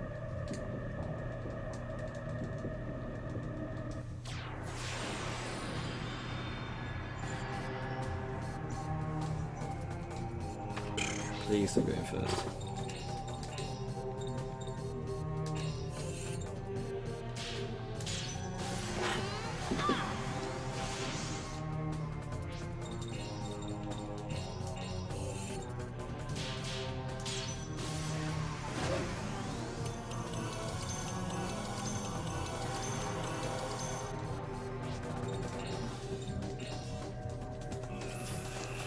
Anyway, let's move right along. He's gonna fight these Mother Floria. They're just kind of in the way. They're annoying. That's all. Nothing really to say. Just kill them quickly. Hit them until they die. Kill them until they die from it. That's correct. Exactly what Bowie said.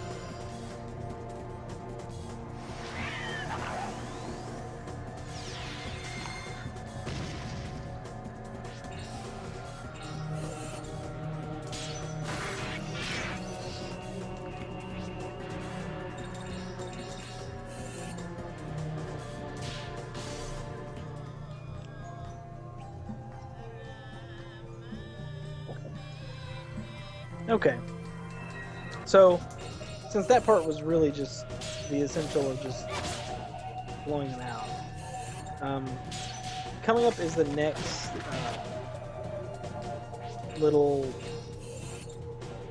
the next major boss, which is Asmodeus, and he is going to be Hilarious. just completely crushed because we have no mercy. We have no forgiveness. We do not forget. And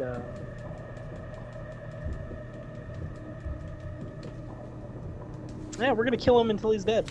We're gonna take Kill that him sword. until he's dead. Gonna take that sword and hit him until he dies with it.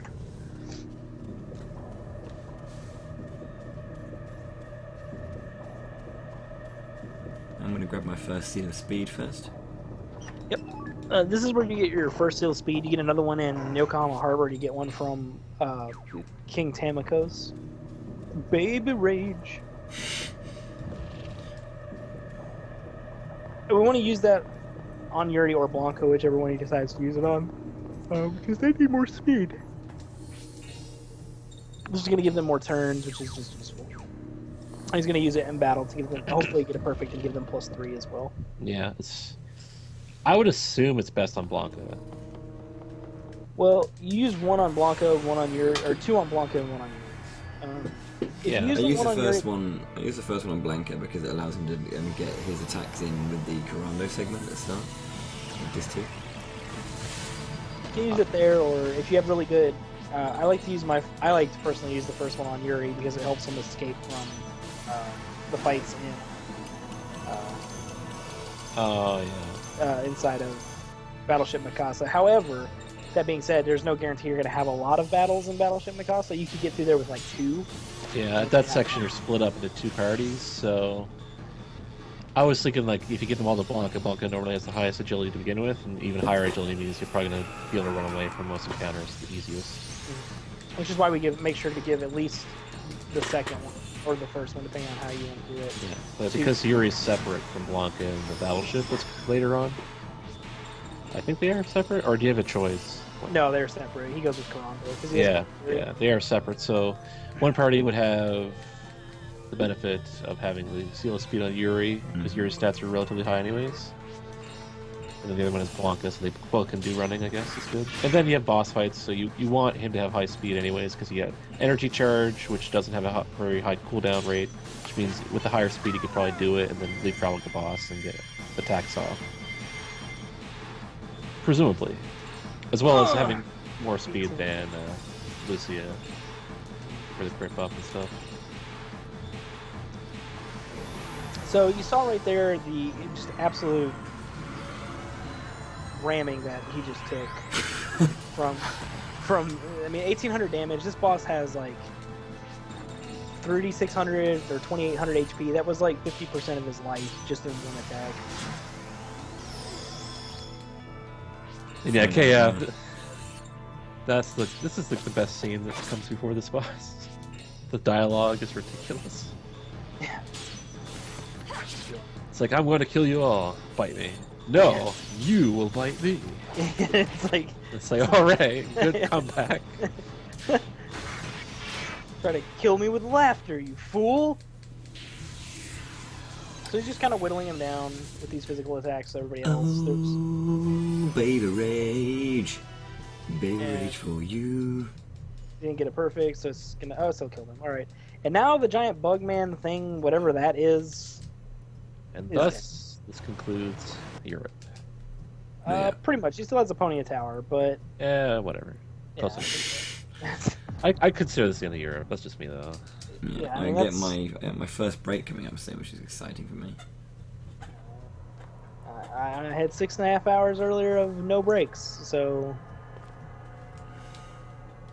I don't want to hear it. You're gonna hear it. No, I don't wanna. I'm gonna make you. I'm gonna make you butter your bread. This is Jean. I don't know how much Bowie talked about Jean, but we both absolutely can't stand this little child. This is a child who literally through the whole game is like, Yuri, you're sad. And Yuri's like, I'm not sad. And she's like, no, you're sad. And he's like, no, I'm not sad. I'm serious. I'm not. And she's like, but you remember that time you buried your ex-girlfriend with your bare hands? He's like, why are you bringing that up? Why would you just like... She why just would wants you to be sad. it's like Like, fine, I'll be sad already. Are you happy? yeah, Yes. now And- I am sad. It's like, you remember that time you were trying to like eat dinner and you cut your finger? Yes, I remember. Why are you bringing up all this bad stuff over and over? What is wrong? Do you remember that time you went to try and live a life of solitude, but some prick stabbed you, and now you're gonna die? Yeah, I remember that, yeah. Remember that time you kept getting these giant headaches and this person kept talking to you inside your head and telling you what to do without any say in the matter? Do you remember that time your girlfriend died next to you, like while you guys were riding on a train? Yeah. Or the time your mom died? You remember when the demons came in and they just like tore her apart in front of you? And you turn, enough. Yeah, I do remember that. That's pretty much Jean's text in the whole game. She's literally just there to remind you of how sad and pathetic your life is at this point, and to remind you that it's not really your fault. It's that thing you always get, isn't it? When like, for God's sake, of course it gets surrounded. The whole thing about someone's sad is like, hey, it's not your fault. Hey, it's not your fault. Don't do this, man. Not now, man. It's not your fault. It is, and it's just ridiculous. There's no point to that character. She's a little girl from the very first town in the game Then she that dies. dies and then randomly ends up inside your soul for some reason. And then Karen meets her and she's all like, "Oh, sorry for getting you killed." And Jean's like, "Oh no, it's cool. It's cool. No, it's good. I get to torment Yuri now." So, all right. Swings and roundabouts, really. Yeah, it's all good. Yeah. So the first time, for those of you who've been here since minute one, first of all, lads, appreciate. But we can't. Normally we go up there and we'd use the transporter to get to the top, but we haven't got that transporter anymore. So we actually have to run up a pointer tower completely. They cut off the elevator and have to take the stairs. Yeah. God damn it. Completely unnecessary removal of a teleporter. It would have just been much faster if you just teleported up. But the game was like, you know what? Let's just make this another dungeon after you had to do another stupid dungeon. Because we don't really have enough dungeons in this level in this game. Yeah, there are a lot of dungeons in this game that are just completely unnecessary. I feel like the Battleship Mikasa is kind of just a throwaway. Hey, do this because we said so. And I'll tell you then what, post though, the- Alright. when it comes to solid dungeons, I really like the mutant apes. I think that's just it's glorious. It's Oh yeah. Shoot 'em up. Yes. Mm. It's yeah. Oh yeah, I love this puzzle by the way. I solved this one very, very thoroughly. I don't even remember what like the hints are. I didn't even know there were hints. I was like, well, let's put these weights on this side and put these weights on this side. Oh, that wasn't right. I fought a battle. Let's try again. Oh, I got it. All right, let's move on. If this is the part of you, yes. Astaroth / Nikolai's most powerful ability in this game is to make his cutscenes unskippable. Other than that, he's kind of a pushover. Which, to be fair, adds about 5 minutes to the run, so it's a bit of a dick move, really. Yeah, it's really crappy. He's like, oh, you're trying to do speed run? Well, these 2 scenes are unskippable. Gives you a break. It's true, it does give you a break. And it is kind of good plot development, and it kind of encapsulates the whole game in just 2 cutscenes, and then you can just be done with like worrying about the plot as far as explaining it in a speed run. It is an enjoyable story, though, so when you play it, do enjoy. Sorry. I don't even know what you just said. Pretty sure. I said it's 25. It's 20 to 5 right now. Oh god. Well, that'll be me in a few hours. I was gonna say, yeah, you're doing the same thing. I've been trying to stay up later this past few days, just so I won't die. I want to figure out how Magus does it. All he does is drink coffee. Have you seen the coffee tap he has? Like that, he just leans over and puts his head underneath it and just like pulls the thing and just like runs into his mouth. He just runs real fast. He doesn't have any such thing. Stop lying. Every time there's like a 10-second break, he's bolting out the door, getting that coffee. Yeah. That's true. He does do that. I think he might get his brother to pre-make several cups. I'm pretty sure the cat does that. The cat does that. Yep. Does Magus have a cat? He does. Yeah. Why I don't know its name. I know Mischief. I know that Spaz one from that Crumps guy. I don't know what the cat's name is. Magus, what is your cat's name, Magus? Tell us. It's probably something in German, like Franz. Franz or Fritz. Fritz. Yeah. Fritz is a good name. For a cat. Fritz the cat. Fritz the cat. Schinken. That's a good one as well. Yeah, if he has a pig called Schinken, that'd just be brilliant. Man, GSH just was meme central. The Maymays were dank. What the hell are you talking about? GSH, dude. I know, but you're just... You haven't heard the term dank Maymay? Is that just me? I have.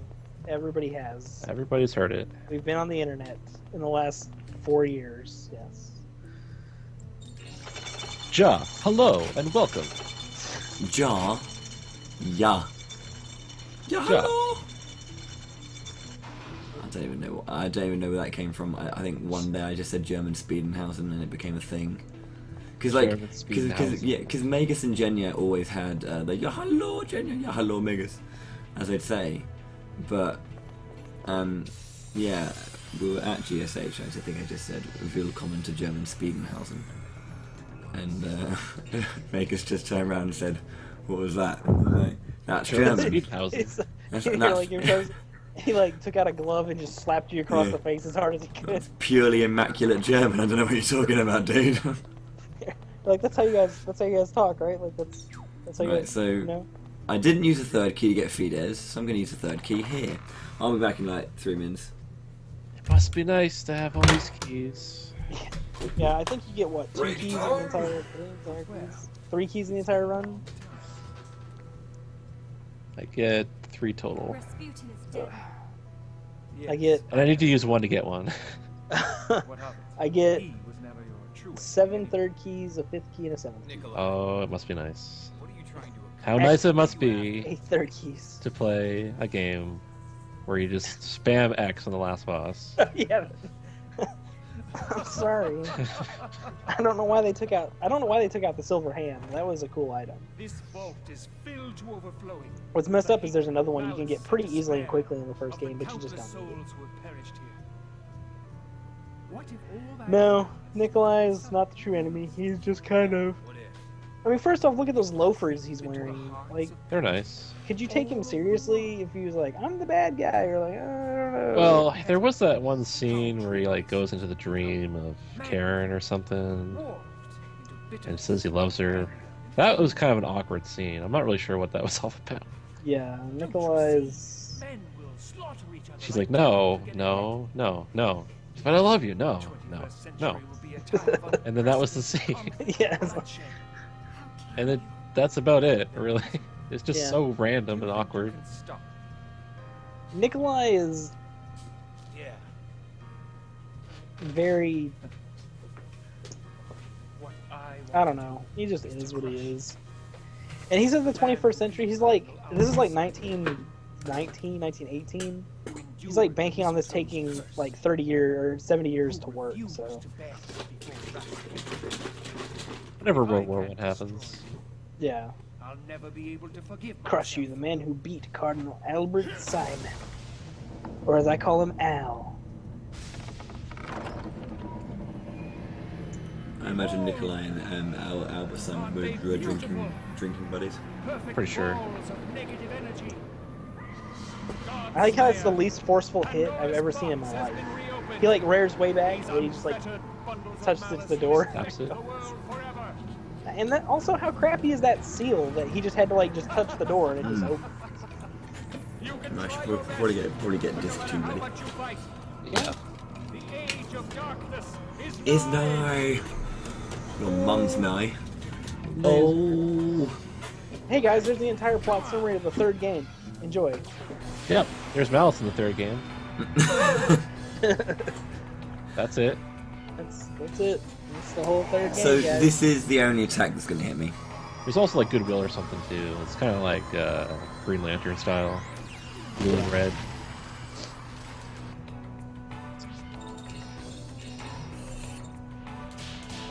In these fights, Astaroth and Asmodeus, they always go first. So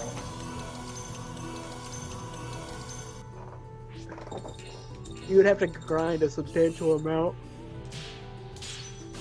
It would be a substantially high level to go before they do.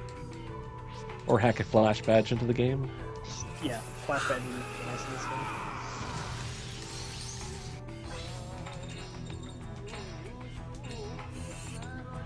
So, while the music is really good and the cutscene was totally worth it and everything, you're not going to see this boss too much. I've done him. He's dead. Oh, you've done it. And Leonia, you're correct. This battle theme is Craygasm. I'm gasming in my cray right now.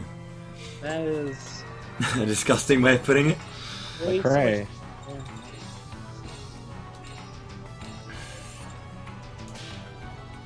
So 407 AJ or Europe, sorry, my bad.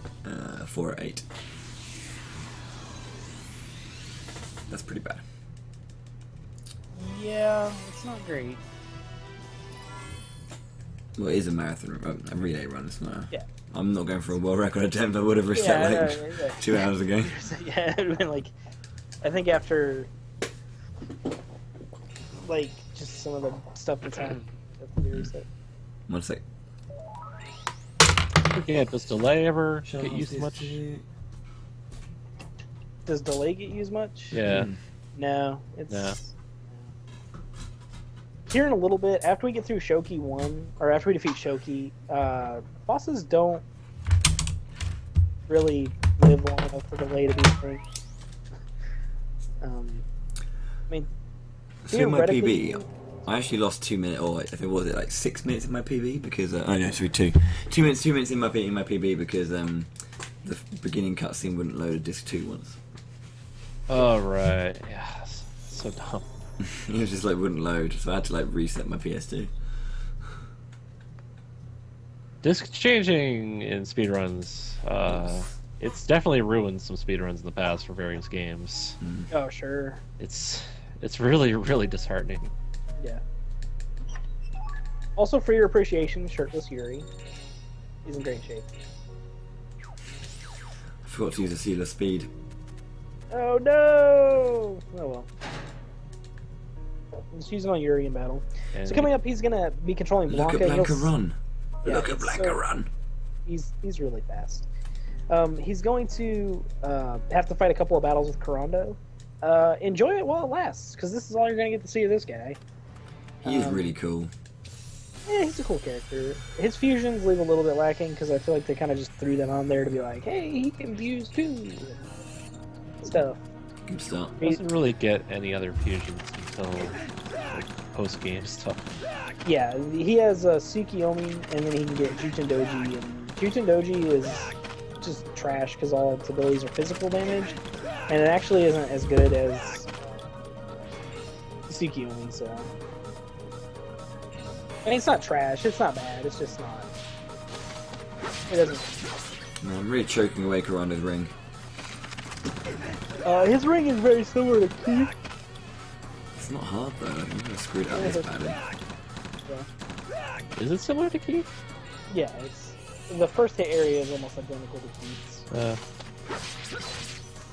I remember Keith's being on like the left side or something. It's like 1, 2, 3, like this one. Yeah. I'm so bad at Karanda's ring. Jesus Christ.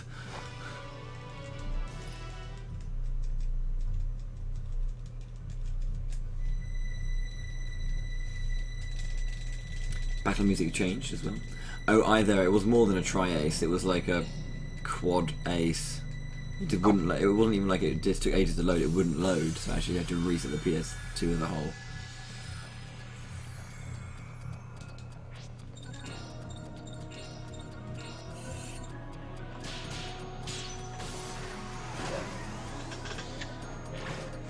Oh, you helped them. We live to serve. These guys are fire elements, so he's gonna use Hail Breeze and just kill 2 of them. Good will kill them. Perfect is nice, it just, you know, you still want to get as many perfects as possible just to help with your extreme chances, but, Yeah, you need at least 65% full perfect rings to get it, so... It's not too hard, but if you miss too many, it'll be gone. And you'll lose a lot of time. yeah, you definitely won't get the best times without the extreme, so.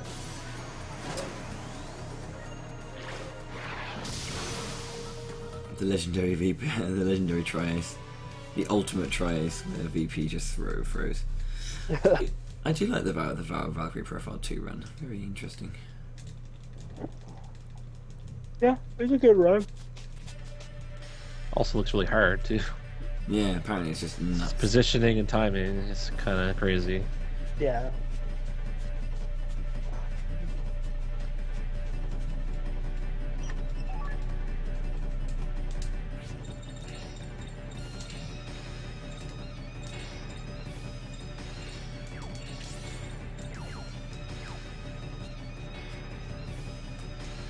I wandered around this place for quite a while before I figured out where to go. It was very sad. How did that make you feel? Very sad. Yeah, Very. You just said that. It just I happened. get it. I'm with my word. Very sad. Do you want to go around, Garrick? I got Jack Johnson and Tommy O'Leary right here. I'm sure you do. Pick a ring, I'll fight you anywhere. Madison Square Garden. Alright, let's do it.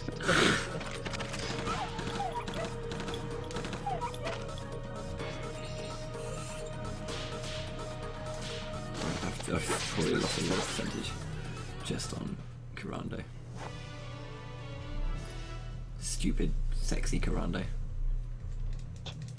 I have never heard him described that way, but okay. Well, Anastasia's just like, oh my god, he's so pretty.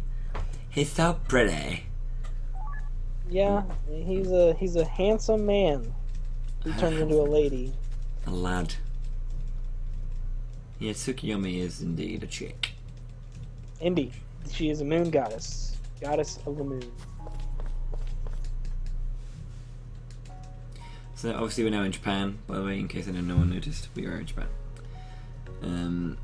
It's not kind of explained why they decided to go there and why they needed to go there until, like, I mean, obviously narrative starts happening over here, but like it wasn't like they said, you know what, we should go to Japan for a holiday because, you know, we've been fighting evil for so long.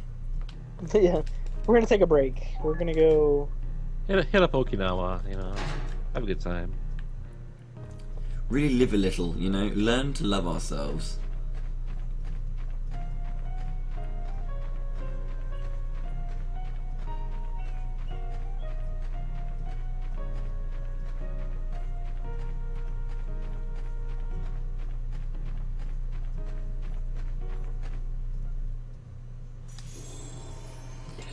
to the Yokohama streets. Onto the streets, Brev. Brev is an English slang word for brother. Ah, Rev. I love it when like Americans say English slang. It makes me slang. It makes me incredibly happy. Like I don't know, there's something about an American saying wanker that just sounds great. Wanker. Wanker. Because I was like wank. Wanker. Anyway. What the hell are you two battling about? We're talking Good about money. wankers, dude. Wankers? Have you ever tried? Wank. It's like Once or wankers. twice. I'll try anything once, generally, but...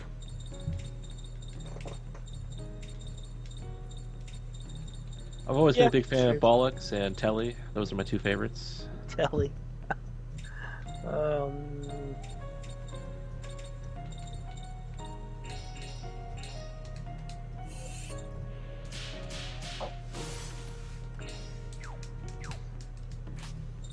Sawed Off. That's a good one too. Like sod off, yeah, sod off good.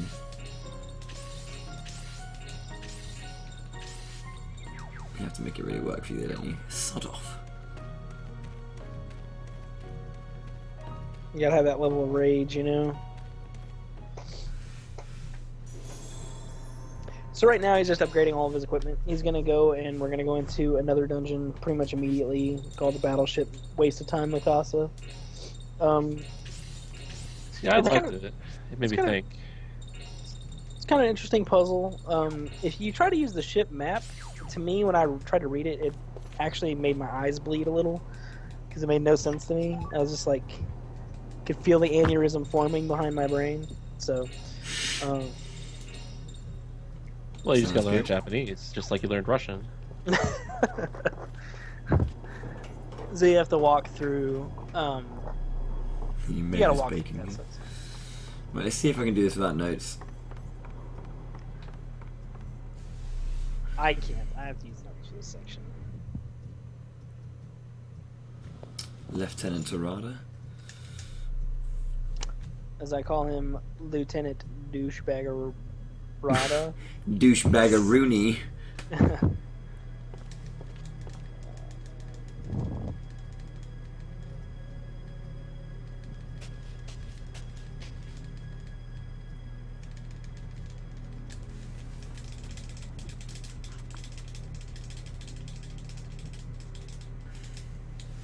So party splits up here. Generally, what I do is I send the two, all the men in one party and all the ladies within another party with Yuri. Just because the two women characters are fairly strong in Karen and Lucia, and he's by himself and he's not fast enough really to escape from anything personally. Whereas Blanca and Corando are the two fastest characters in the game, so they're likely to escape. And that way, if you have the weakest characters with him, with Corando and Blanca, they're less likely to be a hindrance.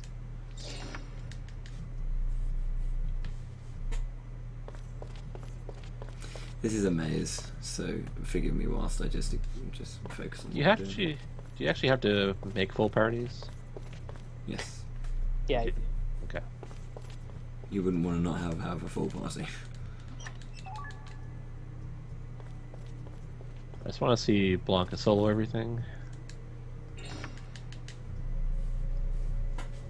it's possible. Just get Red Comet and you're the champion.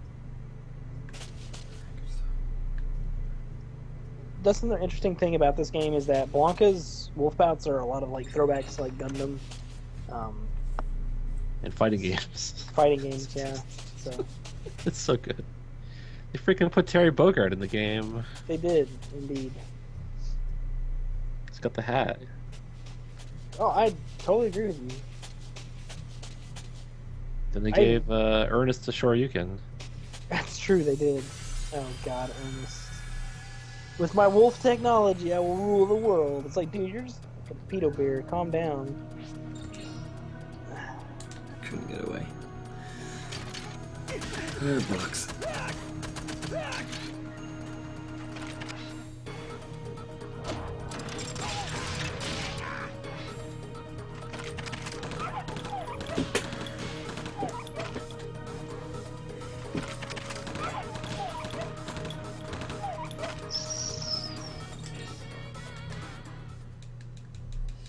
So I could have saved a lot of time if I just ran away first time there. I lost a lot of seconds to just getting body-ated.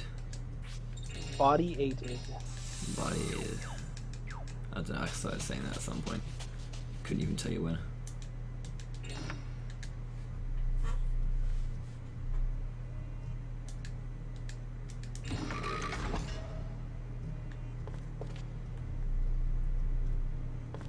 So the goal here is to make your way through the ship, and you have to split into 2 groups to open doors for the other group, and so you can maneuver through it. Fun times. Yeah. And then you're going to fight Lieutenant Colonel Tada, who, for lack of a better term, is just kind of a jerk face. Kidnaps little kids, steals candy. What else can you think of? And in this particular fight, he's not too difficult, but there is a strat to where he won't get a turn to defend. And it depends on your turn order and how things work out, but there's a way to get it to happen. And then he's gonna later we'll fight him again when he's Mecha Lord, and then he's a total just jerk and is immune to physical damage.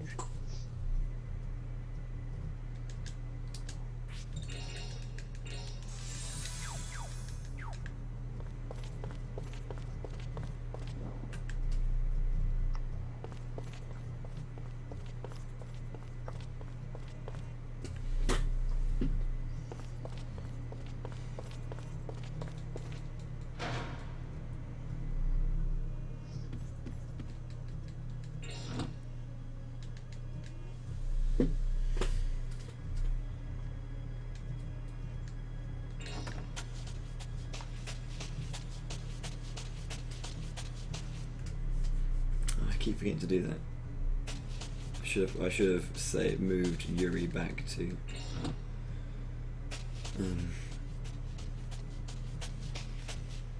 his beginning point before I ran Kirando back here. Because now I can't just run straight past the door. I've got to go back and sort it.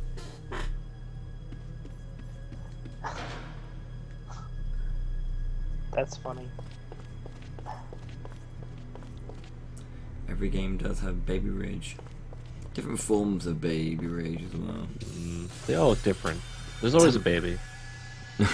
Tamakosa's in 3 as well. Something similar to Tamakos, yeah. In the first game, it's an optional boss.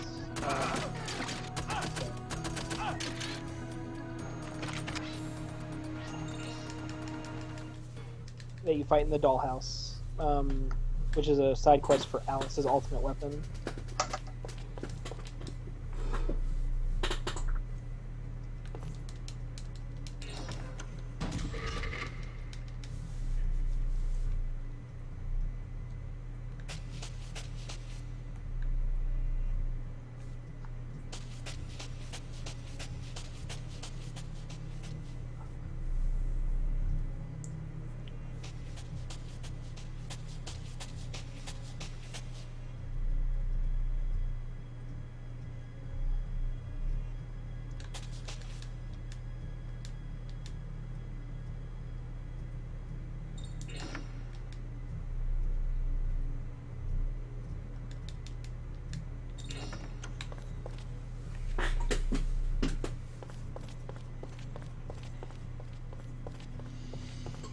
Almost there now. I just gotta go through the last few doors. But I get a fight anyway. And am I gonna get surrounded? No, I'm not. But I won't get the first move. And I can't get away once.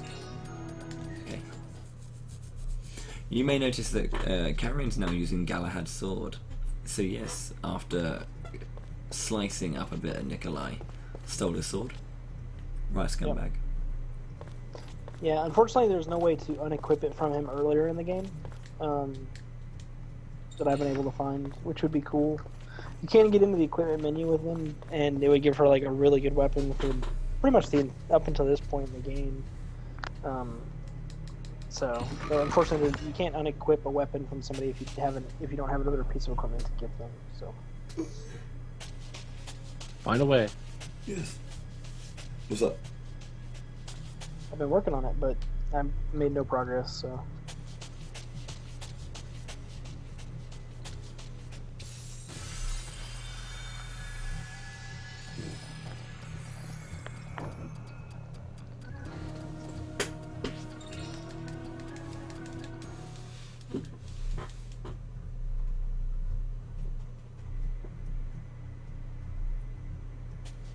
This is also a great design for a battleship, by the way. Yeah, it is The just. Japanese ingenuity is just astounding. How do we get around in here? Jim, open the door. Open the door. I was gonna say, yeah, the I only guys have who one just, like, key.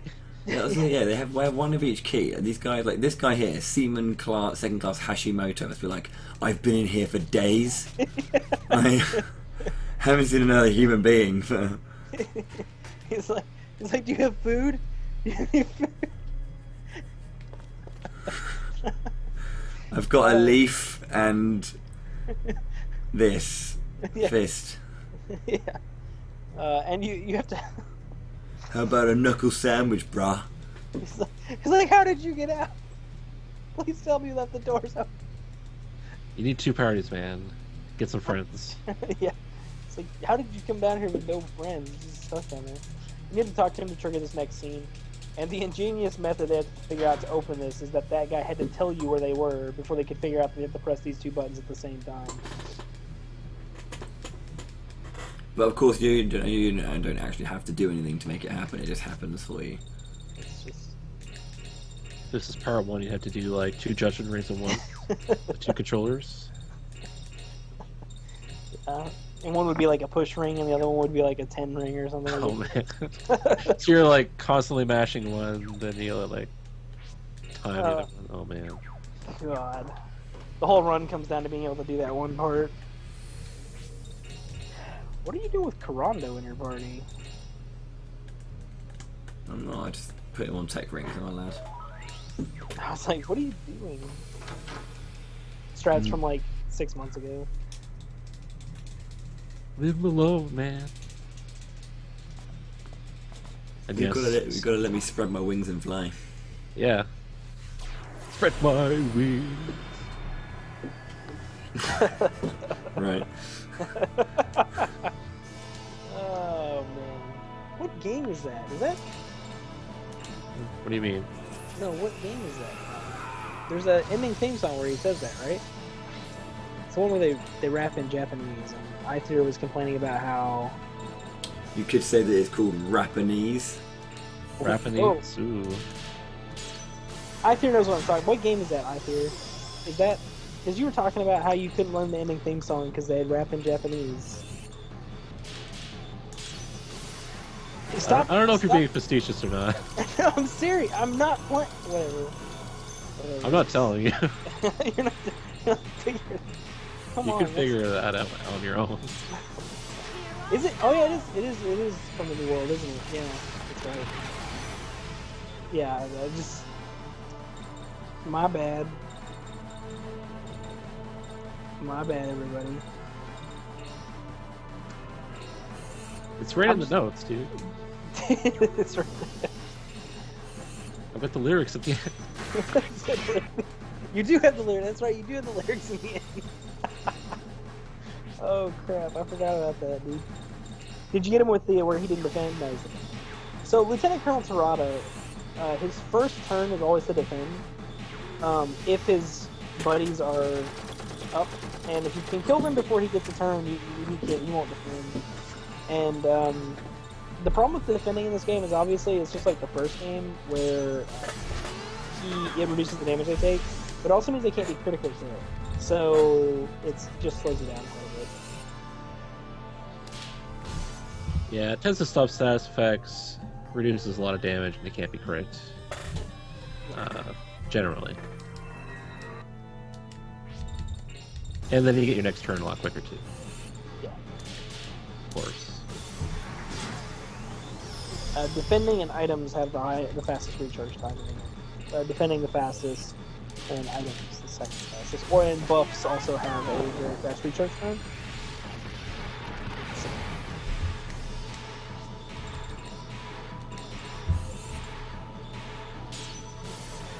And Lieutenant Colonel Tada is water, so using fire on him is obviously going to be the best policy. That's also why I just did 2,251 damage to him and speed down him. All the things that are tasty in life just happen. It's a shame he's like one hit away from being dead now. Absolutely.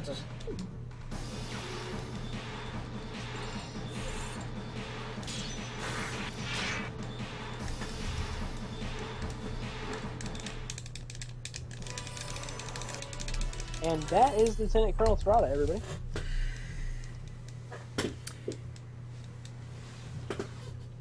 Went down like a sack of potatoes. If he wasn't wearing all that armor, maybe he would have been faster. Witty banter. Not really. No. Right, best part of the game. Yep. Now comes the part of the game where I've died here before, so I'm just going to save. oh, that's right. Yep. That's right. He dodged my last attack and then crit me. Right. He dodged my last hit to kill him, and then he crit me twice in his 3 attacks. Oh man, that. If you thought I raged about Olga killing me that one time, I would have. The rage that would have come. I literally, because you left, you saw the end of the first disc, and you went, mate, have a good disc 2, enjoy WR. And then you left, and then I died to Heian like 5 minutes afterwards. Yeah, because I was like, I had to go to work. Oh my gosh, that was terrible. I felt so bad. You didn't change your detect ring before the fight? I did not, you're right. It's cool being all bad good. about it in the game. Yeah, it doesn't really matter that much. You can still do as much damage. Wow, I just dodged all 5 of his attacks. Well done. Well, The hero of you know your... why? You know why? It's the how much hit points you had. Oh, I thought it was 420, but it's 429. Never mind. Oh man, I don't know if you're... Are you going to be at enough perfects for the extreme? Cheers, mate. No, I'm just asking. No. Clearly not. That's it. No, I mean... this is not the same, Probably. Maybe. You do get an awful lot of them just because of Yuri. Yeah, that's true. I mean, Now he's gonna check. Just like...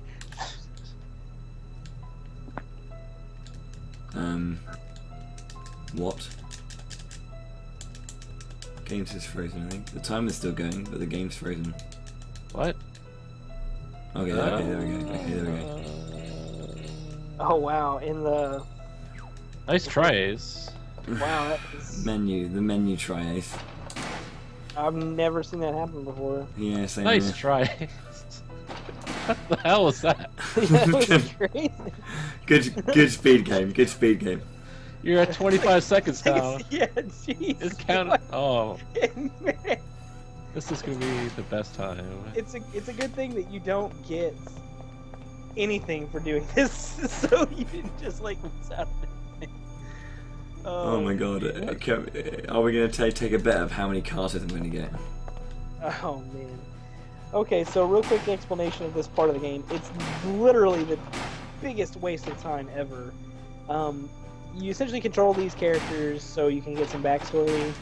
You get no rewards for doing this. And then you get to walk through there and shoot these little targets. If you shoot a Kato target or you miss, you lose like 12 or 13 seconds for dialogue.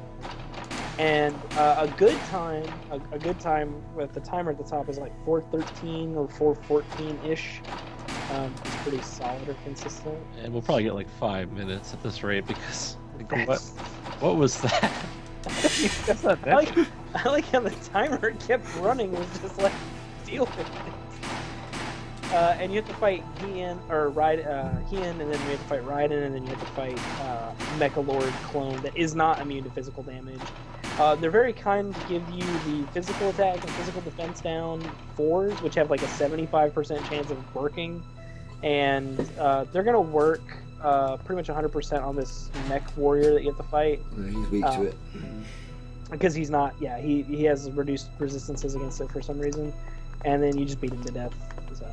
I think it's supposed to like show you the strength of the mutant apes that when you kind of like have to face off against them.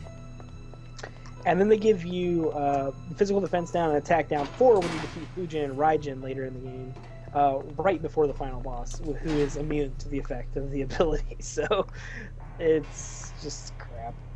However, the Yakusani Jewel, the Yata Mirror, and the Kusanagi Blade are not immune to the defense damage. Who cares? Because I don't.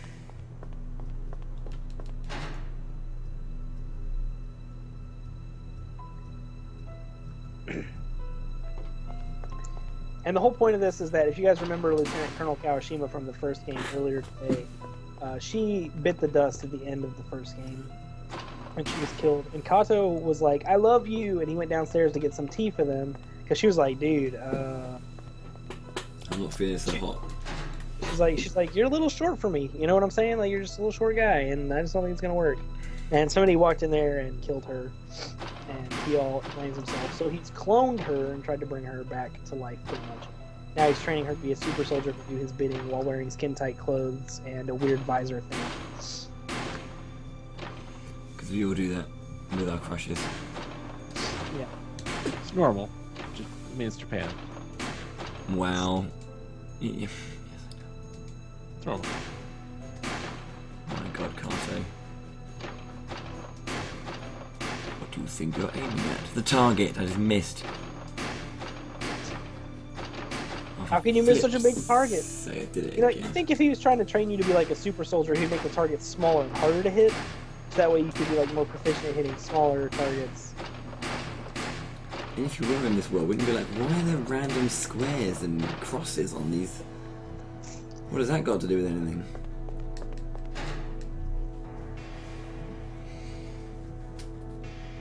A 414, isn't it a good one? Not looking good. Not looking good. The last one's always a Kato as well, isn't it? From what I remember. Yeah, the last one is always a Kato.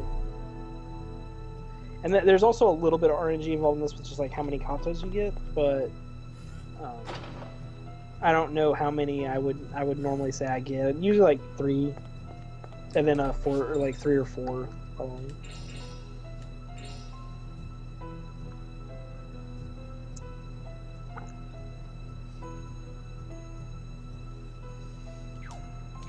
Shit, I had a moment there. What were they doing? Oh no, it's done it again. It's done it again. Really? Yeah.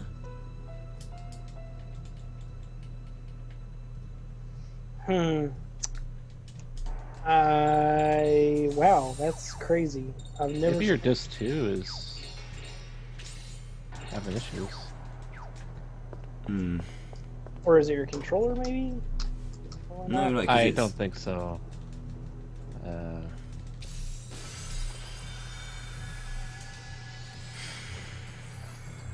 mean, you press the button and wait it to happen, right?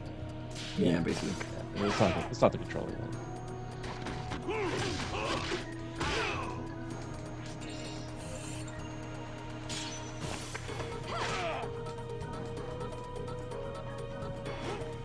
It's really focus. I don't want to slightly drift off a bit, because if I do slightly drift off, I will drift off completely.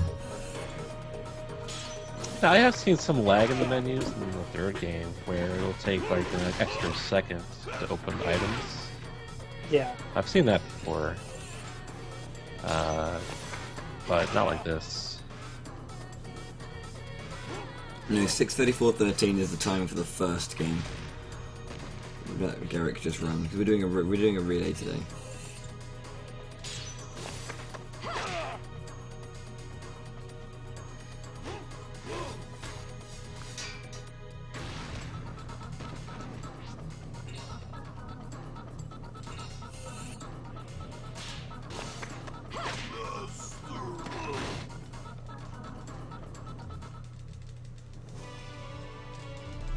Probably is my disc 2, you know. Maybe save and like pop it out, clean it off. Just be safe, I'll see if it happens again. Okay. Yeah, it is, yeah. Now the relay is the 3 games in the series run by 3 different people.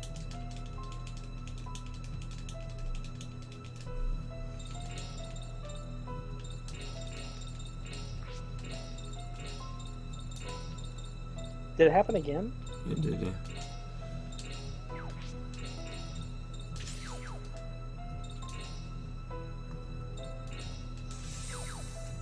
It was a bit quicker that time though, it didn't last as long.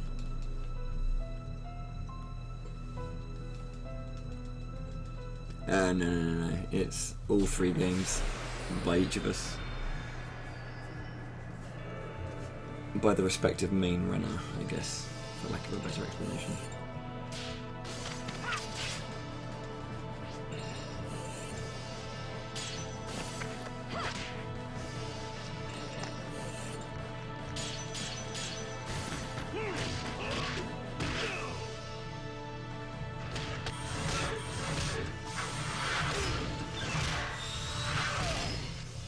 This guy, you just beat him down. You get absolutely nothing for defeating him, but whatever.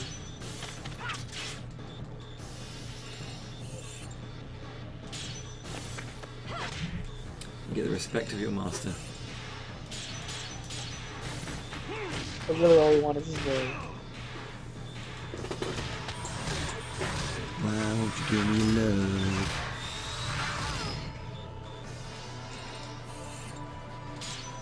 Nice. It's going good. It's a good fight. Has this been ring perfect? Oh no, you missed the first one. Yeah, the very first one I missed. And no, I missed that one as well. Shit. But it was good. I mean, I got 2 rings I missed. Not bad.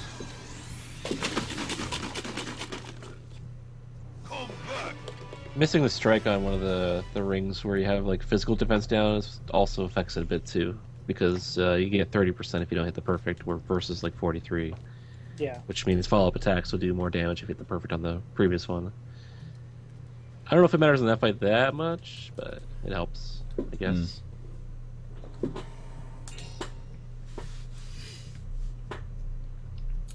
Suki got me time. I believe I just got the demon earrings, didn't I? Yeah, so you have the demon earrings from Tada. Leo's there, if you come.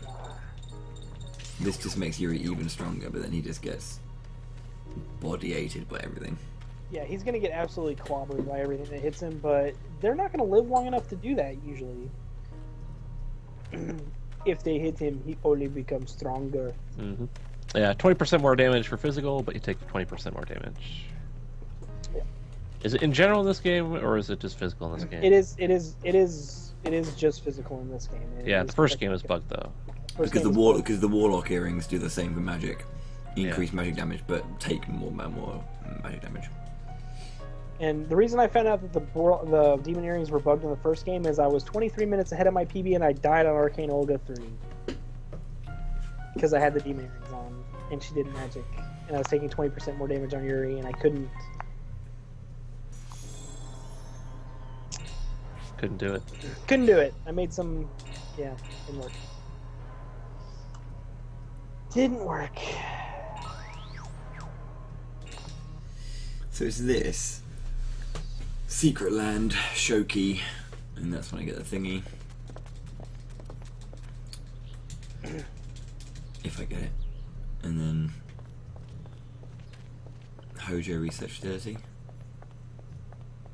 That's correct. And then it's Yamagaran. And then it's Koenki, Neo Astaroth, Mech Lord. About an hour 45, 2 hours left.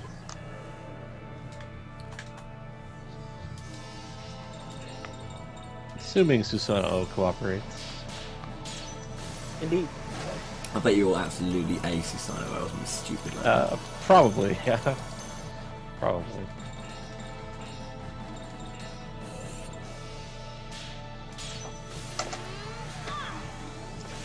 So this is where Karando gets his fusion. If you want to use Karando. Yeah, if you want to use Karando. Otherwise, you just, beat this thing down and you're done with it.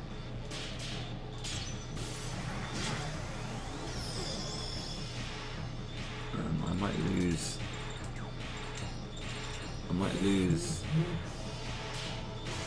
Missy Elliot over here. Too busy getting her freak on. What? Get your freak on, that song by Missy Elliot. Yeah, lost her. She's dead.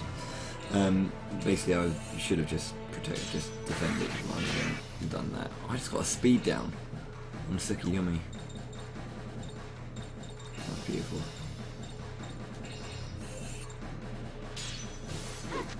Excuse me. MP. No, I'm not going to be able to do anything with that. Let's just defend. And then attack.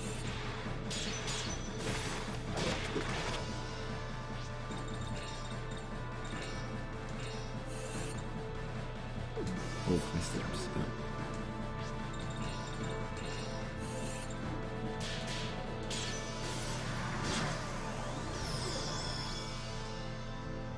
Hell's Light. On Lucia. Let's just count them.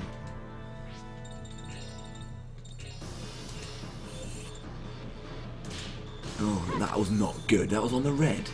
I'm going to use a seal of speed in a minute. Let me know if I'm lying. If the game's lying to me. That was bad, but the first one was definitely perfect. Yeah, it looked pretty close to me.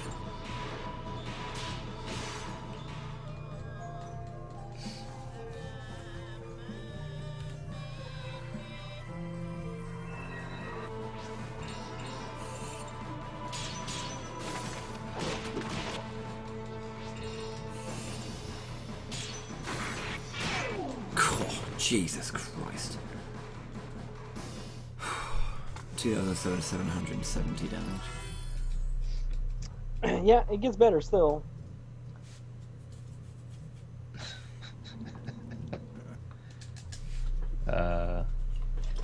Great video game.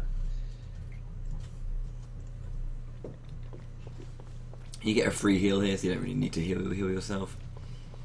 Yeah, you get a free heal right here. There are a couple of different places in this game where you do get a free heal and you don't in others. Yeah, it's always good to know where they are, so you don't have to worry about healing and menuing unnecessarily. So I've given a speed seal to Blanca and Yuri, so they should hopefully be a little bit faster. Yeah. Normally they go first. So that kind of added in, that kind of adaptation that Garrick made a couple months back really kind of changed early game Japan. Yeah. It makes it a little bit, it makes it a lot faster. Yeah, you save so much time not having to watch animations that going out of the way to get the two of them is very good.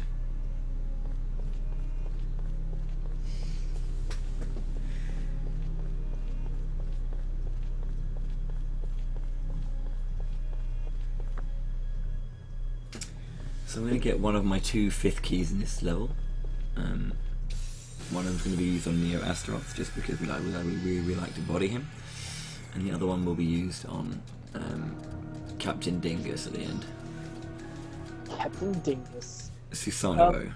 The reason we do it on Neo Astaroth is that all of his spells have really long animations, and they hurt, which causes you to heal quite a bit. So it doesn't really make sense to use it anywhere else. And you get it just, they're both of the 5th keys in Asia are just in your way. There's no real way to mess it up. Yeah, one's like in a corner, like while walking upstairs. Yeah. So yeah, you should probably get it. And the other one's on a ramp that's clearly indicated in the top left map. Yeah, they really wanted you to get them, obviously. So we get them and we take advantage of them by killing 2 bosses. One, obviously the final boss. There's no other way to kill the final boss. And to kill one of the more dangerous, more long, annoying bosses in the game. If only we could just somehow 5th key Mech Lord.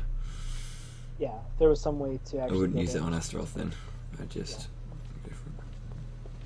Because again, Mech Lord is immune to physical damage, so he's gonna take. It takes a little bit longer to kill, but we have a strat that kills him on 2 turns or 3 turns.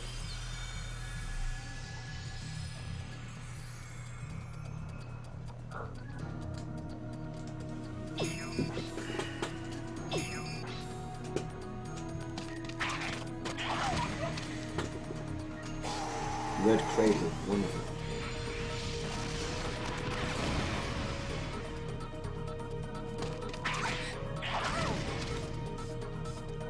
You never really get a warning device in this game either. Yeah, in order to get it, you have to do a lottery, I believe. It's kind of out of the way. Yeah, which would prevent surrounds.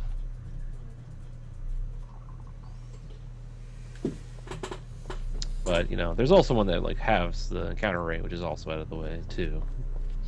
Yeah, in this Demon game, Lord it necklace. is way out of the way. You have to do the Mirror Castle, or Tiafugue's Castle, and it takes about 15 or 20 minutes to get it. And there's no way on earth it's going to save that much time. Just 100% not worth.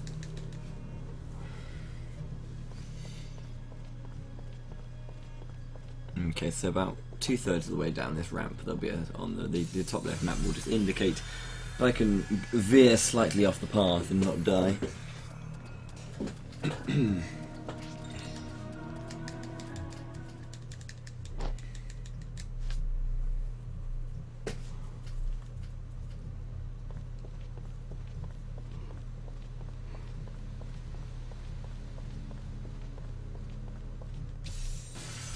Please, enemy encounters. So many.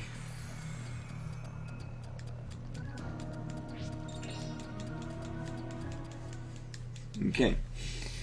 I've been escaping quite easily. I'm not having too much of an issue escaping right now.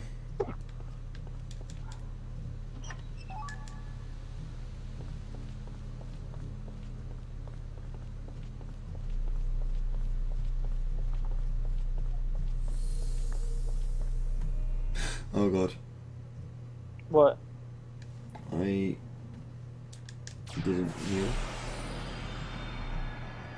You'll be fine.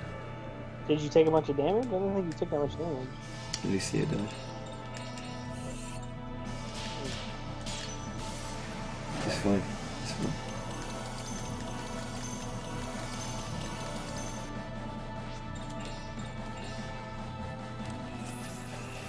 I have to start off by killing the minions anyway, so. Yeah, the pairs in this fight really aren't a big deal, except they can physically attack Yuri and do quite a bit of damage because of the green. So you want to kill them right out of the gates. The minions in the second fight with Garon, when you fight them as Yamagaron, are really important to kill because if you don't kill them, they'll combo and they're going to take a dump on your entire party. I mean, just like a horse, just like floating above your party and just everywhere. The images. Good visual. No, it's true. It's happened. I've lost the speed run there, so F you guys. Well, not lost the run, but I lost like 2.5 minutes. Because it's almost impossible to die at this stage of the game. Unless they kill your entire... Yeah, you have to try to die at this part of the game. Yeah, it's really, really hard to die. This version of Garon is kind of annoying. He's just going to sap everybody's MP usually and maybe do like one really big spell. And then he's going to get hit in the head with a hammer and just die. Because he's got like a soft spot on his head because he's like a baby. So you just got to hit him like right there.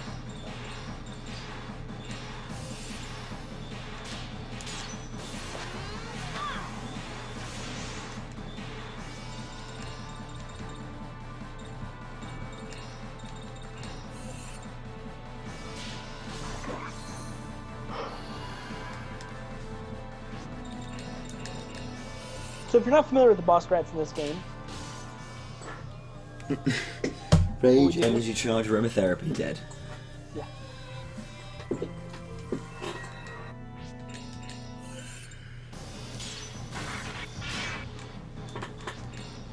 So when are we going to bring tarot cards to this route? Oh mate, have you heard about when I was just practicing against Susanoo and accidentally used tarot cards and accidentally pulled the gold cards out, which the gold card I pulled out just so happened to be 4 times damage. I hit Susanoo by 35,000. over tripled his HP. Just do that every time, man. Yeah, if there was some way to manipulate it, to find a way to manipulate it, using her tarot card that gives quadruple damage would be really good. Or You can even pause buffer it too. you can hitting it's not the problem. Is hitting it where it's a tarot card that's beneficial and doesn't kill your entire party. That's the real trouble. Or makes the numbers 4 times as large. Yeah, That's my favorite one. yeah, it just makes the numbers bigger. It makes the numbers bigger or smaller. Yeah. The one that would be really good would be the world, which would give you double experience, money, and gold. And then you would get Money and gold. money and gold. Yeah, sorry. cash. Yeah, you can like quadruple that, can't you? As well? Yeah, you could get quadruple, and then And you you could can get get a like ridiculous level. there's like an accessory that might give you 20% more too. Monk earrings give 20% more experience. Yeah. Yep. Good stuff. But it's always random in the layout, right? So Yeah, it's random whatever the card is. As far as hitting the correct, like hitting the one you want to hit, that's not a problem. But you got to know which one you're hitting. well, I know what I'm spending a whole day working on and failing. Hey, whatever makes you happy. That's right. Just like I always said. Right. Taking on your mantra, whatever. So Joachim's run again. Enjoy it in all of its glory. I was just thinking, best run. I don't know what we're doing. I don't know, like, is it just me or is he like picking his feet up like really slowly? Like he's trying to walk slowly? Does anybody else see that? Or is it just me? Like where he's just like lifting it? I don't know. I don't know how to describe what I'm seeing right now, but it makes no sense. Oh no. What he's trying to do is just hold it in.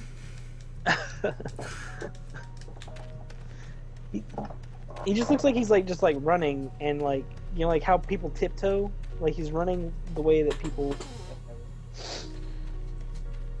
Okay, so this would be the second time or third time you could technically fight the Great Gamma and get an ability for you.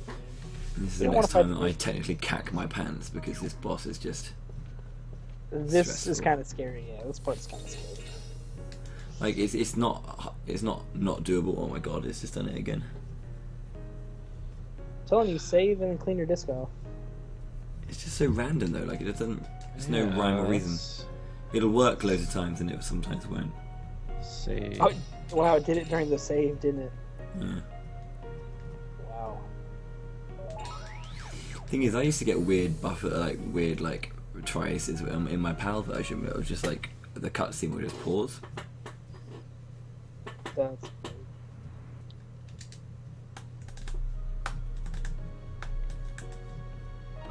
Could be overheating perhaps. It's possible.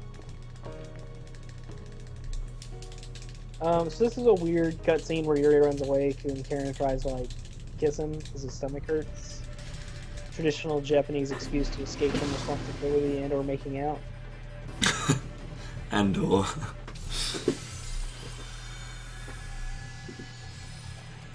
so let's start off with Meteor Fall. Or Bright Crest. One of the two. He'll either do Bright Crest or Meteor Fall. Great.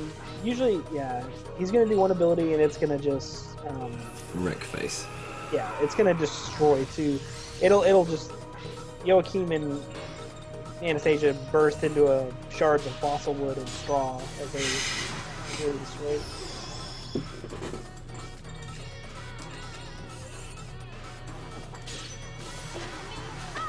They quite literally do. They just don't survive. End of. Yeah, even I used to buy equipment just to try to make this fight like feel safer for them, but that's a complete waste of time. There's just no point. Luckily, this boss only has like 1,000 HP, so you Just a single energy charge will do. Oh, a perfect one. yeah, you got to get a perfect energy charge and a perfect hit, or a good energy charge and a perfect rage and a good hit, things like that. So pretty much just gotta hit him in the face as hard as you can.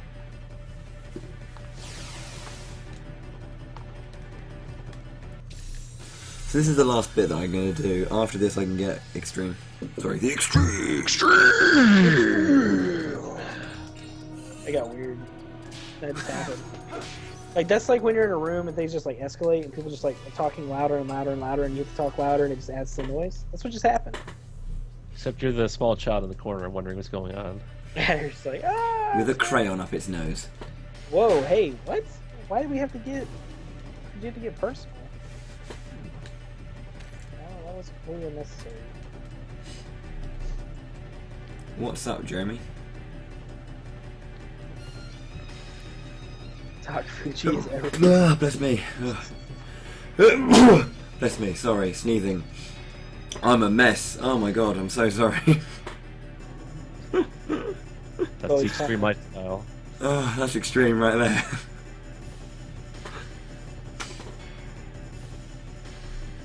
The tri-ace though.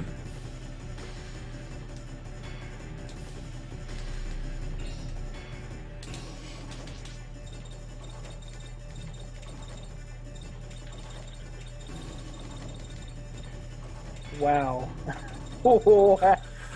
Are we playing Star Ocean 3? What is this game? I don't know.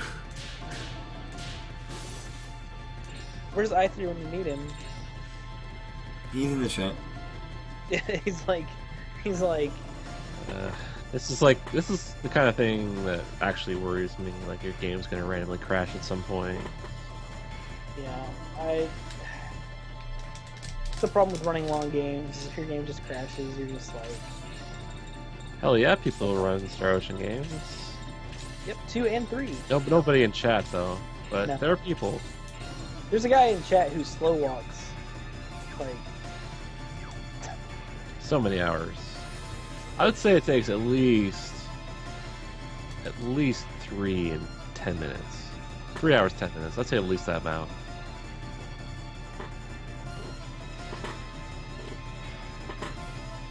yeah, if you could, yeah, I guess that's the new strat. I don't even know the SO2 strats anymore. I know you just get Eternal Sphere and win the game. I don't know if anybody runs the first game. I forget who does. Well, no one really runs it now, but there was like 1 or 2 runs done in the past. I forget Star who Ocean it was. 5. I'm pretty sure Delm was looking into the PSP version, but I know that you were looking into the SO2, weren't you, Garrick? Yeah, I have a copy of Star Ocean 2, but it's my favorite game ever. So Yeah, I've got it on PSP, the first game as well. I should have bought the first game on PS. I've never played all the way through the PSP or the first game, but I'm a Star Ocean fan. Well, okay, I like SO2 a lot. So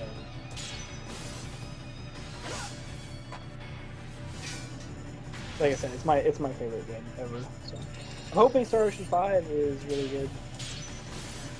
Did you see any of the stuff at E3?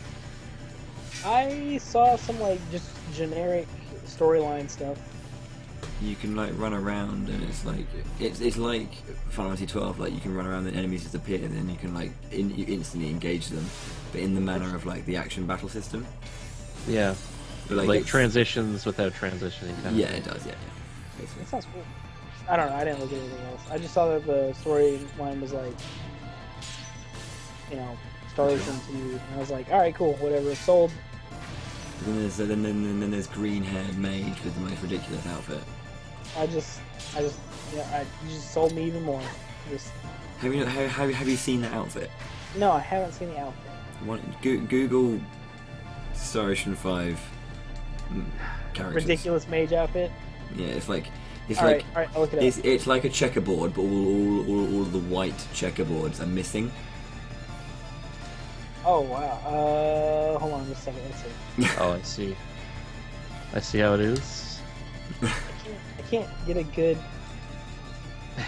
Yeah, that's pretty bad. This. Classic. I don't quite know, like, it's like tri-ace, It's like, I wanna love you, I wanna support you, but you do things like that. yeah. Everything else looks good though. Yeah, like, what's his name? What is it? Somebody. Edge Maverick. Is it? It's not. Okay. What's his name?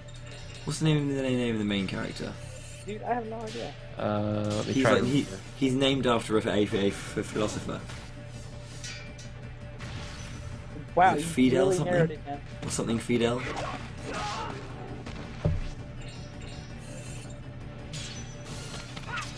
The new Star Ocean game takes place after Star Ocean 3. No, it's between 2 and 3. Because 3 kind of just exoduses the entire universe. No, because they choose to live. Yes, Fidel Castro, of course. Not Fidel Castro, no. Is it? No. He's like, is it? It's Really? Fidel. No, it's not. No, it's something like that, but it's not that. What was it? Let's see. I'll let you know right now. I think it is Fidel though.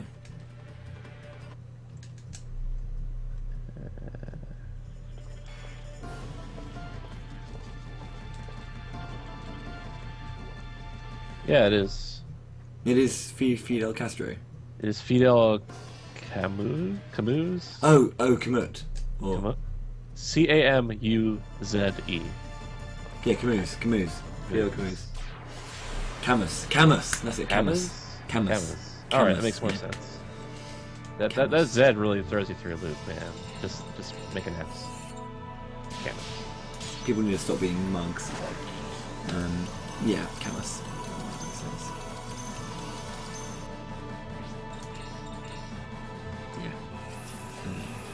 Yeah. Anyway, I'll probably buy and play. I know I will eventually. Buy a copy and play it.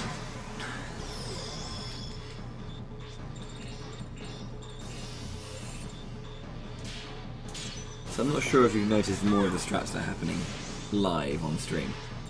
We got Arc Gale, we got Energy Charge, we got Rage, we got Fight, Standard Fight. So the way this game works is you are essentially just trying to make Yuri as powerful as possible. And you literally sacrifice all the characters to whatever Mayan or Aztec god you choose just to get it done.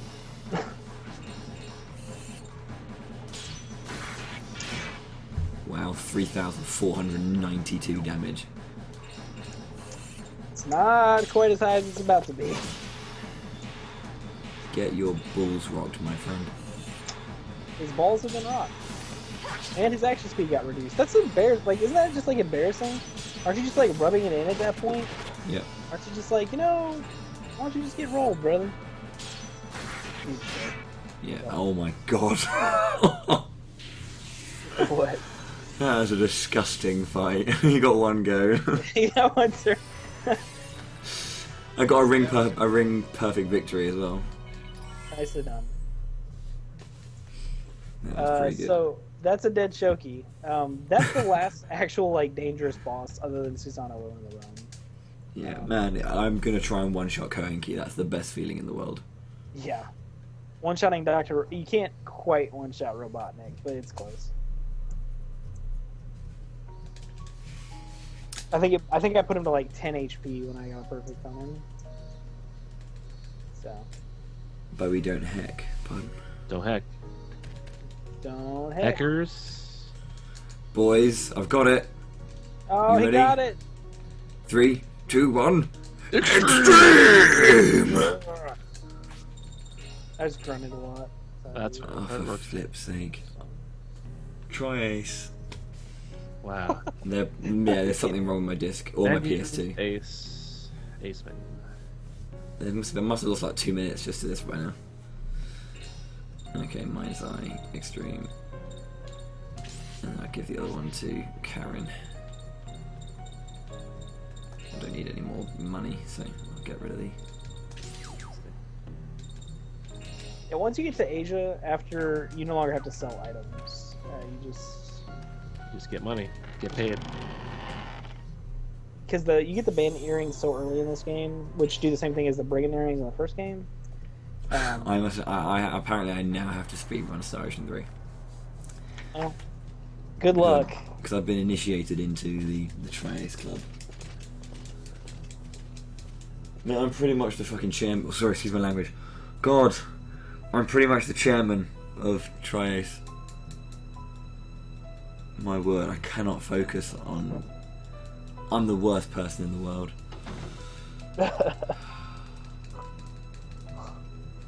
Poor Quexel's just thinking, never again am I getting this scrub Never on this again. channel.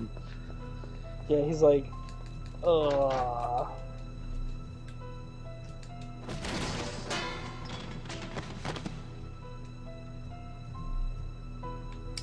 I think maybe it's the fact that it is now 10 to 6.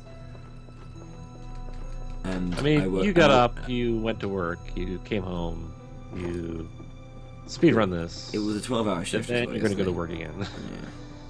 I woke up yesterday at 7 a.m. Oh, I see. so I'm coming up to hour 23. Well, yeah, it's 23, and then I'll be going into my 24th hour. So yeah, like any mistake you've made in this run, you're basically Yeah, I'm just pre-Johning, no mate. at all. It's an absolute John.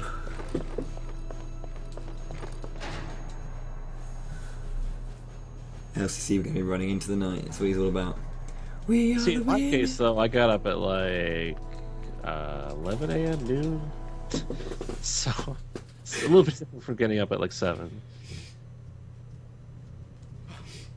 This isn't my everyday life. It's the busy weekend with Nintendo, so. Yeah. I can take it. It's Or not do as y'all- glamorous as it sounds. It's Nintendo UK. Yeah, got a long way to go still. Not for Bowie. Bowie's just about done. He's got about an hour and 20 minutes left, maybe. If things go just like really poorly, but I don't expect that to be the case. So, and then we got LCC running from the New World. Where do we all live? I'll give you one guess where I'm from, Jeremy.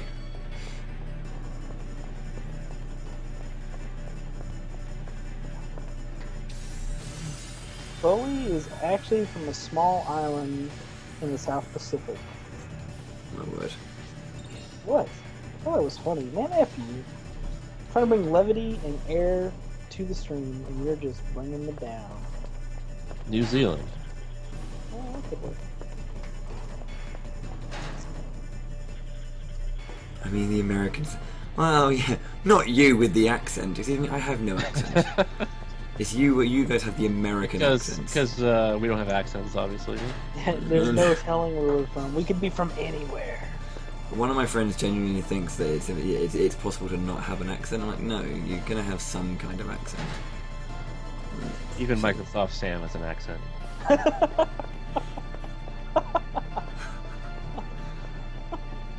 Oh man, well played.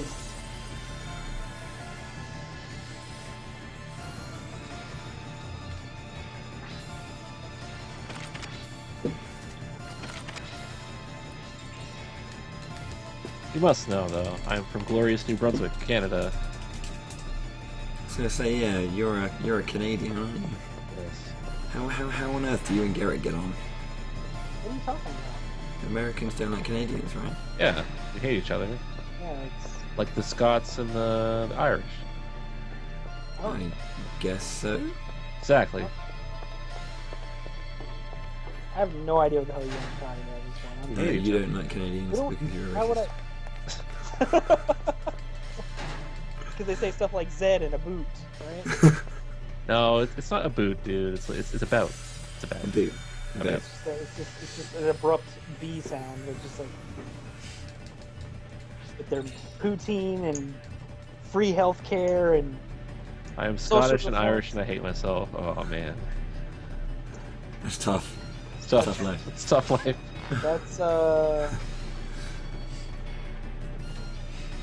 that's hard to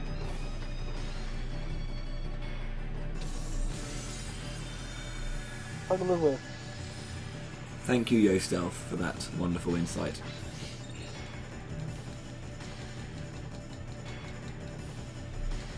This chat's the best. Yeah, I wish I had a. You don't This drink the chat's milk the- from the bag. You just say this chat's the best. Yes. It is. chat It so is. far. It is high quality, boys.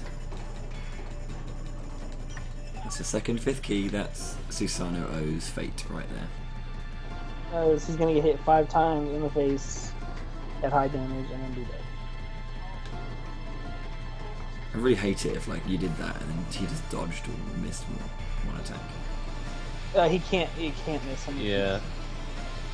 That's the one fortunate thing about keys. Same thing with like combos and stuff. Once you start hitting the combo, they usually don't miss. And magic can't miss him. This is a third good. Which, well, it can if they're not in the right position for the ability to hit them, but just in a vacuum, it can't. It has 100% chance. Oh damn! I'm pretty sure one person hasn't got Leonardo's bear.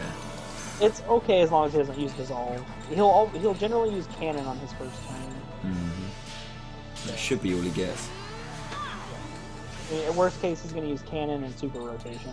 Yeah, Leonardo's Barrow protects against instant death. Indeed. That's a thing this boss has the ability to do. Yeah, he has an ability called dissolve that does very mediocre damage, but it can instant. But his first turn will generally be cannon, and then he'll use. And then normally what will happen is if he doesn't die after the first attack, he'll use an ability called super rotation.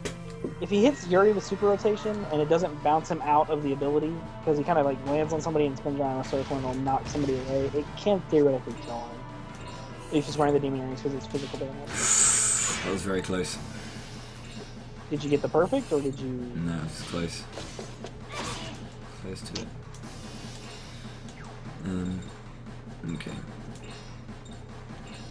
Yeah, I hit him. It was like obviously you can see the flash. It was like a frame or two away. It was nearby though.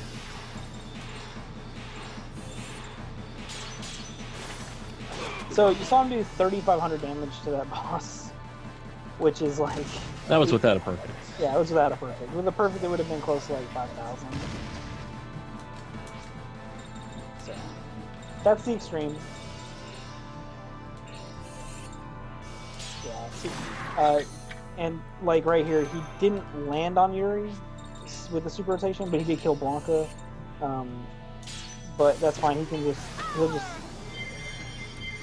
I really wish someone else had got on the go, but I got on the go with Yuri first. He was energy charged, but whatever. It doesn't matter. He's still going to be dead on his. Oh wow. He's probably got about 10 HP left if he's still alive. Doesn't matter about getting perfects now because I've got the thing I need. And that fight just went a little bit long because he just didn't get perfects. But other than that, he still crushes the boss in 2 turns. Of the boss getting turns, which means he only had to watch those 2 animations.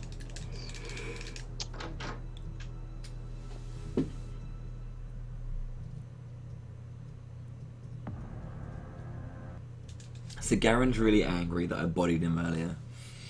And now he wants revenge. So he's like, come to the forest of wind. Huh? Rage. He's a baby and he does rage. Mm-hmm. Baby rage. Ooh, baby rage. Baby rage for you.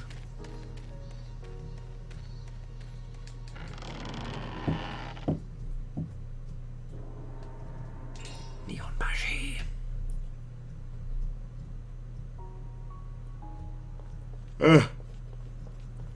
Right, we're gonna get what's his nugget gonna fly over to us and be like, oh, there's things going on. You know who I mean, right? That was I know you do, but I meant the chat. So we're about to get an airship, which is completely irrelevant in this game since there's no overworld travel, and we'll go to we'll be able to go back to the Europe. The Europes. If we wanted to. But we really don't want to.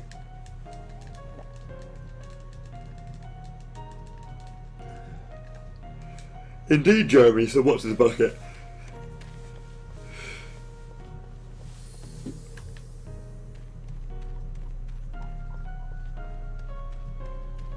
Well put.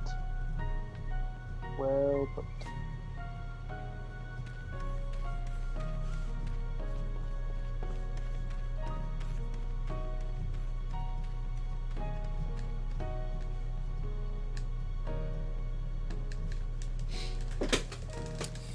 Let's do this.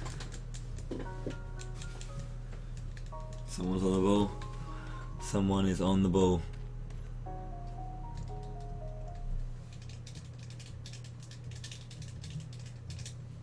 Alright. Oh, where's Yuri?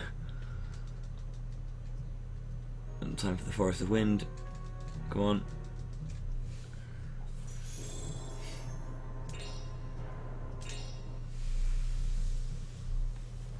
after this level, I can go to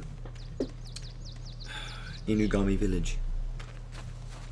Yeah, and there we're gonna find out some groundbreaking revelations about people and their families and ties and storyline stuff. Yeah, and we're also going to get the last weapons that we're going to use. Yeah, and they're pretty powerful and they're gonna be quite useful. But before that, we get a very simple puzzle.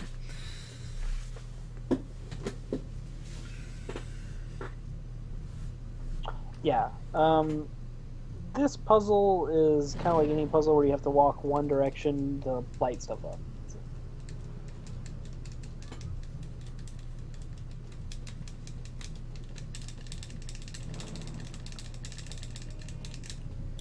What is this problem?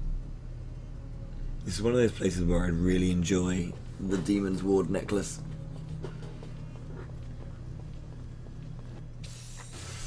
Because I've already got a fight.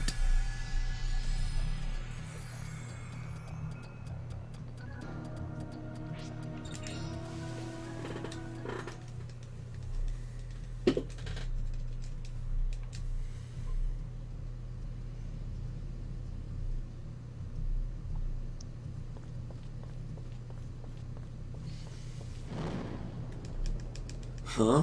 What's going on? And the game's like, this, mate.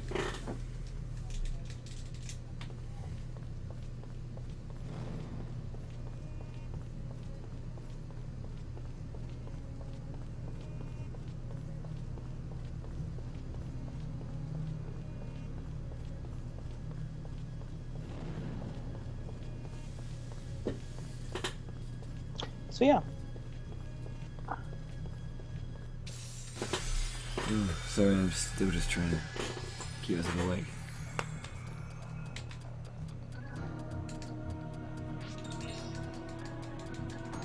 Tory gates are amazing.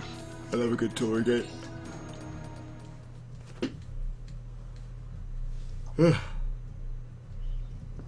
3 minutes past 6.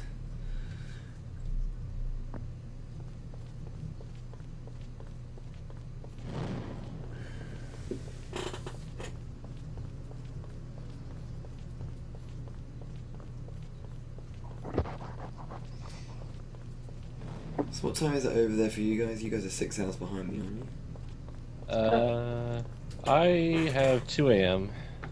2 a.m. Oh damn, dude. Is 12:03 a.m. where I am right now. Man, you Americans take up so many time zones. Yep. Mine is Canadian exclusive, though. Yours is Canadian exclusive. Well, yeah. Technically, it's not, because Brazil also has it, but... Yeah. I was gonna say, like, America doesn't have it. It's all Canadian, except for that Brazil has it. I was gonna say, like, I'm pretty sure if you draw a line directly down on the map from where It's you're... just a bunch of water, really. Yes. Oh, thanks, Garrick.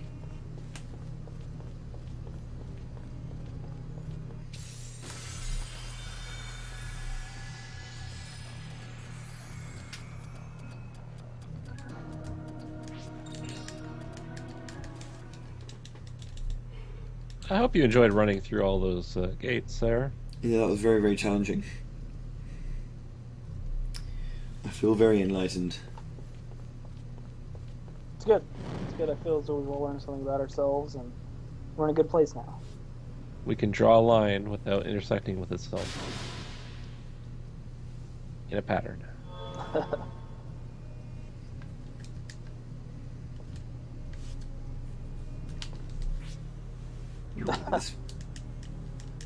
Wow. I'm trying to get out of the menu. It's not good.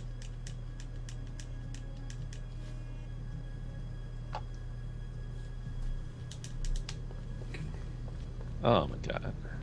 I know, it's really weird. I'm going to check my disc after this. Not after this fight, but after this run. Make sure it's okay. Could be a little bit of scratch, perhaps. Or... You impudent mouse. I've already said that motion.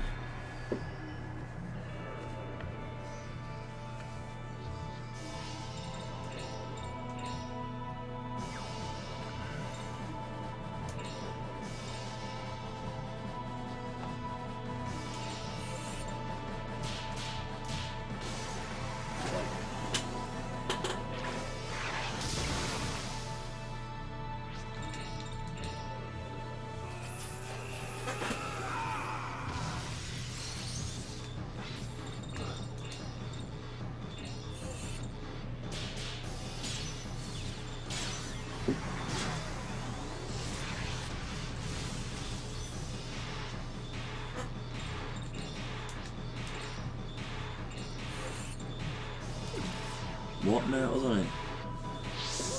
I don't agree with you, game. That's going to be a dead blanker. Rock strike for sure. Yeah, GG.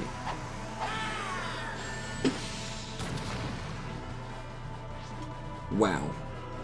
Blanker survived with 3 HP.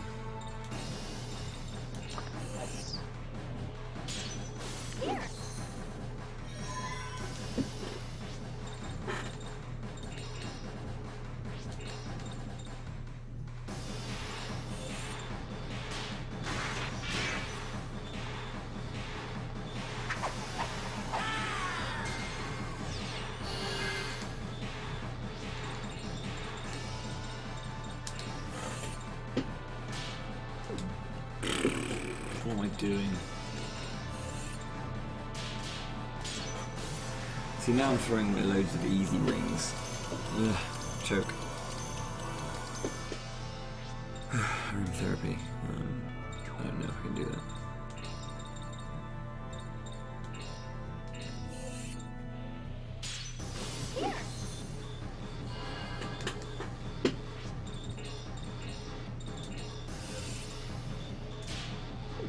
What? No! I don't agree with that at all.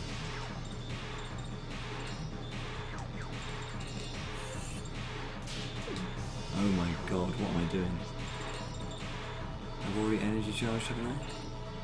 No. Oh my word. I'm completely choking these rings.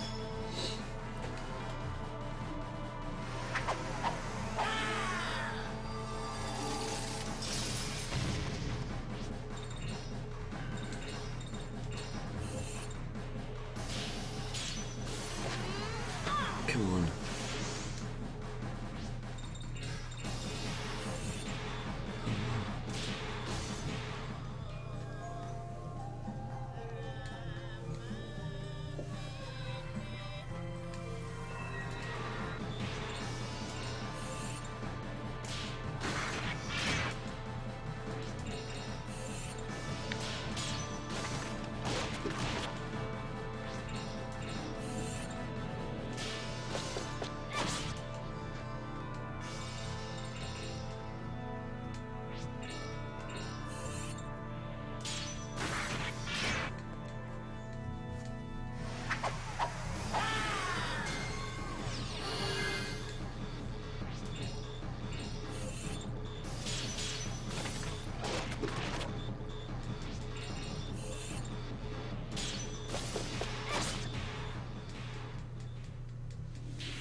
So, real quick about Yamagron, he just killed him.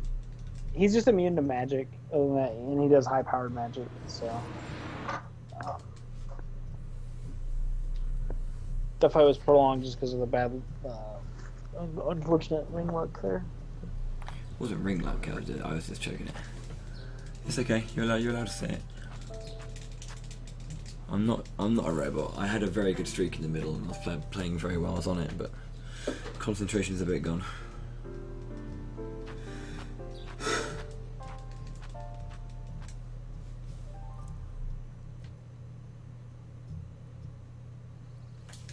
Need a cup of tea, I think.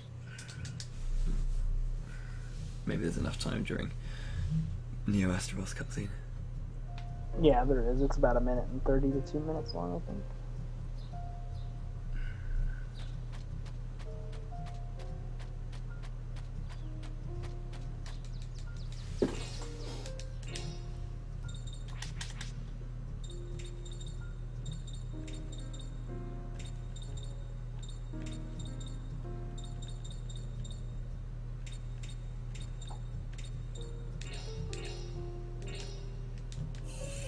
Yeah, but there's the first game, the second, and the third game. 2 total games.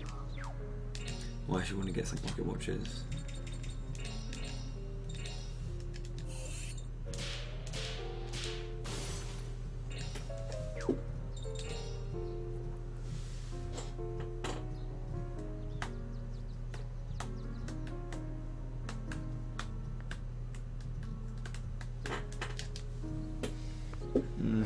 Again?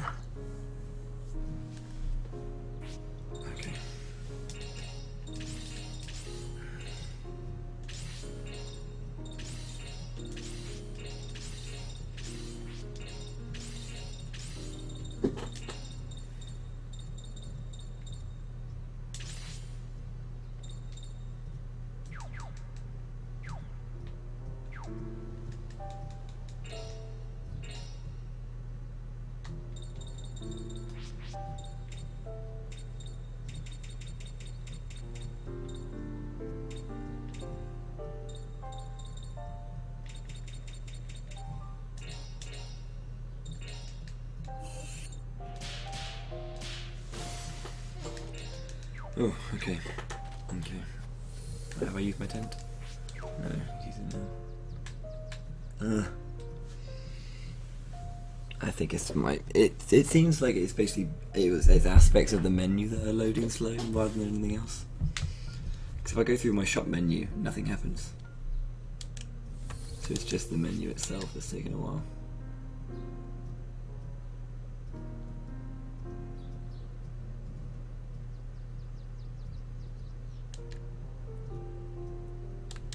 Come on.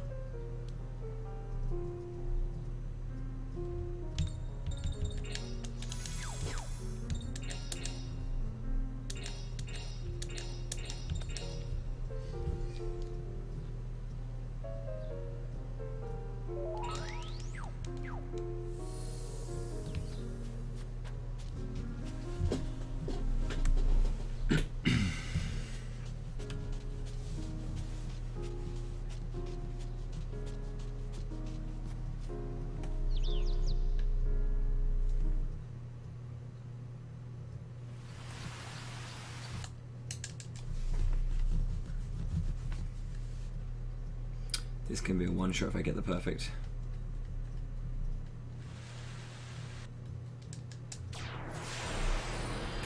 There's another really awesome cutscene that I skipped there.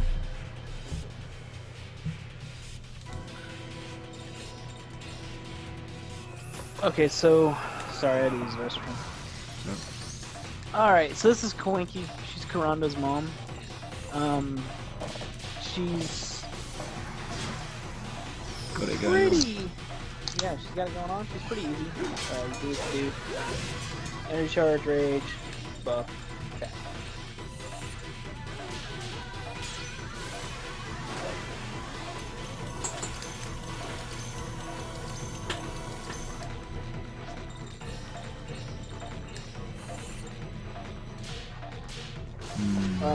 Did you energy charge before the seal? I didn't see. I did, yeah. Doesn't matter.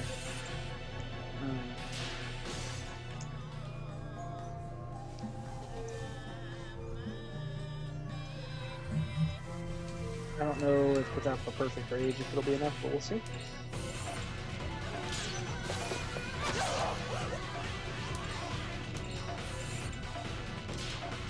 No, I missed it anyway. It was close. Oh, like 1,000 HP left. It's not right.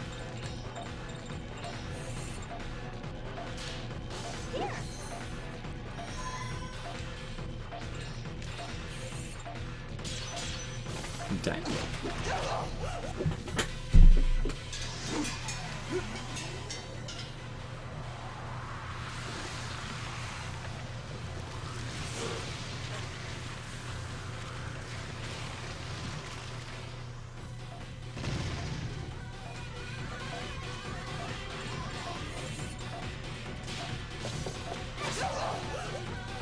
I haven't been practicing my extreme, so I'm good. Well, whatever, she's gone. She's dead.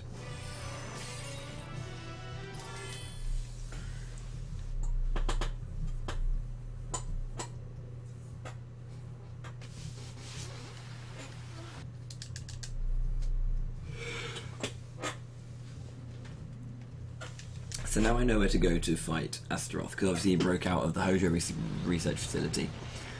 That's why we kind of came to Japan, because actually after fighting, we do know why we go to Japan. After fighting Nikolai back at the tower at the end of Disc 1, before we managed to actually kill Nikolai, Kato came in and stepped in, saved him, and ran away with him, because he's like some long in-line prince to the Russian throne, so we can't actually kill him.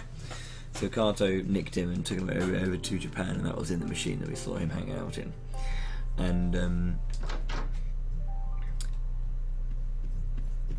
yeah, now we're getting to the point where we have to finish off Astaroth to save the world.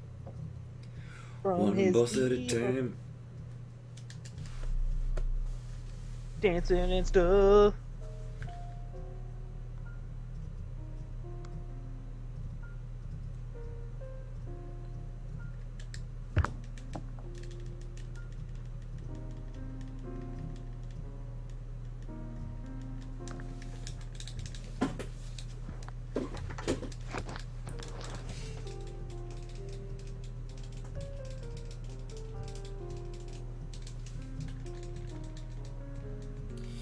Come on, stay awake, boy.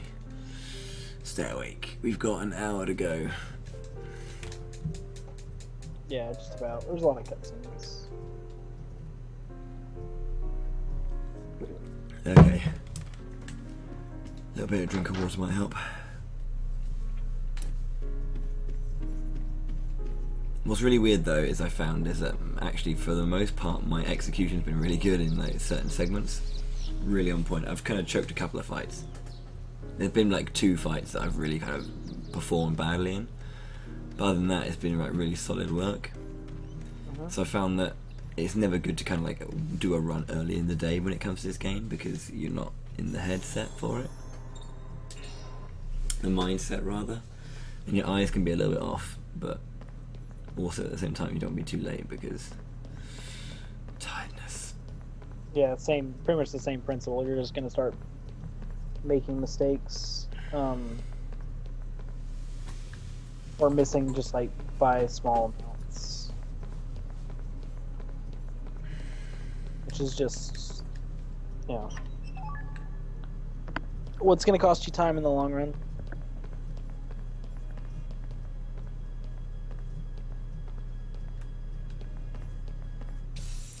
Oops, yeah. See, that was me just flagging for a bit. Didn't even realise I was doing it. You might see me just been walking into a wall for about 2 seconds. I've been there, unfortunately. Actually, it might have even been longer than that. So, quick reminder: coming up next after this is finished, we're almost in the home stretch now. We got this dungeon. We got another dungeon that's pretty short, and then the final dungeon. We have From the New World by the LCC, who is somewhere, and he will be doing any percent for that game as well as the last game in the relay. It's been a long day, but it's been fantastic. Yeah. Thanks everyone for the support.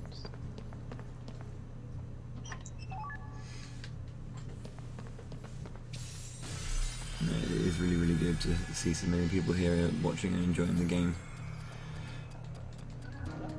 And I know a lot of people have been here since the start of the Shadow Hearts 1 run, which was at noon today, or 1 p.m. Eastern Standard Time started. So,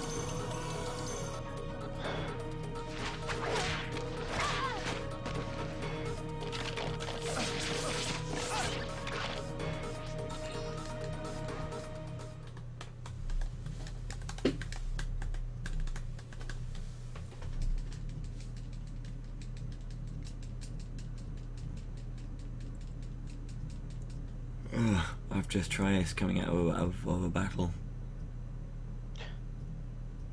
jeez. Got a bit scared there because I didn't know when the last time I saved was. It must be the overheating of the PS2. That is not good. Wow, and then in the menu too, huh? Mm-hmm. I'm probably going to do it. Okay, I managed to get out of the menu at least.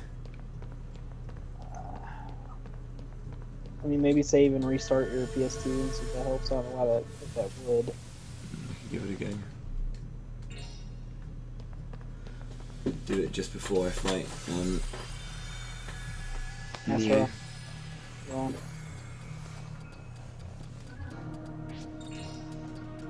and then, of course, Nikolai's going to use his special power to make his cutscene unskippable. Yeah, of course, yeah. He'll And I Well, can brutally I can then make a cup of tea. Did I pick up my blue crystal? I think I did. Yeah, I did. It's one thing I always forget, so I always try to make sure I remember to do it. And thank you, Lady Luna Phoenix. This dungeon can be a pain if you don't know what to do.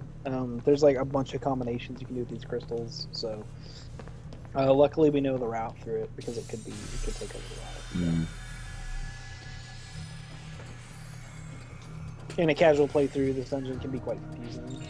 And it's got some sweet items in here as well, actually. Yeah, it has some very high-powered items. This is really the last dungeon that has like good equipment and things like that in it. Other than the final dungeon, which has a bunch. Excuse me. The Queen's Garden dungeon is more like a story progressor or a story filler than an actual like dungeon. You know. So there's a weapon in this room that I've just skipped already, which is for Karando. Yeah, there's a treasure chest coming up before he goes when he went across the bridge there. That had a weapon for Karando. That's like his second strongest weapon in the game. Is it called the Iwate? Wataguchi. Wataguchi. Wataguchi. What the hell? Dude, sometimes you just gotta roll with it, okay? Yeah, I get that. I understand. I do that all the time. You gotta roll with it. You gotta take your time. That was hot. Cheers, man.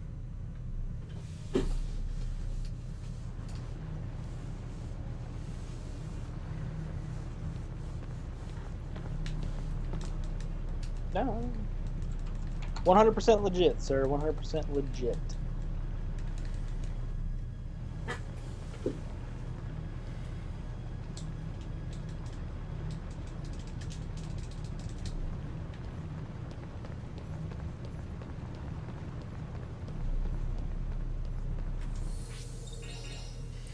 I'm just going to save here then and reset my PS2, and then I'm going to enter the room with beautiful man over there.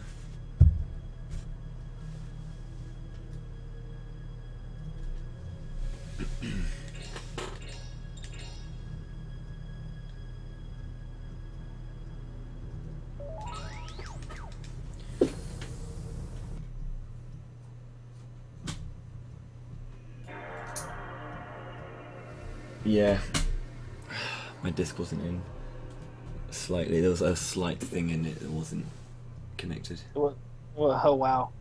It's amazing that it was running at all then. Yeah, I first noticed it when I was playing. Remember that one of the arms, one of the clips, you clip it and it goes. Yeah. One of them doesn't pop up, but Yeah. I pushed it in and I heard it click, but it only clicked halfway.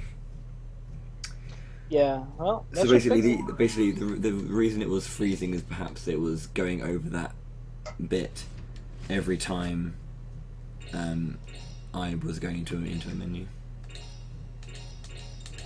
Yeah, I basically just pushed my disc down and felt the final click. Well, it should be good to go then that way. Right, well, So that's good. break time, so I'm going to make some tea. Back in a sec.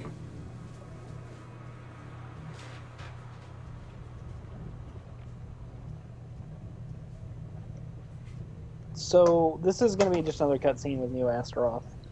And we're going to fight him, and we're going to just completely annihilate him with a fifth key. Because, again, he has long animations and does a lot of damage. So we just want to get through this fight as quickly as possible.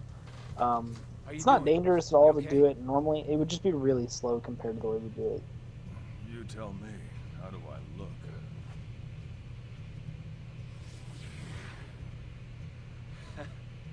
You're a tough cookie, all right.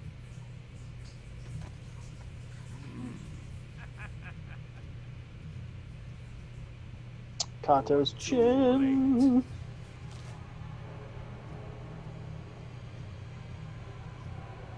Nikolai. That's no longer the Nikolai that you knew.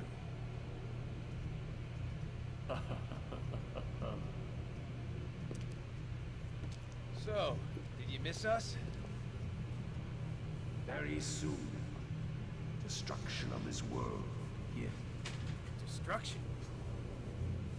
Yes. He does store all of his power on the chin. Destruction. The malice released in the world will soon destroy it. What are you going to do? Waste him. Be careful. All of the power His claws are poisoned with malice. There's no antidote for in the that. chin.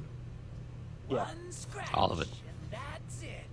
I mean, when he was back there in the shadows, I you can got see how it. the light just reflects off his chin. And nothing It else. cannot be avoided. Just look at that. My soul has been revived. The age of mankind is coming to an end. Joy, sadness, It's an desire, impressive. all It's of an it is impressive finished feat. now. I to say the will usher least. in a glorious new future. Before you do, can I ask a favor? What do you wish? You. Here it comes. Here comes the wish you burn. shut Get ready up. for the burn, everybody. It's You hot. know where. But shield your eyes. Sick burns. Shield your eyes, though. He, 'cause it need, might- he, it might- he doesn't need just a burn heal. He needs a full restore for that one.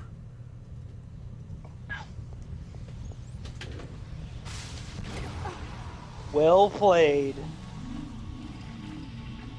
That was pretty savage. That was a pretty savage burn. So Yeah. it's like they need to get. They Third need to get degree, some mate. Alex Third Lewis, some- degree.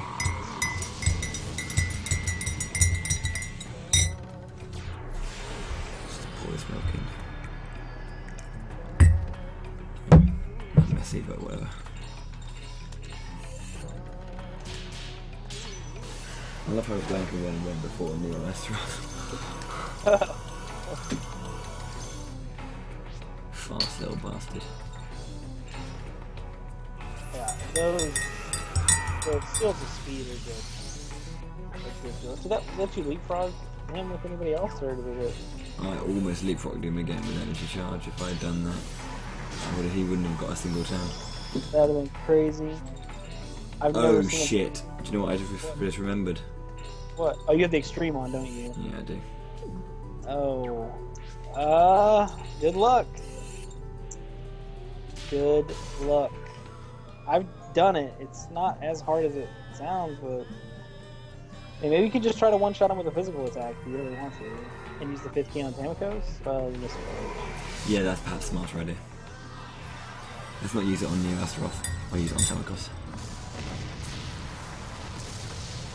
I mean, it's not going to be a big deal. Again, Astaroth's not really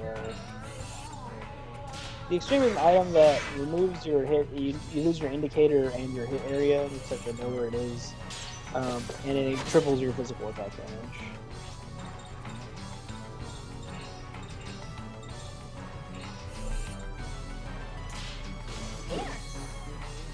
He's already half.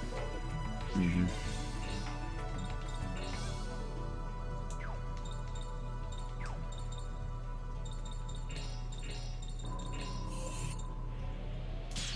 Shit, I just completely forgot about the extreme. It's because I had just turned on my Yeah. console and was eager to get my tea. It's not a big deal. Never give a Brit the option to get tea. It's true. I love this stuff. Which is delicious. So. That was 3k without rage as well. Yeah, Obviously he I is. screwed him. So like a shark. It's not a huge deal. It'll balance out with Thanatos, really.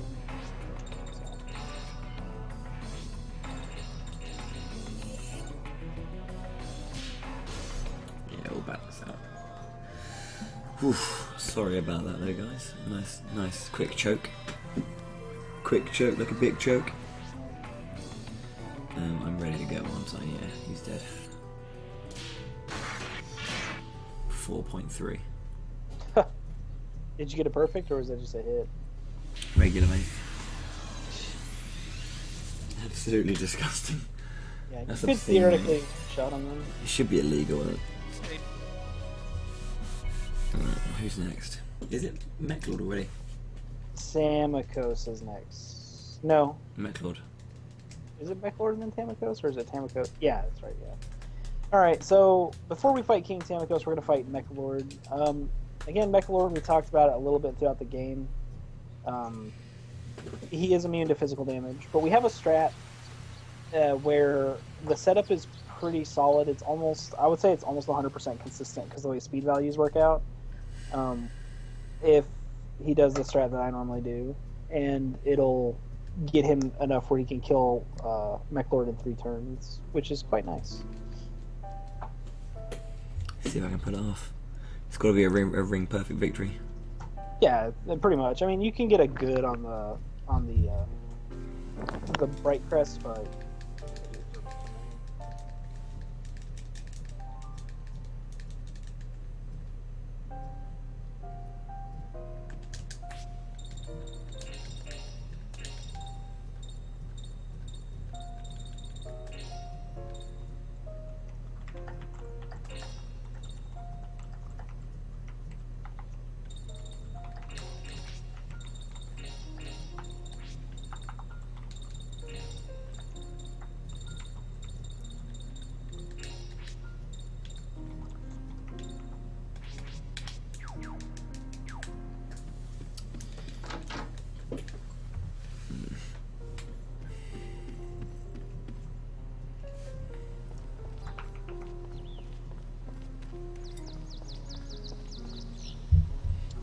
this is Shadow Hearts 2.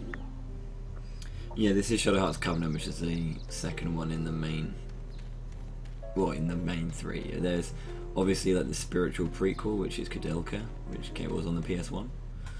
So you could say that the entire series involves that. Will be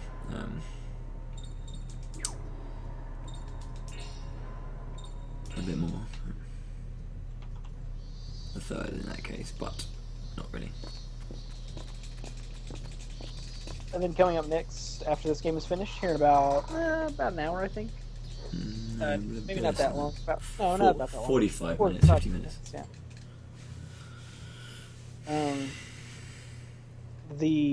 Will be Shadow Hearts from the New World by the LCC. Any percent. Okay, let's change my equipment around. You can keep the extreme one for now. Actually, no, I'll get you ready, set up for the because that'll be set up for Tamikos as well afterwards. Mind's Eye. Okay, you need to have the Warlock. Who has the Warlock earrings? I can't remember who we gave them to. I give them to Yuri. No, you can give them to Yuri or Blanca. Whichever one you want. Oh, fucking Yuri. Yeah, Yuri can have them. And then I entrance Yuri as well, or Blanca, whichever one's advantageous. Yeah. Studded belt, you don't need that. You need the priest's earrings, or the oracle earrings. Priests.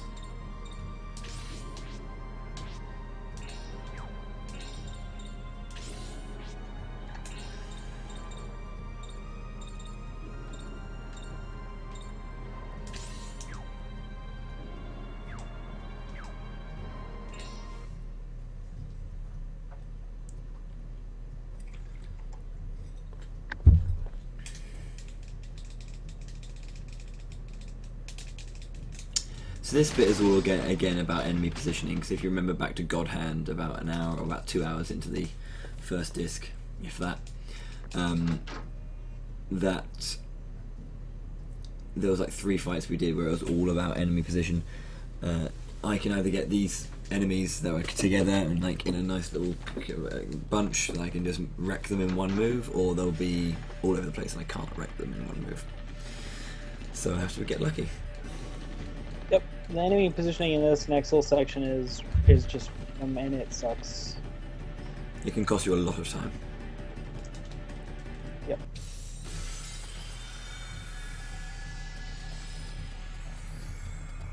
Starts off with 3 sets of 3, that's fine. Does Hail Breeze defeat them? No, it doesn't. I'm just gonna go to Bright Crest just to make sure. Just to make sure it's gonna do the job. I need to focus on the language though, just in case. I just noticed myself slipping again. Come on, Bowie.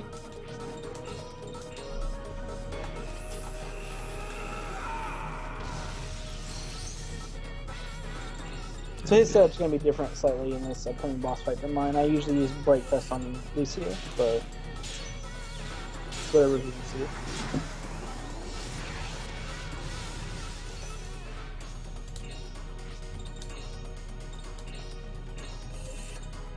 And Mechalord is water, so having fire fusion and stuff.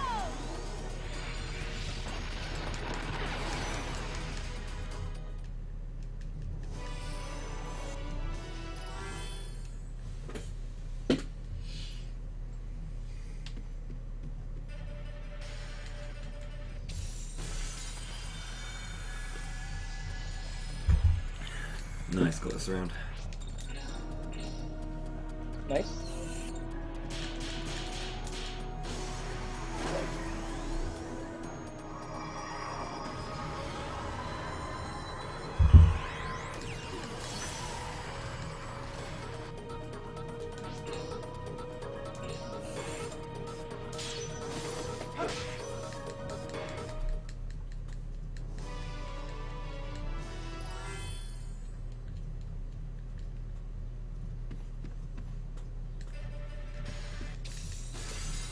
Three more to go. Didn't get this around, but how bad is that as a situation? Not great. Not great.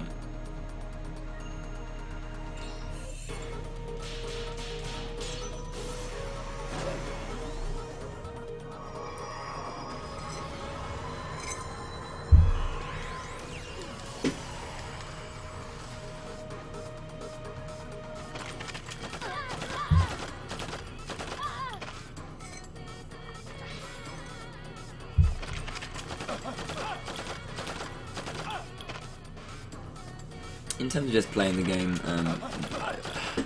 this is still my favourite in terms of gameplay, but the first is a much better narrative experience, so it's kind of, it depends on what I'm feeling for, really.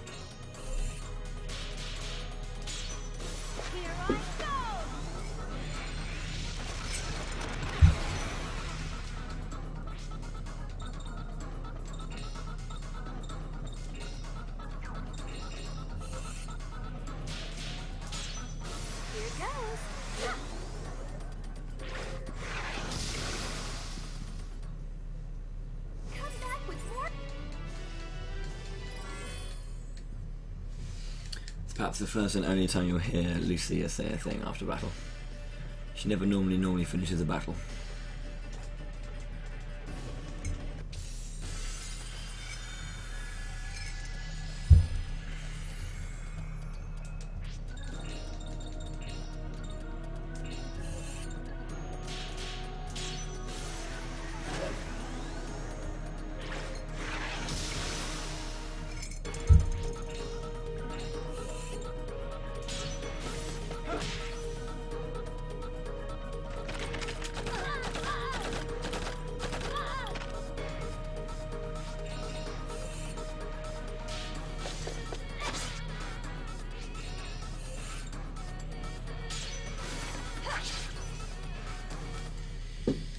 Whew.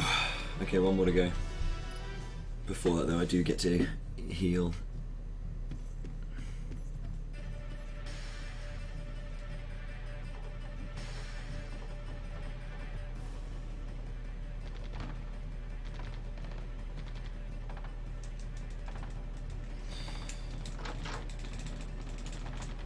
Almost there. What is it? 4 bosses left? This, Tamakos, Rage Fusion, and then Susanoo.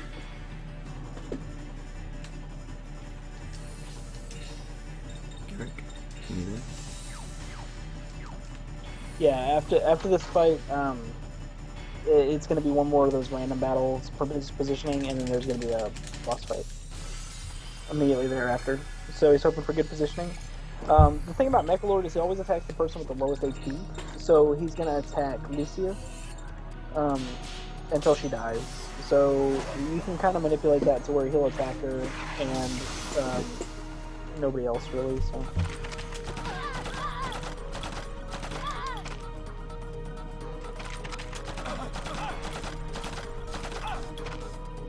And these guys were all fire, which is why he kind of prioritized using Hail Breeze, because it just destroys them. So.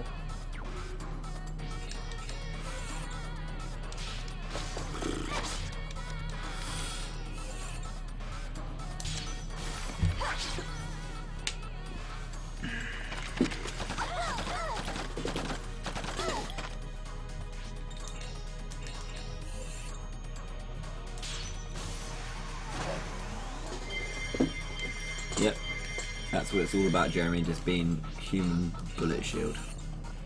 Yeah, that's life in a video game. Life in life. Excuse me.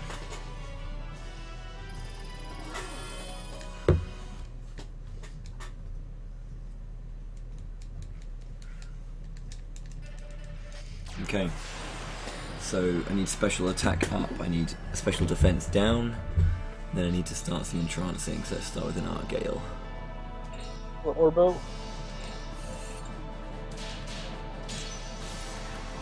Hello Orbo, how are you, sir? Welcome to the stream. To RPG Limit Break, who are kindly hosting the Shadow Hearts community today, doing a relay showcasing the whole series of Shadow Hearts 1, Shadow Hearts Covenant, and Shadow Hearts from the New World. And coming up next, shortly, we're going to be doing Shadow Hearts from the New World by the LCC. Mm-hmm. It's true, you know. It's true. It's true. And again, the reason we're using magic is because this boss is immune to physical damage, which is true.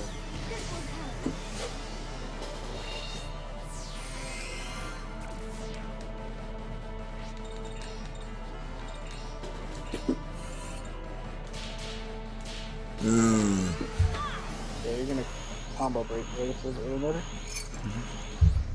When I get over, just want to get all of my buffs out.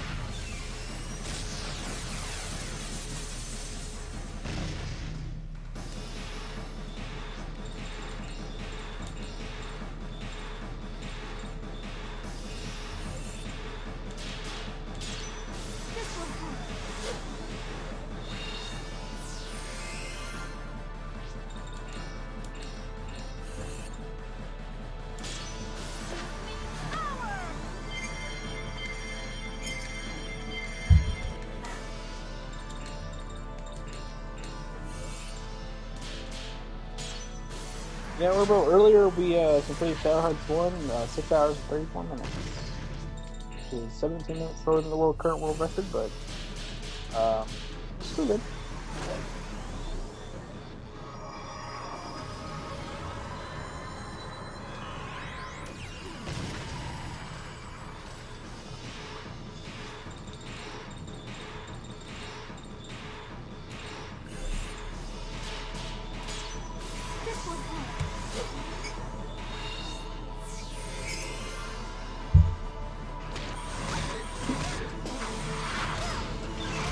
Yeah, this is the one boss who can't rage, entrance, or rage, enemy charge, and pull out really quickly.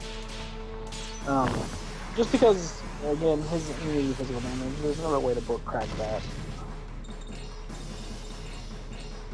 And as I said, he's going to continue to attack Lucia and both of them. If people are in the way when he uses fire facility. Or Lucia's going to die and someone else will have the lowest HP.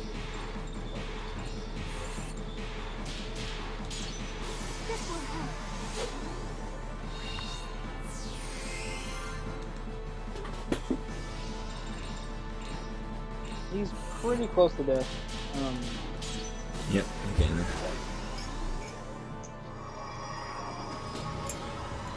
I got the perfect bright crest. Oh, did you? Minus he's 43%. dead.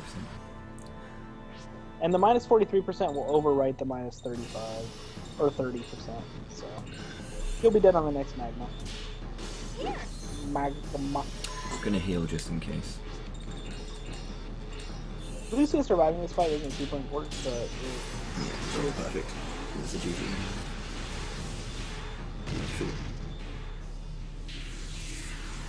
This fight speaks to me. The reason being is when you see is that the strats are very different for Shadow Hearts from the New World. Physical doesn't take as much of a front row seat. Unfortunately, in Shadow Hearts from the New World, energy charge is not available until quite a distance into the game, and on top of that, it's only usable by a specific character, and unfortunately, well, not unfortunately, it's just not feasible to use. I don't want to ruin the experience for everybody. Because I'm a good person. Nice of you, sir. Nice of you. Yeah, straight it is. Don't you forget it. Don't you forget it. So, real quick recap. Today, starting at 1, we started at 1 p.m. Eastern Standard Time, and we've been going. We've done Shadow Hearts 1. 6 hours, 34 minutes. I did Shadow Hearts 1. Bowie is in the home stretch. We're pretty much about done. We have 2 more dungeons. We have the story dungeon, and we have the final dungeon. And then next will be LCC doing Shadow Hearts from the world. And 2 and 3 do use the same engine, and then 1 had its own proprietary engine that came out. I don't know what it was. So yeah.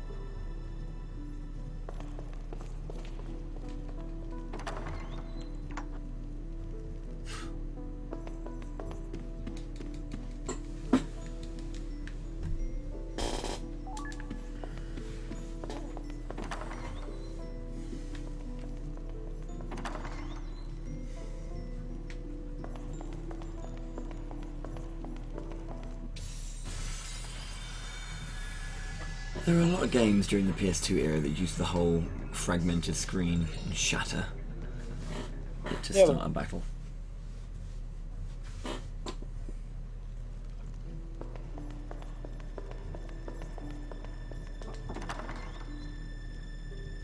We're very close to Baby Rage. It's the boss in this level.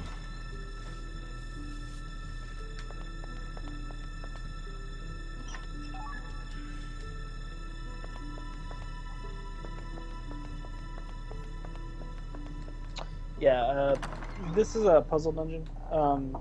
Did you go get the... Oh, yeah. Sorry, I missed that. Yeah, unfortunately, the 3 people in the Shadow Hearts community do not run Kudelka. And also, it is a Shadow Hearts relay, not a Kudelka and Shadow Hearts relay.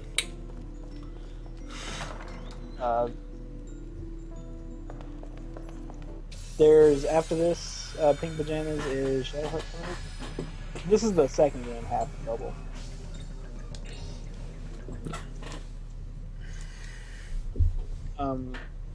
Unfortunately, no one who plays Kudelka or speedruns Kudelka approached us and asked if they wanted part of the relay. And I don't think any of us felt the need to just, like, impose upon them. It was already going to be a long relay, and try to make it longer and try to figure that stuff out was outside of our scope this time. Maybe someday.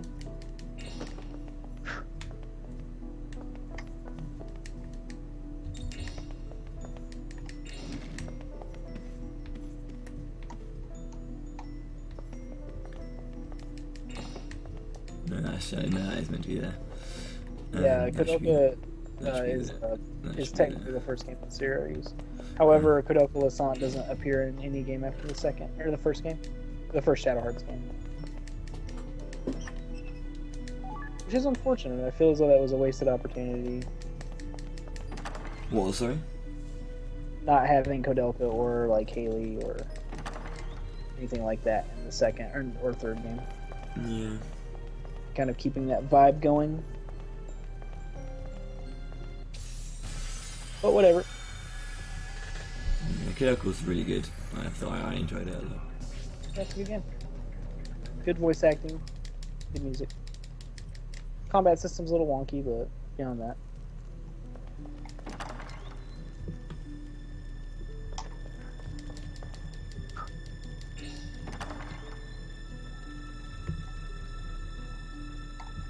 Yeah, there are people who speedrun Kudelka. Curious, feel free to visit the speedrun.com page for the series, and it has them listed there. And the VODs, as well as their Twitch channels.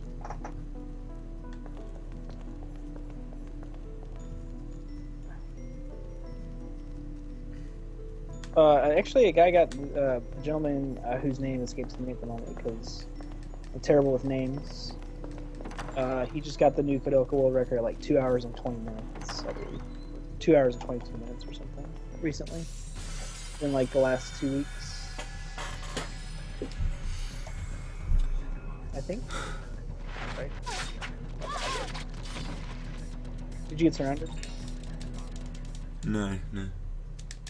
The enemies in here can be problematic if they surround you because they can do petrify, but it's generally not an issue at this point. Usually Yuri and Blanca are so fast that as long as you don't get surrounded, they're gonna immediately. Or if you're just me, you'll get surrounded anyway. Couldn't get away.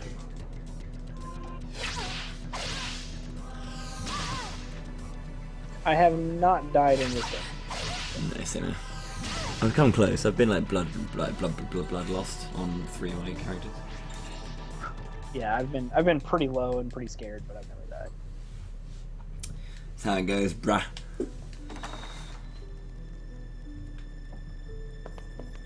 Yeah.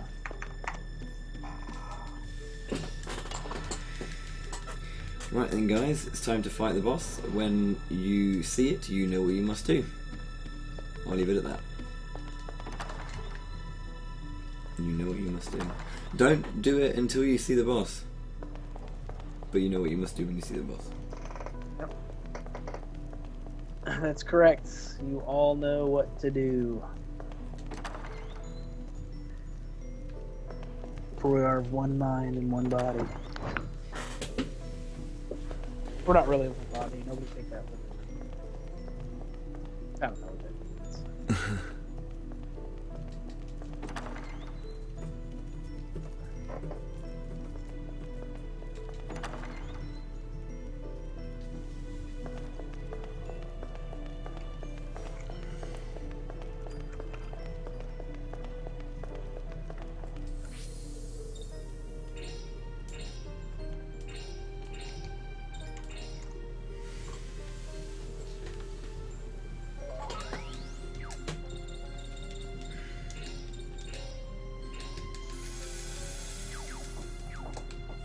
Okay, so there was a little puzzle in this dungeon where you have to like rearrange a room to be accurate to match the room across the way, which we just know. Oh, excuse me, the possibilities because it's random what the possibilities can be.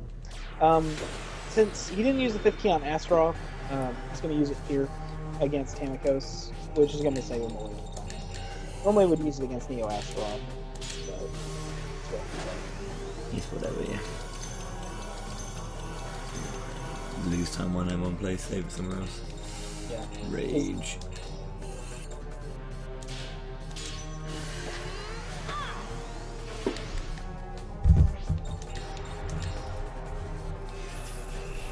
You guys know what to do. Well, I hope no one's done it yet.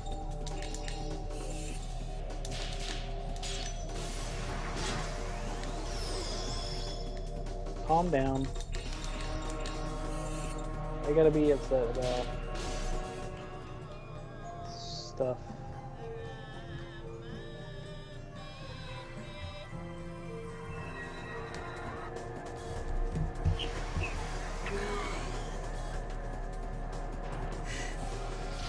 Classic pink pajamas coming through.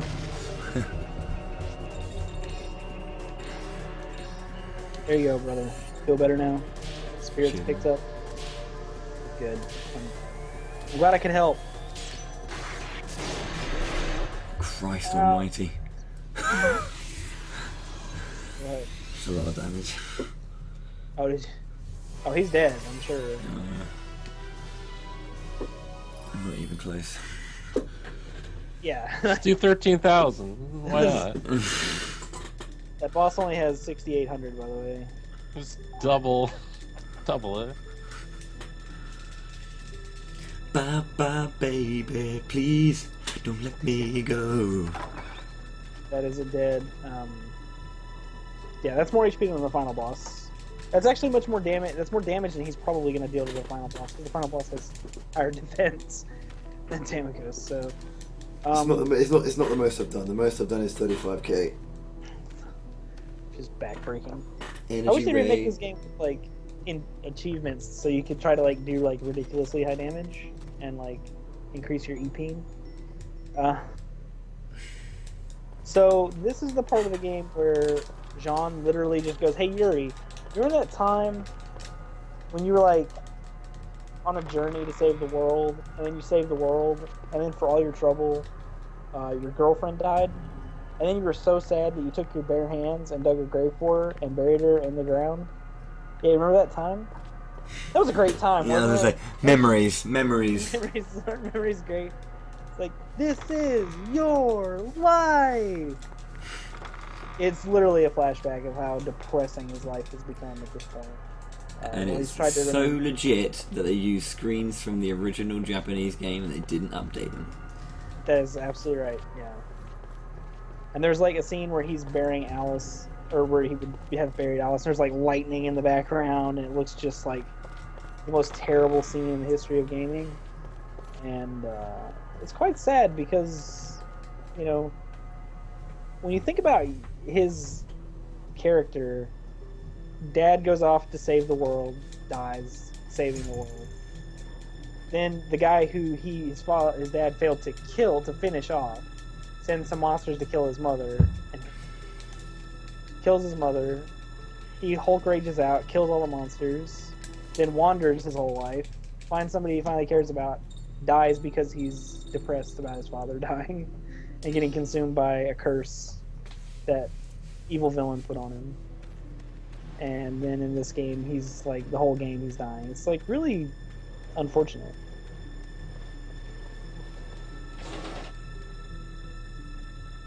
Your thumb. Well, the main character in part 3 is a hotshot kid detective from New York. So take that. Boom! With a Brazilian ninja? No, he's American technically. He just learned the art of Brazilian ninjutsu. Alright.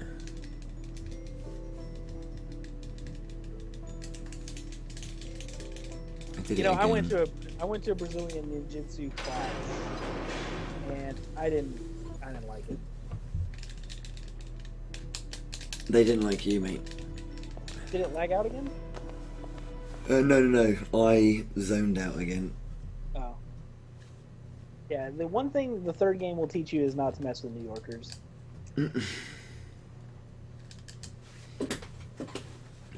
So I'm skipping some serious plot points here. Basically, Yuri cries. Because he uses the emigre manuscript to try and bring Alice back to life, and uses the moonstone to try and like bring her soul back as well. And it all goes Pete Tong, and the physical body of Alice that was left was starting to fade and break away, and he was all and she was all and he was all That's literally how it happens. Those are the noises they make. It's very sad. It is very sad. and after she was like ah. Yeah. And Don't then mess with New Yorkers. New Yorkers, yeah.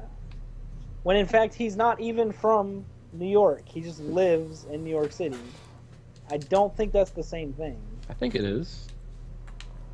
I disagree.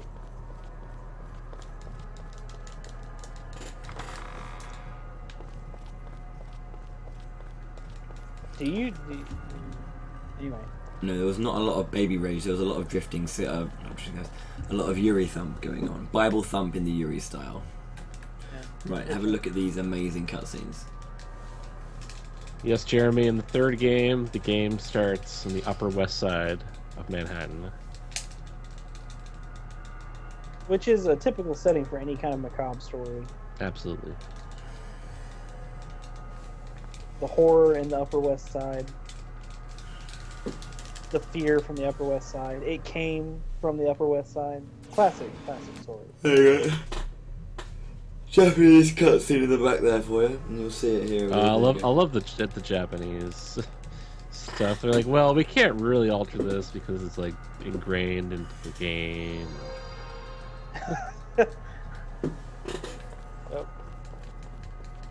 There's Yuri burying his girlfriend with an old man looking over him. Oh, Yuri, she was a nice piece of ass, wasn't she? What, old man? What? He's like, I hope you sealed the deal before she died. Whoa. He's like, dude, come on, really? Like, seriously, aren't you like her uncle? He's like, Yes. yes. I just don't know. There's no follow-ups. That's pretty much it. Cool, Inugami Village, let's go. Right, now I just need to go and talk to Karando's mum. Has got it going on. Yeah, she's going to be kind enough to give us some more information about what's going on. About the Suka Stone platform. Be like, if he resets time, everyone will... Something bad might happen. Everyone will die. Time compression. Yeah. Ultimisha shows up and she's like, hey, what's going on, guys? Came for the punch. Now, it's never really explained why what Kato is trying to do is a bad thing. It just is assumed it's a bad thing because, you know, there were some reports of some chinning that was happening and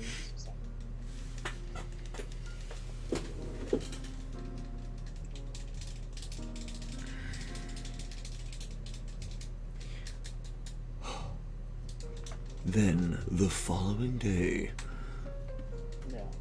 I think the explanation is that if he goes back in time and alters the past, the present, which totally sucks ass, by the way, Malice has been released into the world, everybody's dead, it's just bad, that all that stuff might not happen, and then this future would cease to exist, and then everybody in this future would cease to exist, and it's like, I think at this point, it'd probably be okay to reset the last, 2 years of everything happening.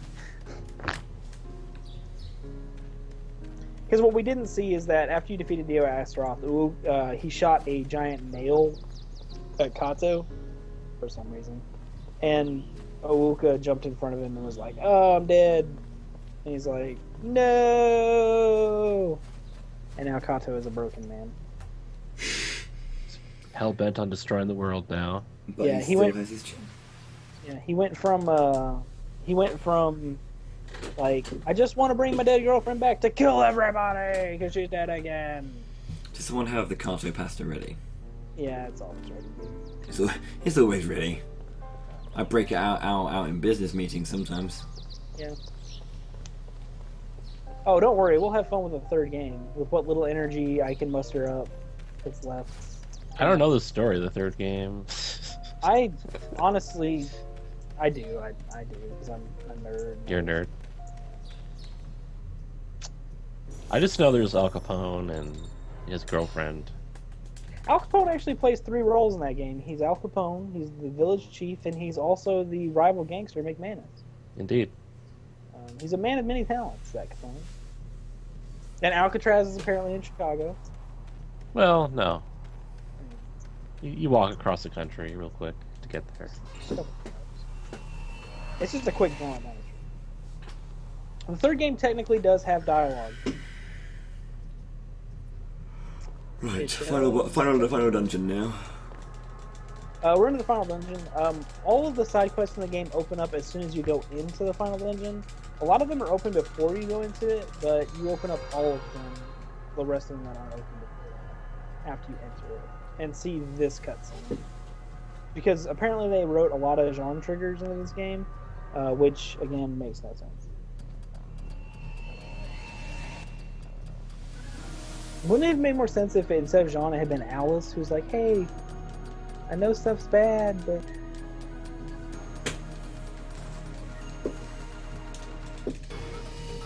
Would have made more sense. But when has this game made sense? A thing where you don't see her at all until, towards the end. It's like, oh my god, it's Alice. Instead, though, we just get this dumb little girl, which is kind of lame. My real problem with the Jean character is that character has no value to me as a player. Because the first time you meet her is when you find out that she's dead. and you're supposed to feel sad because she's a child and she's dead. And I guess I'm a heartless person because I don't connect with that idea. You know what I mean? Like, you just can't take like a ghost child doesn't just make me feel like sympathy for it. You know what I mean? I have to, especially if you're trying to make understand. important situations. I've got to equip my Leo's bears just in case. That could be a problem. But actually, Blanco is probably fast enough to escape from most of these battles.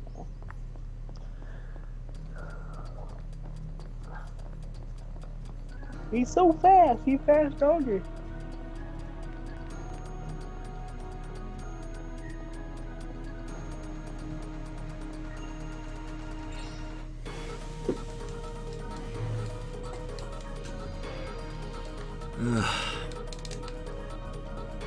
This is it. The home stretch. I know, I'm almost there now.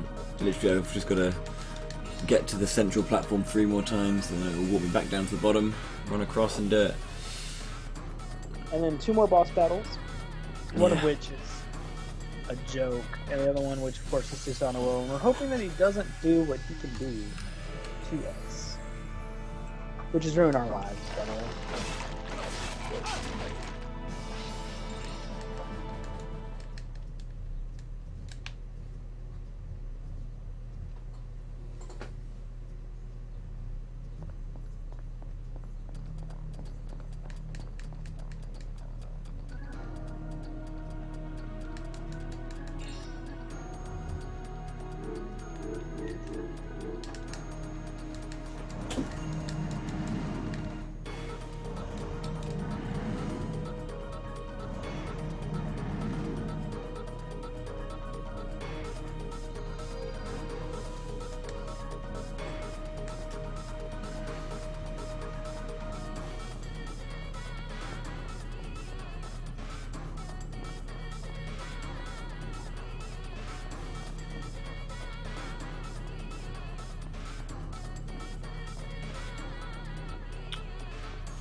Ah, surround, lovely.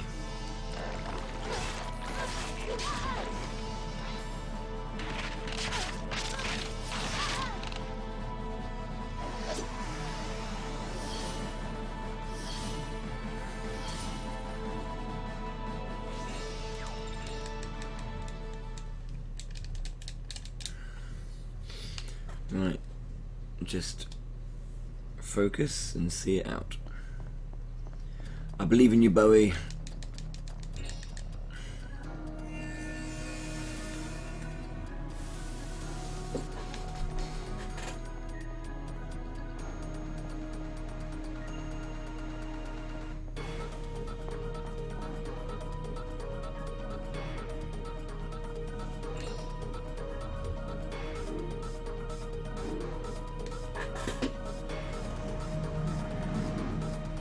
I believe in you too.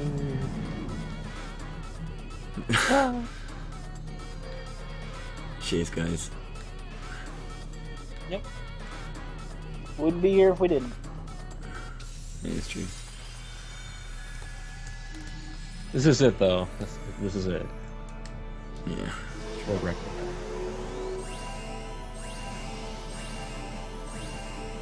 With many tri-aces and a reset in the middle.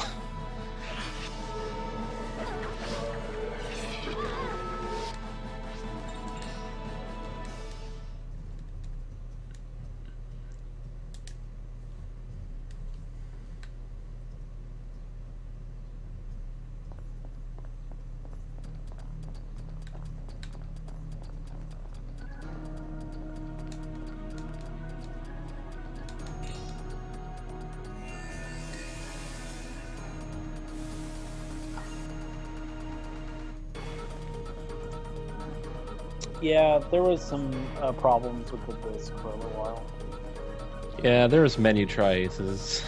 Multiple many tri-aces. Probably like anywhere from 5 to 10 of them.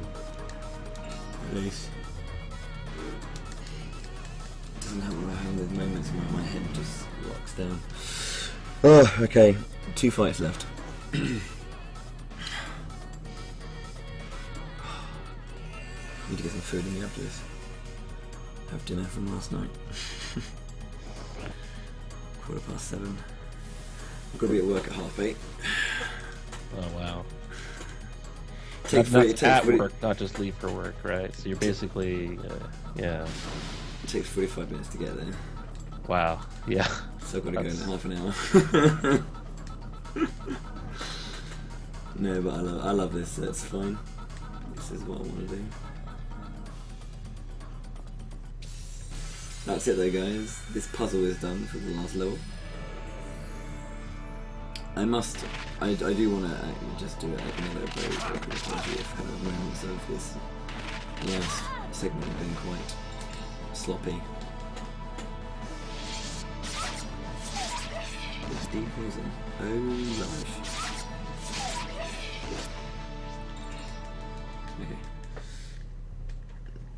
Okay. Because I have been up for about, 24 hours now.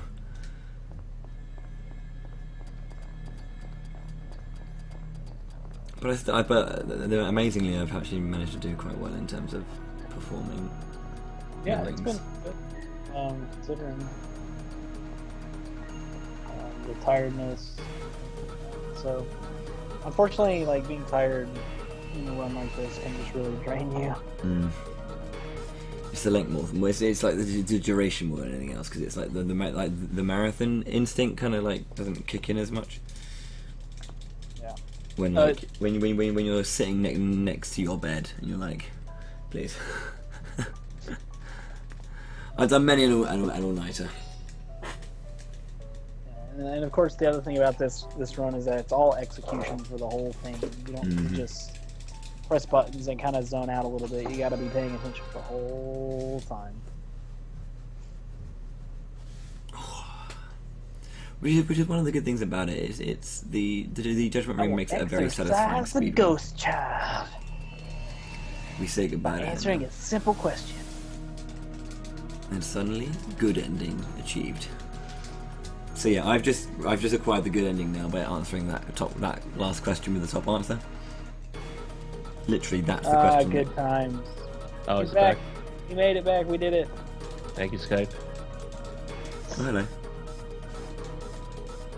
I didn't even realise you disappeared again. I can't see that it's cutting out. Goodbye, ghost child. Yeah, you can't just mash a button and be like, oh, we know we need to attack here or whatever. I mean, not most of the Final Fantasies are a lot of execution based as well, like knowing what to do in the battles, things like that, and doing them in a timely manner. But it's a little bit different when you have to do a timing mini game for 6.5 hours.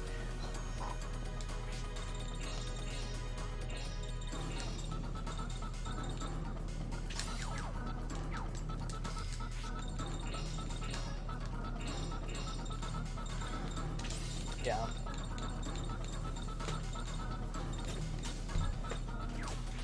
It's time What's this? to get Extreme! extreme.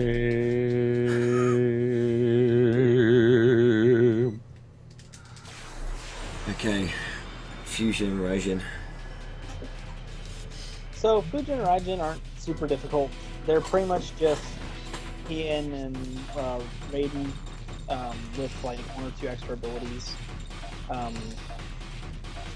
They still do anti-armor bomb, they still physically attack, they don't really do anything really spectacular. Their first turn is always to defend and then to combo and defend, so now they're not going to be able to be critically hit and they're not going to be able to take a ton of damage. So what we try to do with this is he just defends, and then that way whoever they attack is going to combo break. And also they can't be affected by the special defense down from Ian, and then he's going to just RKO and act like it's a regular battle. I usually just try to kill whichever one I decide to kill. It's not really a big deal to kill either of them in a specific order. You just brutally murder them. Just like every other boss. Here's the threat. Just say that, there's no difference in anything else I'm doing. I'm just defending 3 times first. Yeah. You energy charge, And then follow up that with a rage. And then rub some oils into the Yeah. body. Lucia walks up and just Time like to oil up. massages Yuri's glutes, and he just destroys the boss. Perfect. Per- Oh! That's disgusting. You can always tell when somebody like one-shots a boss because it like perks them up immediately. You know what I mean? Fujin's probably about to turn into mush. And goodbye. These bosses have 3,800 HP, by the way, just so everybody knows. 3,800 HP, and he just did 6,000 damage. Oh, man. Oh, I love it. Yeah, that'll get it done. That'll get it done. And so, massaging If this there's glute- anything that redneck comedy has taught us, it's get her done. Yes. So, and again, his turn order is going to work out perfectly. He's going to defend probably or something with Blanca, and then he's going to use oil again, and then he's going to physically attack. And whether or not he gets a perfect or not is irrelevant. As long as he hits and Yuri connects, the boss is going to die. Morocco. Again, they only have 3,800 HP. They're supposed to be the equivalent of a like difficult boss. So you saw right there, he did 500 damage over his HP just with just a good hit. So that's the power of the extreme. That's a boss. And you get the physical attack down, or physical defense down, and special defense down for magics. So now we're going to come into Susanoo. He's going to save before we fight him. He's going to put pocket watches on everybody. Those pocket watches will prevent the status effects to his judgment ring, so that way he can use his judgment ring. The turns are going to be exactly what we have done for the entire game, is to do energy charge, buff Yuri, and then he's going to use a 5th key, and this boss is going to die a horrible, horrible, painful death. Unfortunately, this cutscene coming up is unskippable as well. Kato has that power. It's passed to him from Astaroth, and there can only be one with that power. But we'll make sure everything's good to go. And Yep, here we go. This is not up to me. This fight. It is. I have to execute it, but I have to be given the chance. And he has to get a perfect energy charge or perfect rage. Can I you think see you just have to it? get one of the other. Plus the The critical other hit side of roll time. is possible to turn push. There are about 7 abilities that Susanoo can do. I think 7. Is it? No. What was that? I think he has. Is it 4? Let's go. Voltron, Final Revelation. Well, first of all, he can shoot one of 4 howls. Yeah, he has like 4 or 5 ways. Silver, that he can- Azure, black, and the green one. But he will generally shoot those at Blanca, who's going to go first for your party. He usually attacks whoever goes first for your party. At least that's been my experience lately. I don't know if he's going to be a friend or be a foe. This is, anyway, be quiet and let him finish this.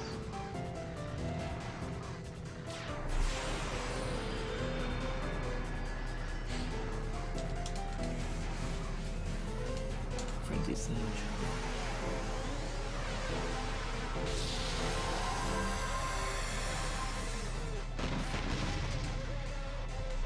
Final Revelation. Right, rip. Wow, he frenzied surge in the Final Revelation. Yeah. So I'm dead. I'm dead.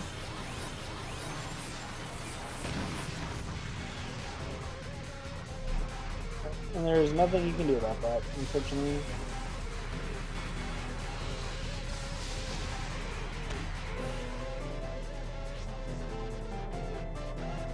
Oh no, you're not. You're not dead yet. Oh, you might be. Yuri's dead. That's the thing I can do. Well, you can res him. He's still gonna get his turn in the same order. He should. And you gotta hope that the Yaksa or the sword attacks someone other than. Has to attack Blanca, because Blanca's just got his go. Karen. Go for it. I'll give it a go.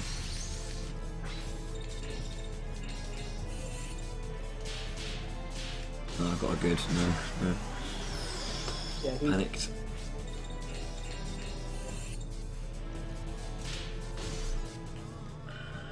The final revelation was, I mean, he could have used one of 5 attacks and he used that one. yeah. I would have done that if I didn't. He needed the perfect energy charge. This is only do about 6,600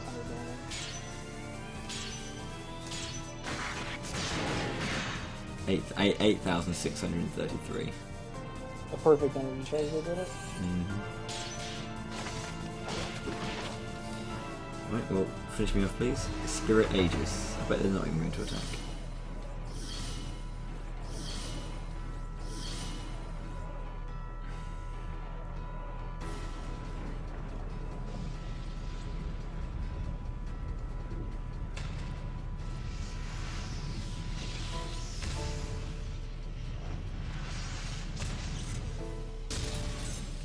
Oh, he turned into Voltron.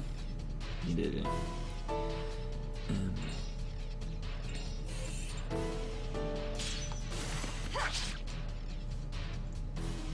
I'm just going to reset. It's going to be quicker.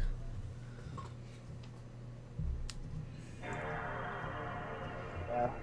Once that happens, once he hits in that phase, there's just nothing he can do. Yep. I shouldn't. If I hadn't screwed up the energy charge.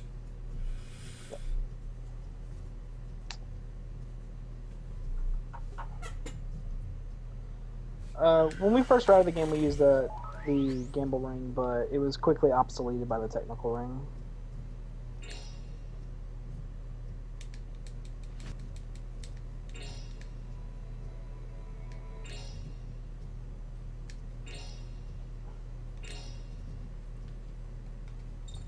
Unfortunately, he can just decide to do that, and there's nothing he can do. If he'd attacked Blanca, he could have gotten the rage off, which would have been able to do it, but...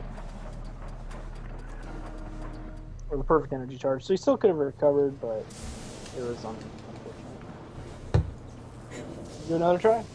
Yeah. Why would I not? Can you see it? The other side Gotta of make sure I time. complete this level, this game. Yeah. Can't not.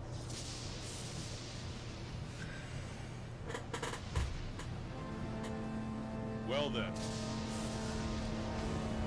Let's go. Let's go. Let's go. Dumbest final boss ever. It's a bit silly.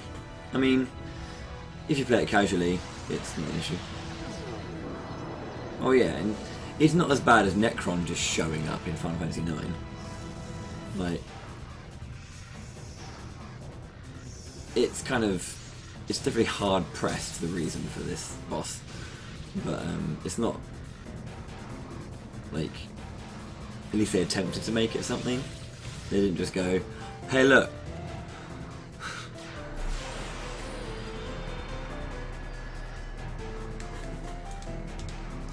Frenzied Surge, Silver Howl, there we go, Silver Howl onto probably Blanket. Oh, wonderful.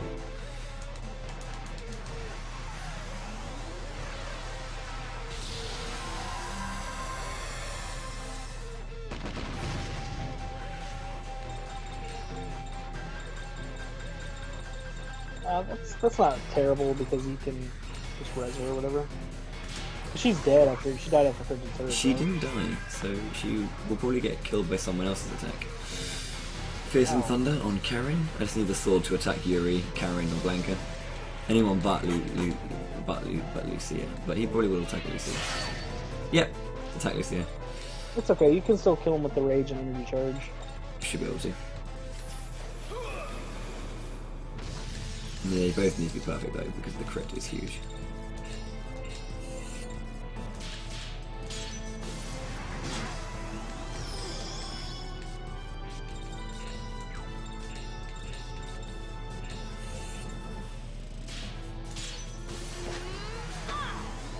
Got to get as many strikes as I can in the actual item usage as well.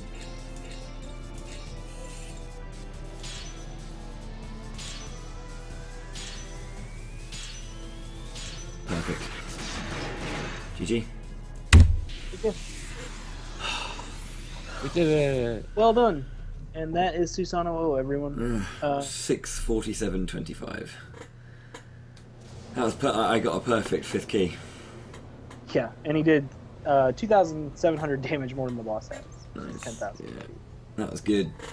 Or 2,200. So he's got 10,500. Alright, ladies and gentlemen, boys and girls, children of all ages. Thank That you was a very good- much. Well recovered. Only Yeah, had to reset. cheers.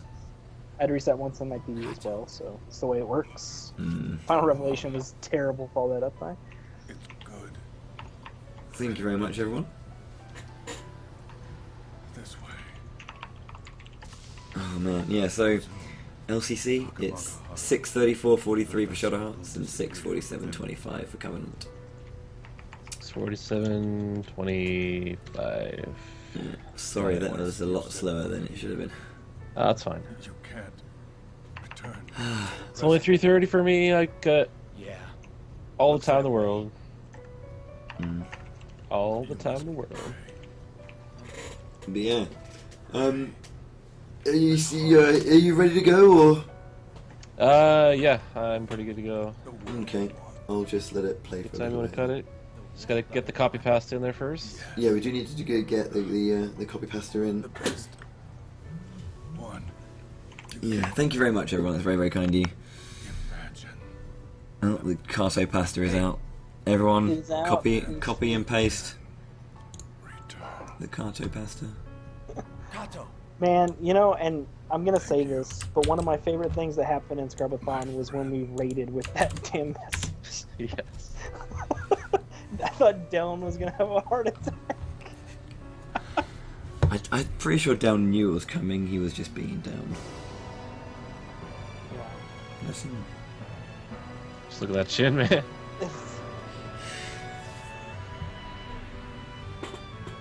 God. Classic. Yuri. So, It's amazing. So yeah, That's, everyone, thank you very much. I mean, we've had consistently around 200 mark, and we got above, and we've been around that. But yeah, thank you so much. Yeah. For a game as obscure as Shadow Hearts, well, it's not really obscure, but it's definitely not super popular these days. I can tell you that for sure. But hey, it's good. So I will cut the stream here because it is a relay, so we've got to be as fast as possible. LCC, you ready? I'm ready. Excellent. Well, LCC will be back, so don't go anywhere. Stick around, and we'll have the final part of the trilogy and the conclusion of our relay. Cheers, guys. Trilogy enter. Stay classy.